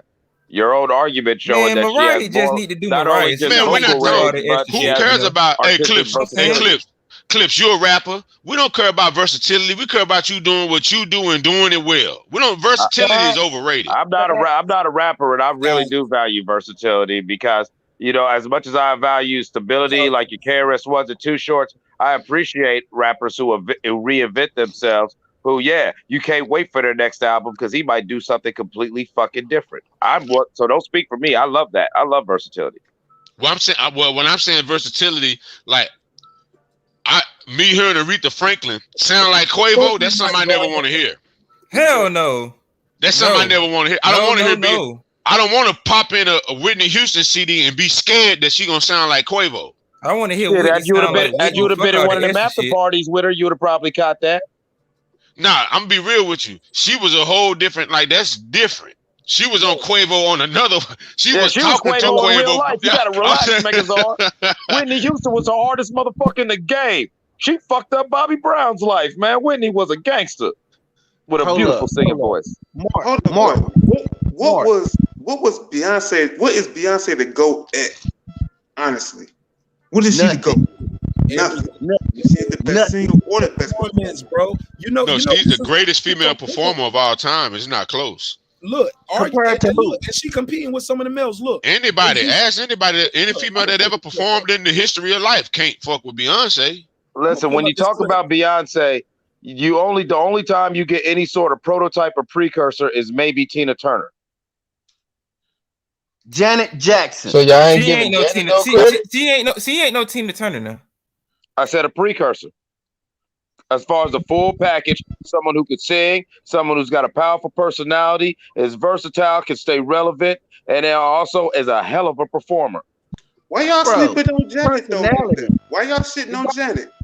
Did y'all say personality? Hey, I never shit on Janet because he came out with the Control album selling 10 million. Janet Jackson jokes. Y'all was talking about she's a better dancer than Beyonce. She is. Nah, I never said that shit. I said that. She is. Hell no. Don't look at the old choreography, man. Y'all just prisoners of the moment. Brandon. Janet did Super Bowl. Thank you. Shout out to the titty. Right. And the sale she had to show a titty. Oh, come on, man. Oh, I told the truth. And she got that was Justin Timberlake. Come on. I told the truth. And she got in trouble because That's fine, let her black nipples touch that white hair. This Janet Jackson right here. Control. Yeah. Hey, Mark, you wild, boy. That shit fire though. That's right. Hey, That's Mark. right there. Mark. She Mark. confusing y'all with the fireworks and the drum. Hey, man, I'm not to let y'all keep capping on Janet, dog. Janet came from the greatest family to ever hit the business, bro. 1814. Janet Jackson came from the greatest family to ever hit the business. And Joe Jackson deserves his damn credit. Speak on it. He should be in the Rock and Roll Hall of Fame. Him and Bob James. They should put his belt in the Rock and Roll Hall of Fame. Oh shit. Hey, Mark, let me tell you something. Hey, all them ass whoopers led to success, though. Hey, I don't give a damn what you talking about. Hey, Mark, let me ask you this. Hey, Mark. these soft ass kids, you can't even whoop them no more. So what they gonna do for them? Niggas called defects and shit. Everybody talking over each other. I can't hear Megazord talking to me. Go ahead, Megazord. I'm just asking. B-Day, would you consider that was a big Beyonce album, and it came out 2006. It ain't even might not be my favorite album, but it's definitely not my favorite. It's definitely not my favorite album. But see, this is the year that her and Mariah Carey dropped head to head. Beyonce, the global icon, sold 3.5 million worldwide. Do you know what Mariah Carey did that same year? 10 million. 10 million. 10 million. You know why? Because been in so long, and it was great songs. Stop, bro. Don't act like Jermaine Dupri won't on all over that shit. Say what you mean? What you mean? Beyonce had Sean Garrett, bro. Listen, Jermaine Dupri won Producer of the Year that year too, didn't he? The music was just better, bro. The music and the songs were just better songs. It's a better That's a fact. album. It's just That's a fact. That's okay. It's nothing wrong with that. She had a better That's a album fact. that year. That don't mean the whole body of her work and her career is better. Yeah, no, I'm just telling you that was light. I'm telling you that was light for Mariah Carey, bro. It brought it bro, back, you know her Christmas album sold 40 million, bro. Brought it back, bro. And her song is #1 right now on the Billboard charts. She got a song that's #1 right now. Every year Right she now. goes through some Christmas shit. I get you, homie. I ain't say you lying. I'm just saying you can't put it. She can't do a verses beside Beyonce. She also 8 years older than Beyonce too. Huh? That means something. She also 8 to 9 years older than Beyonce right now. Fair enough. I'll give you this though, Mark. Ain't nobody in Beyonce's generation that's fucking with her. Nobody at all. They're not even close. Nobody at all. Wow. Niggas trying to say Rihanna can fuck with her. That's because they want to lie. And Rihanna little sister. No. To me, Rihanna can't. To me, Rihanna I don't know can't. about that. But Rihanna got more stream. Rihanna got way more streams than Beyonce, and they came on streaming platforms at the same time. Beyonce been around before streaming. I know. I listen to more Rihanna albums than I do Beyonce albums. Y'all better put some respect on this queen right here. What y'all? I like her, I'm not but I just don't disrespecting listen her. to her like that. I ain't Not saying she disrespecting sucks, but her. I'm just more familiar with Rihanna stuff. Please, I can't hear y'all all at one time, and I know y'all hear the other person talking. So yeah, please, guys, please, can't hear everybody at one time. Mark, what's your favorite album? What's your favorite Beyonce album? It's too many to name. I like 4. I like her. The very first album is might be one of my favorite, like her very first one, because I love Dangerously in Love. I like the album that if I was a boy was on. I thought that was a creative, strong, creative video. I'm a creator, bro, because the whole video, you see the video one way, and then when you see at the end, I think she was a cop or something, and like she was cheating on her partner was cheating on her. Her dude was cheating on her. Then you realize no, it's her cheating on. She's the cop, and she cheating on her husband the whole time. And the song's about cheating, and it was super dope. I love Halo. I think her vocal performance on Halo is second to none. Yeah, man. I just think she's phenomenal. I mean, like, ain't nobody fucking. Beyonce is the marketing queen. That's what she is. Sir. She cannot act. They tried to put her in movies and make her like she was Diana Ross. Then you bringing in the acting and the shit. Like, She ain't Diana Ross now. You gotta, yo, this nigga's a dog with a bone right here. I am. Man, y'all don't want y'all social media accounts. The Beehive gonna shut y'all down. That's why I don't have an Instagram. I ain't never been on Instagram, Facebook, or none of that in my life. I don't know how to post or do nothing. I ain't worried about that. Ain't nobody worried about the Beehive, man. I don't care. I got an electric fly swatter. I fly swats all day and bees. Hey, so who the best female rap artist out? Hold on. I want to play this clip. Jay-Z responds to viral Beyonce and Michael Jackson comparisons. Standing by his woman, long time. Music heads often. They ain't playing. I'm trying to find the clip. I'm gonna find this clip real quick. But I know the clip. The clip is Jay-Z saying that Beyonce gonna be mad, but he knows that Michael Jackson is the better performer because she got the benefit of watching Michael Jackson. So basically, he like shut that shit down. She ain't better than who said? No, who said that's the clip you talking about? Because that ain't the clip I got. That's the clip you gonna play. That's not the clip, bro. Damn, he telling you what you about to play. Right, Hey, right. Mark. Like, what is he doing, bro? Let me do my thing, bro. Go ahead, play the clip, Mark. This nigga is, bro. He gonna tell me the lottery numbers for tomorrow. We'll And if you play him and you win, we gotta split the money. Let's do it, but if you're a mind reader, shit, tell me that. But basically, he was saying Michael Jackson never had a Coachella moment. Did you hear that? Coachella moment, man. You know, He had the 25th Motown anniversary moment. He didn't need I that. don't want to hear shit. I don't want to hear no comparison like God that. damn, y'all niggas don't want. Y'all cannot host the show a little bit. Go ahead, play it, man. Play it. Let me host this shit a little bit. It's basically he said yes, Michael Jackson had his moment, the Motown moment, but it wasn't Coachella like the way Beyonce did. I pulled a clip up, but that's the statement I'm trying to pull up, Brandon, not what you saying. Did Coachella even exist for Mike? That's what I'm saying. Fuck no, do see Coachella how- for white rich kids. Man, don't Yeah, we don't nobody go to fucking Coachella. Don't We don't nobody give go a to damn that about shit. that, I know man. niggas that went to Coachella, bro. Stop saying that. You speak. Yeah, maybe I now. notice a lot of Yeah, y'all I know a Texas lot of niggas keep motherfuckers who go to speaking in Coachella. definites. You and Megas are been doing it. Y'all will say nobody, and y'all speaking in definites. But bro, I'm telling you, I can call Hey, somebody who flew out there from Baltimore. Mark, can I Like, ask you a just question? fuck Do with it. regular people go to Coachella that you know? They I fly out to just Yes. said California. it, bro. I just said that. You ain't even Okay. listening. All right. All right. Just say hold on, Brandon. you Hold on, don't Brandon. do it, and That's, nobody I mean, you. that's I'm not telling you, relative to yes. like I don't even know why Jay would say something goofy like that. Compare, I'm trying to it's find like it. a I'm trying to it's a find it. sly comparison to Mike. Like certain shit you just shouldn't do. Like just Mike is in another stratosphere, so don't even try to do that shit. Yeah, because I ain't never seen nobody faint. I ain't never seen people fainting and ambulances waiting to carry people out at no fucking Beyonce concert. I seen people How many fainting in Beyonce Russia. concerts have you been to? How many have I seen on TV? No, how many have you been to? I ain't never Great been to a point. Mike concert, I didn't but go I to a seen it on Mike one. TV. Okay, well, I seen it on I'm here to tell TV. you. I go to concerts. I've been to Beyonce concerts. It's ambulances outside. I've been to a Trey Songz, Chris Brown concert. It's ambulances outside. Homie. No, that's not. It's No, are damn they near, it's fainting? damn We near can't a roll compare call. Trey Songz to no Chris Brown now. Like, come on now. No, I'm telling Yeah. you. See what y'all. God damn, I can't even have a conversation with y'all. Y'all just moved the goalposts. He said he ain't never seen it, but then he ain't never even been to a Beyonce concert.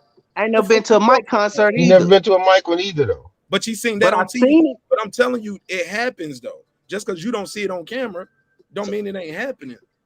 And I'm I telling ain't you, never it's seen it. there. That's And I ain't cool, never dog. seen a million people. I seen a million people in Russia in St. Petersburg Square at a Michael Jackson concert. Have you seen Beyonce do something like that? They got you Because said I Russia haven't. at St. Petersburg Square. I believe that's Man, where it was. it's not even worth the comparison, man. So I Yeah, don't even you put her in the can't really sense of compare Mike. them.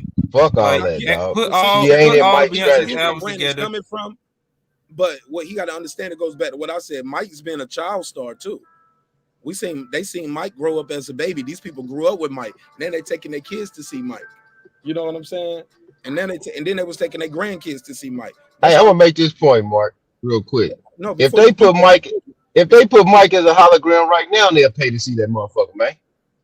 let me play this clip. All right, well, no, I gotta run this ad. It's an ad in front of it. But yeah, man, that's all I was trying to say, bro. Reggie Owens, you still there? Reggie, you sleep? Reggie fell asleep on the show. He Good probably ass. just went crazy when you started putting Beyonce next to Mike. I Yeah, put you them can't next do to that. Mike. No, I'm playing the clip. Listen to audio. Go ahead, play the clip, man. Nah, I'm Mark, just you did I'm that. not playing, antagonizing you but a little your bit, mic Mark. ain't muted. Your mic ain't muted because it's low. The audio is low. Nobody stand on that stage with me. I need this. See, I done went to the next one. Damn, clicked the wrong button. Trying to mute the mics. I'll find it again. Damn, man, I clicked. Just so you know, Mark, you did that. You did do the Beyonce to Mike comparison. You did that. Okay. You kind of slid it in there, man. You slid it in there. Yeah. I'm gonna play the clip, homie, so y'all will know what I'm talking about. Pause. I said I'm gonna play the clip so y'all will know what I'm talking about. Pause. No, I'm talking about them sliding it in there. On that stage with me. I need this. Why is it playing this one? Yeah, it's kind of muffled, Mark. It ain't that loud either. Yeah. I'm trying to. Here we Don't go. worry about it, Mark. It's just No, Jay stop doing that. talking. Y'all niggas doing just talk. Nigga, leave me alone. Let me host my show. But y'all niggas trying to say I said this shit. I ain't say this shit. These Jay-Z Hey, words. but you see what happened when Y'all y'all stop start fucking talking with me. about Beyonce? Yeah, he tried to put Beyonce next to Mike, and she don't even work. You can't even get the shit to play. No, Beyonce deserves to be in that No, I was trying to conversation. mute niggas' mics. What conversation? She need to be in a conversation with Whitney Houston, and that's it. Why? With other women? No, Beyonce's transcended just being looked at as just a great female artist. She's a global artist who needs to be looked at with the Michael Jacksons and all like that, regardless of I any go with gender this or shit, genre of man. music. I can't compare her to no Michael Jackson. No. This I can't. man, I can't. Why do these people be doing this, bro? Like, why do we always got to put the women in the ring with the men now? Since that's what y'all want to do. Why all do we the got to time. keep them separate? I ain't trying to Because keep they nobody piss separate. separate, I don't don't think they? nobody on the Don't they panel piss trying to keep separate? nobody separate. Do they piss separate, sir, or not? They don't want to be though. They don't even want them to call them the best actress no more. They want to be called actors. Yeah, you see what I'm saying? They Like don't stop want the mixing this best shit man, up. best See, woman. y'all They play. want. See, But it's like I listen, be no, watching people stop. play You right listen. into the hands of the people that Ask want the them to play question. into the hands of You the don't want to goofy hear the shit. answer. That shit weird. But That go shit ahead. goofy. Go ahead. You asked the question, but the answer. Girls are girls, boys are boys. I don't compare my sons to my daughters. I don't. But if you wanted, if you wanted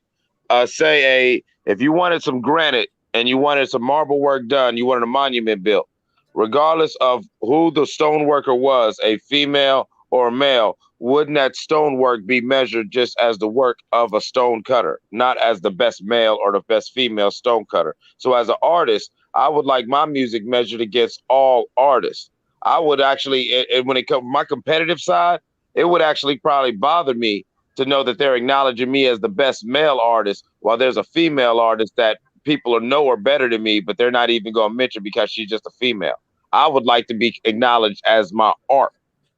And I'm going to give all of us that same acknowledgement. Why we got to put her in the box and only compare her to females when no, the shit that she's doing, she's running up some real serious numbers. I don't care if it's what genre of music or what gender she is. We're talking art. At the same Are you time, serious, bro? He's serious, bro. He's Add serious. all of Beyonce albums together, it will never be able to touch a Thriller album. Look, They I'm gonna gone, say that. Brandon. Brandon, they gone, bro. Look, I'm muting mics, bro. Y'all all 3, 4 y'all came in at one time, bro. Everybody can't talk at one time. Go ahead, Brandon. I just can't believe Clips is making that argument when I didn't create gender. That's not that I didn't create it. So when Beyonce makes music, they acknowledge her when they give out awards, they give out awards best female vocalist, best female this, best That's female that. categories. So You didn't wait a create minute. but you didn't create Hold gender, on. but they did create them categories. You just cut me off. So what I'm I saying can is do that though. I can do that. Can't nobody else cut you off, but I can cut you off you a little show bit. right. You show right. I'm gonna But go on you mute. didn't Go create. ahead. No. I just want to add that point. We didn't create gender, but those categories, somebody did create those categories. And I just said, So he what think I'm those categories ain't fair when she might be outshining the guy who might win that best guy award. She's better than him. She can't be better than him if he the best male vocalist. How can she be better than the best male vocalist when she's not a male? No. Because that's what I'm saying. Vocalist as a whole, she's the best vocalist. Period, male or female. But that's not Trey Songz might have won that award that year. She was better than Trey Songz. She can't be better than Trey Songz when Trey Songz is a male. No, how can she be better than him? You splitting the hairs. I'm gonna say it again, slower for you. She's the best vocalist. Period, male or female. Did you hear me when I say that? All right, male or female. Hey, you can't say male or female no more though, Mark. You know they got Male or another woman. genders now. They got new genders now, so you got to put them They in ain't there got no too. category for that gender, my brother. It's So, coming. when It's it coming comes- since y'all believe in the goofy shit. Pause on the comment, please. Pause. Man, I don't know. Listen. I understand what Clips is saying in terms of, but they do have best album, and that doesn't have gender on it. Exactly. That goes to whoever got the best album. But if you're gonna say best male vocalist, you got to decipher because the tones and pitches are different. It's certain things men can do from a vocal standpoint that's outstanding for men, and certain things women can do with their vocal tones and inflections that's outstanding for women. So as someone who's been in choir, you have to decipher the different voices because the different voices is what make harmony. So that's why you decipher. That's why you have a soprano, a first soprano, a second soprano, alto. You know what I'm saying? That's why you have tenor, you have second tenor, and you have bass, because all of those together, because it's mimicking an instrument which is a thing that doesn't have any activity until you press it. So that's why they break it up vocally, and then that's why at the end they bring it back, best vocal performance, where everybody is included. So you have to highlight the uniqueness of man and female voices in these categories. That's why they do that. That's why they do that. And then that's why they have best vocal performance, and it includes everybody. And sometimes the choir might win. You know why? Because it has every spectrum of sound on it. So now I understand exactly what you're saying, Clips. Whoever does the stone cut better, do it. But in certain categories, a woman is always going to be better than the man, and a man is going to be better than a woman. That's just how it is. In certain categories, as much as I love Cheryl Swoops and Cynthia Cooper, say, bro, they can't beat niggas in college, bro. There's niggas in college at that time that will bust their ass. Because it's just different. It's just differences in our biology. But if you're talking about women voices, I'm saying women voices are always going to be more delicate and soothing than a man's voice to a man. Yeah, cause I'm ready for you to shut the fuck up right now. Respect. I'm just saying. I mean, yeah, but I shut that shit y'all was talking about down though. For somebody who went to state for singing, who got trophies for singing. Congratulations. I mean, you ain't gonna shut it down. You did a little filibuster. I'm sure that wasn't a filibuster. That was the truth. That's all I'm saying. They still that was the truth. Let me play that was a good filibuster though, bro. That was a good filibuster. Yeah, go ahead, Brandon. Nah, that was a good filibuster. That was great, bro. I just want to let my little bro know he got in on that one. Go ahead, Mark. Play the clip. Nah, go ahead. Y'all go ahead. Cook up. You've been reaching for that clip for a while. It's like I'm trying to find the article. Everything I'm pulling up is the article because I want to go straight to it. I know it's on the Twitter space, but I don't want to find it. I got to find it throughout a whole hour-long interview. I'm trying to find a short clip like I had of the other comments he made. Just trying to find it. Definitely gonna find it though. No, but to your point, Mark, Beyonce can't be seen by nobody in her generation, bro. Can't nobody see her. And that's clear, that's evident. And I feel like Beyonce is a top 5 performer all time, including everybody. That's what I was getting at. I agree with you 100%, Megazar, and that's where I'm going at with my thing. Beyonce's level of what she's doing and how she does it, regardless of her genre, does qualify her to be in these conversations with the best performers of all time, which includes Michael Jackson, which includes the James Browns and Jackie Wilsons. She's up there. She puts on a show. Tina Turner, she puts on a show. Say, man, Beyonce really, for my money, Beyonce second, bro. I'm just keeping it a buck. I'm taking biasness ain't better than James Brown. She ain't better than James Brown. Get the fuck out of here. Crazy, hey, man. I'm just saying for my money. I'm just saying for my money. Can I speak, my G? I'm going to say this, man. It's a prisoner of the moment thing that I see people do. It's just no different than 20, 30 years ago when you was going to the barbershop with your uncle and them and they was telling you the person that they seen was the greatest. This shit is going to be subjective until we die. And it's going to be subjective after we live. So my point is this. James Brown, Michael Jackson, those guys, and Michael Jackson was able to see James Brown, and that kind of gives a benchmark for it. I can't even put her in that category, and I'm 38. I'm in her age range. I just don't see what y'all see. I don't understand it. From a performance standpoint, I agree 100% with what that brother just said. I don't James I Brown, don't see it neither. I'm gonna just say that right now. James Brown was brilliant too. But let me tell you something. I'm 38 also. I didn't live in that time, so all I could do is look at it and admire. I live in Beyonce's time, partner, and I seen the evolution. And that's what the brother just said. You a prisoner That's what I just of the told moment. you, bro. No, it's not. That's not being a prisoner of the moment. That's It living in the is. goddamn. No, it's not. Yes, It's living it in the. is. No, it's not. How you gonna tell me it's a prisoner of the moment and it's my life I'm living watching? That's Okay, what let me he's say this, telling bro. you. Let me say this, bro. Let me say this, bro, real quick. Let me say this real quick. Okay, if we was talking at our, let's just say all of us got grandparents and all that, we talking at our grandparents about this shit. Our grandparents would look at us like, "Are you fucking serious?" Because they would say James Brown and Beyonce. What? You would get laughed out. You might get put out the house. Now my dad is 50. My dad is 59. He said it himself. Yeah, Beyonce up there, man. He I don't know lying. too many. Up He there. lying. You said up there. You didn't say better. You said up there. That's a very relative statement. That's No, vague, bro. That's not no, definitive. no. When you Bro, say that's up what he there, no. just said. When you say He said he when put you Beyonce up there on the list. He The got when man you just told us she was number two. I'm to just telling me, you what he no. said, Mark. For me, that no. means For she up me, there, 1 or 2. That's up my there, bro. dad. When my daddy say up there, he's talking about best he's ever seen, and he's seen them. He's seen the majority of them. He's Okay, seen I hear you. all of I don't Mike. believe you. You need more He's seen people. I don't he's believe seen Yeah, you. you all I of need don't Mike. somebody believe. else I to don't believe corroborate Pop that. Bro, said that. okay, if you don't believe him, that's one thing. But don't cut him off while you talking like that, bro. Please. Y'all killing me, man. I can't do the show this way. We're gonna have to end the plan after this. Everybody give me their final thought. Cause I'm losing my voice and everything. Like niggas just keep cutting each other off, man. And they What talking happened over to your each other. clip?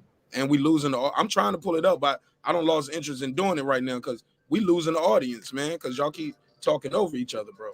I promise people don't tune in for all that yelling over each other, bro. I promise it ain't it don't sound good like y'all think it do.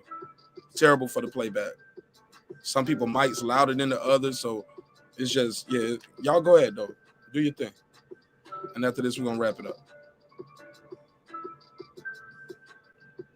Go ahead. Anybody got final thoughts? Well, I was just saying, when we're talking about Beyonce and and what What's and, wrong and, with and what I've seen in terms of performance in our time, I didn't live in James Brown time. I see clips. I see clips, but I'm actually present in Beyonce's time. I was present in some of Mike's time. Beyonce second for me, bro, and it ain't no knock on nobody else. It's just that when you add in the lights, the venues, the clarity of the music, the choreography, the live band, all that shit, come on, bro, that shit is great. She had the benefit of watching other greats, but Michael Jordan had the benefit of watching Dr. J. That's the evolution. That's evolution, period. The nigga who had the first block cell phone, Steve Jobs never had the opportunity to watch that and improve the design. They improved on the design. That's what this thing is about, period.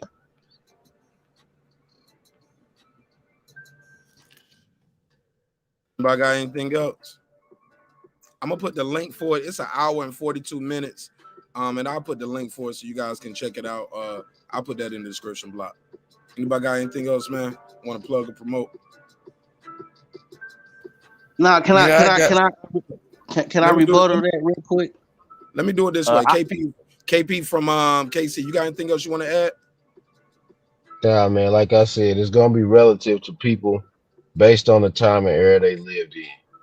Pretty soon, y'all gonna hear goofy ass little kids telling you Lil Uzi Vert is the best. That's my finishing thoughts. For sure. Thank you, bro. And Eric, you got anything else you want to add? Plug or promote? Yeah, I just want to say thank you for letting me on the panel to chop it up with y'all. And if y'all want to check out some music and stuff, because I was saying earlier, I'm a collector of music and I upload vinyl albums to my channel and stuff. So I got a whole variety of music and stuff. So if y'all want to subscribe to my channel, Eric Johnson 1994, just give me a play, because I'm always uploading shit, For sure. Thank you so much, bro. Go ahead, Brandon.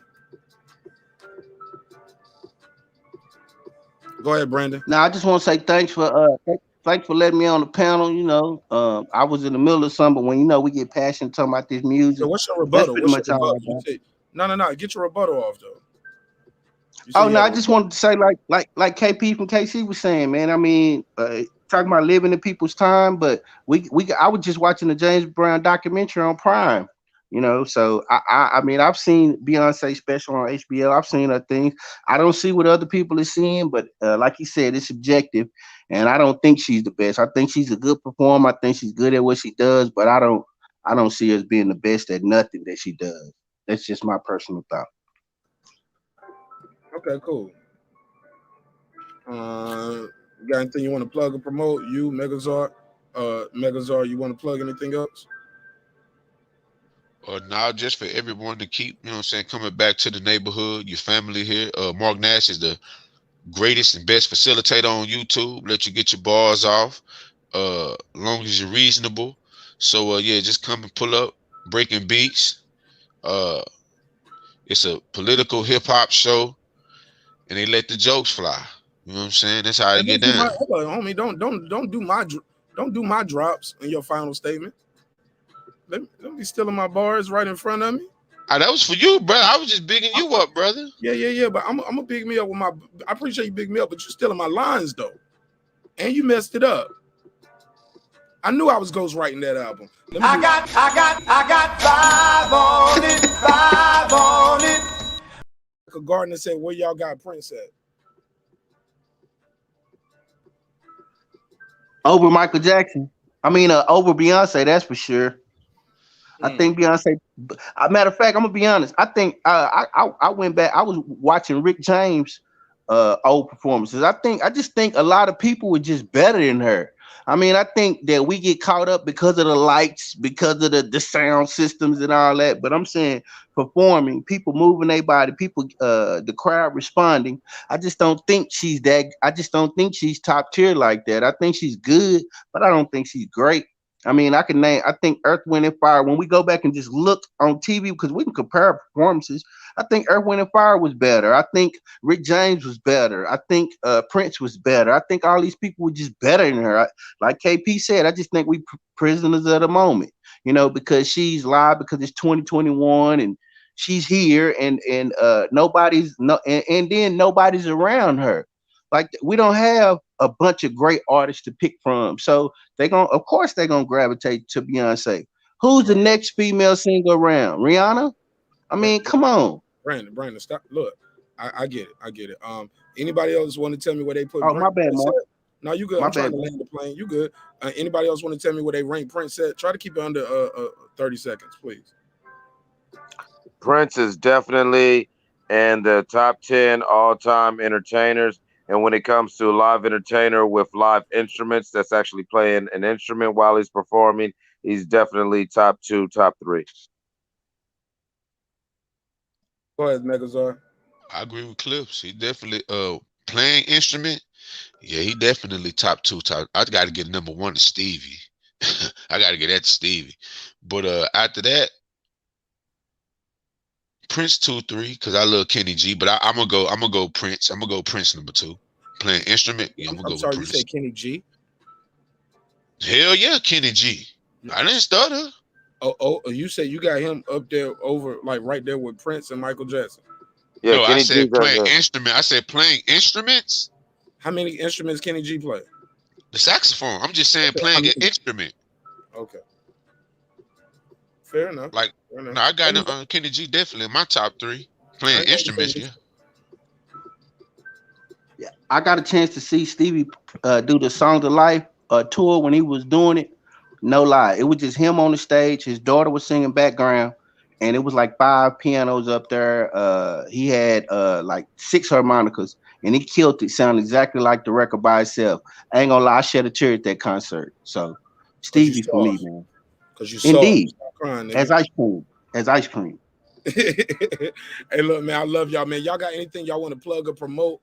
Y'all want to drop y'all link where people can you got an IG or Twitter or anything? Yo, Kenny G is dope, but like, play one instrument, far as I know. Shit, I don't Phil Collins play more than one instrument. I might have Phil Collins over Kenny G, just for everything. Like, I like Phil Collins, man, better than Kenny G. Yeah, Phil Collins is a bad boy. Instruments, songs, but I love Kenny G. What's the name? I like not Bear. That was a different thing. I was about to say Barry Manilow. Barry Manilow got this song called "I Write the Songs." I love it.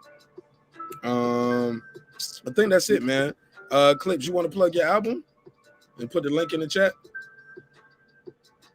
Ray Charles, right? Playing that instrument. Thank you. Stevie, right? Got Stevie over Kenny G. Shit. I had Stevie number 1. Yeah, right. Y'all niggas out here. Did I stutter Kenny G? Yeah. Stevie? No, I had you didn't hear me. I said Stevie's number 1. Then No, Prince. somebody had Kenny G though, right? No, I had Kenny G in my top 3. He not over Stevie and Prince. Over Babyface? Babyface don't play like he's cool, but nah, Babyface ain't like writing songs and that's Babyface bad. But playing instruments, he gonna play the acoustic guitar. Babyface know how to play instruments, bro. Baby play that guitar. Yeah, that's cool, but I'd rather hear Kenny G do Breathless. I'm just being real. I'd rather hear Kenny G do Breathless than hear Babyface pluck on the guitar When Can I See You Again. Okay. Now I take Ray Charles over Kenny Taking your G any black day. card. Yeah, Respect. and I take Miles Davis over there. I mean, it's just so many people I would take over Kenny G. I don't even like Kenny G. I don't even like contemporary jazz. I like real jazz. So, I listen to Coltrane and There goes my Kenny G interview. I wasn't gonna get one before, but I'm really not gonna get it now.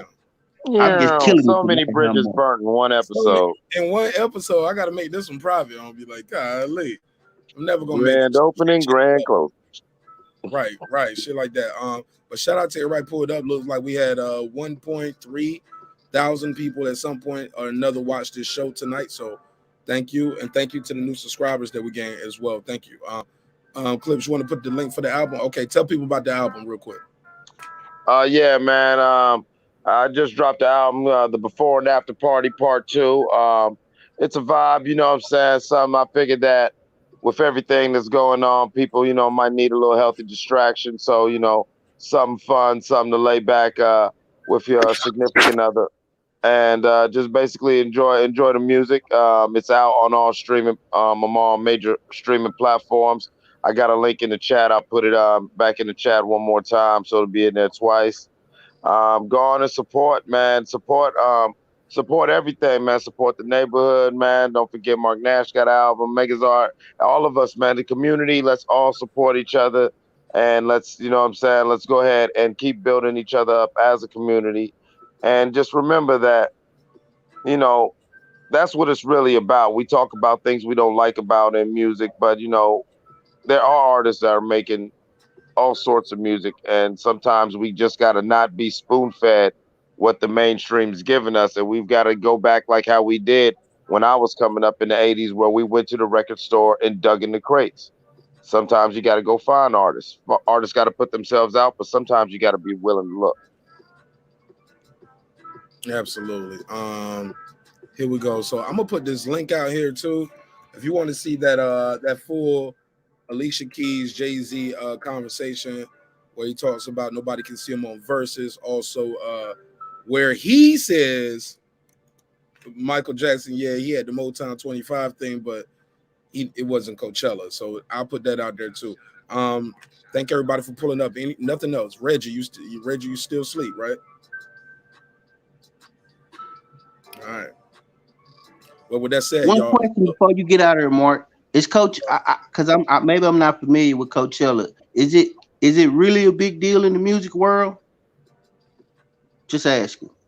I mean, because I don't know. Artists, the opportunity to perform at Coachella is major because there's a lot of eyeballs on it, and it's a very big festival, homie. It goes on for several days, and I can tell you how many people it pits, how many people and now it's to the point now they actually show it on YouTube. This whole show on it. I think who does that? Somebody does. It might be Revolt does the Coachella performance, if I'm not mistaken. How many people? Coachella see. So that's what they made the Beyonce, the HBO. They made that from her performance in Coachella. That's what they were. Here we go. You ready? Coachella has anywhere between 99 and 125,000 people. I guess it is a big deal. I didn't know it was that big of a deal. It's a 2-day event, and usually their big. This is their biggest one. It's a 2-day event, and it was 250,000 people.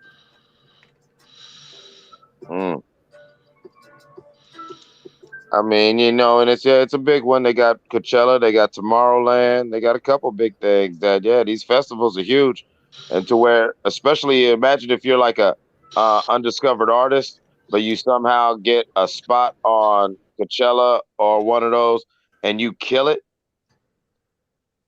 Do you understand the hashtags in the rush of people Googling and searching your streams? And then all the big wigs, like Mark's saying, the big wigs that are there who will watch the crowd running into their phones, typing in your name, and they'll see real time your numbers jump up like 500, just 1,000 sales, but they saw it real time because they saw you perform. Yeah, somebody's going to grab you. That's how certain people get discovered. They find a way to get to a festival. And let me add to that, Brandon. When Beyonce did that Coachella thing, she did a 26-song set, and there was 125,000 people there. That's why not to mention all the millions who watched it. So that's why I think that was so such a major thing. Motown, Okay, so it was huge. Millions of people saw it, but it wasn't 125,000 people in the audience. Is what you get. Because I was wondering why, because Jay-Z compared it for a reason. So for him to big that up, that's why I was wondering. I didn't know that Coachella was that big of a deal, because that's why he bigged it up. So for him to compare it, it must have been a big deal. I'm just not aware. I'm older, so you gotta forgive my ignorance sometimes. No, it's all love. Yeah, Coachella is the biggest. Coachella is the biggest festival in America. It's second is Lollapalooza, but Coachella is number one. Mm-hmm. All right, well, look, Eclipse, drop that link again. Y'all go check out my man album, and let me know what y'all think. We're gonna do a review for his album next week, right? Yeah, we'll schedule a time sometime next week. If you we'll get with you sometime next week and we'll get it all set up. All right, well, look, with that said, look, remember, dreams require sleep, goals require effort. Go out there and get your goals. It's your man marqnash. You guys been watching Breaking Beats. It's a hip-hop political sports show with a comedy twist. We like to let the jokes fly because life is serious enough. Man, I love y'all, and I want y'all to love yourself. Look, if you was offended by anything that was said in the show today, stop being like that. Toughen up. You act like a little bitch right now. Respectfully. It's your man Nash. I'll see y'all on the next one. Peace.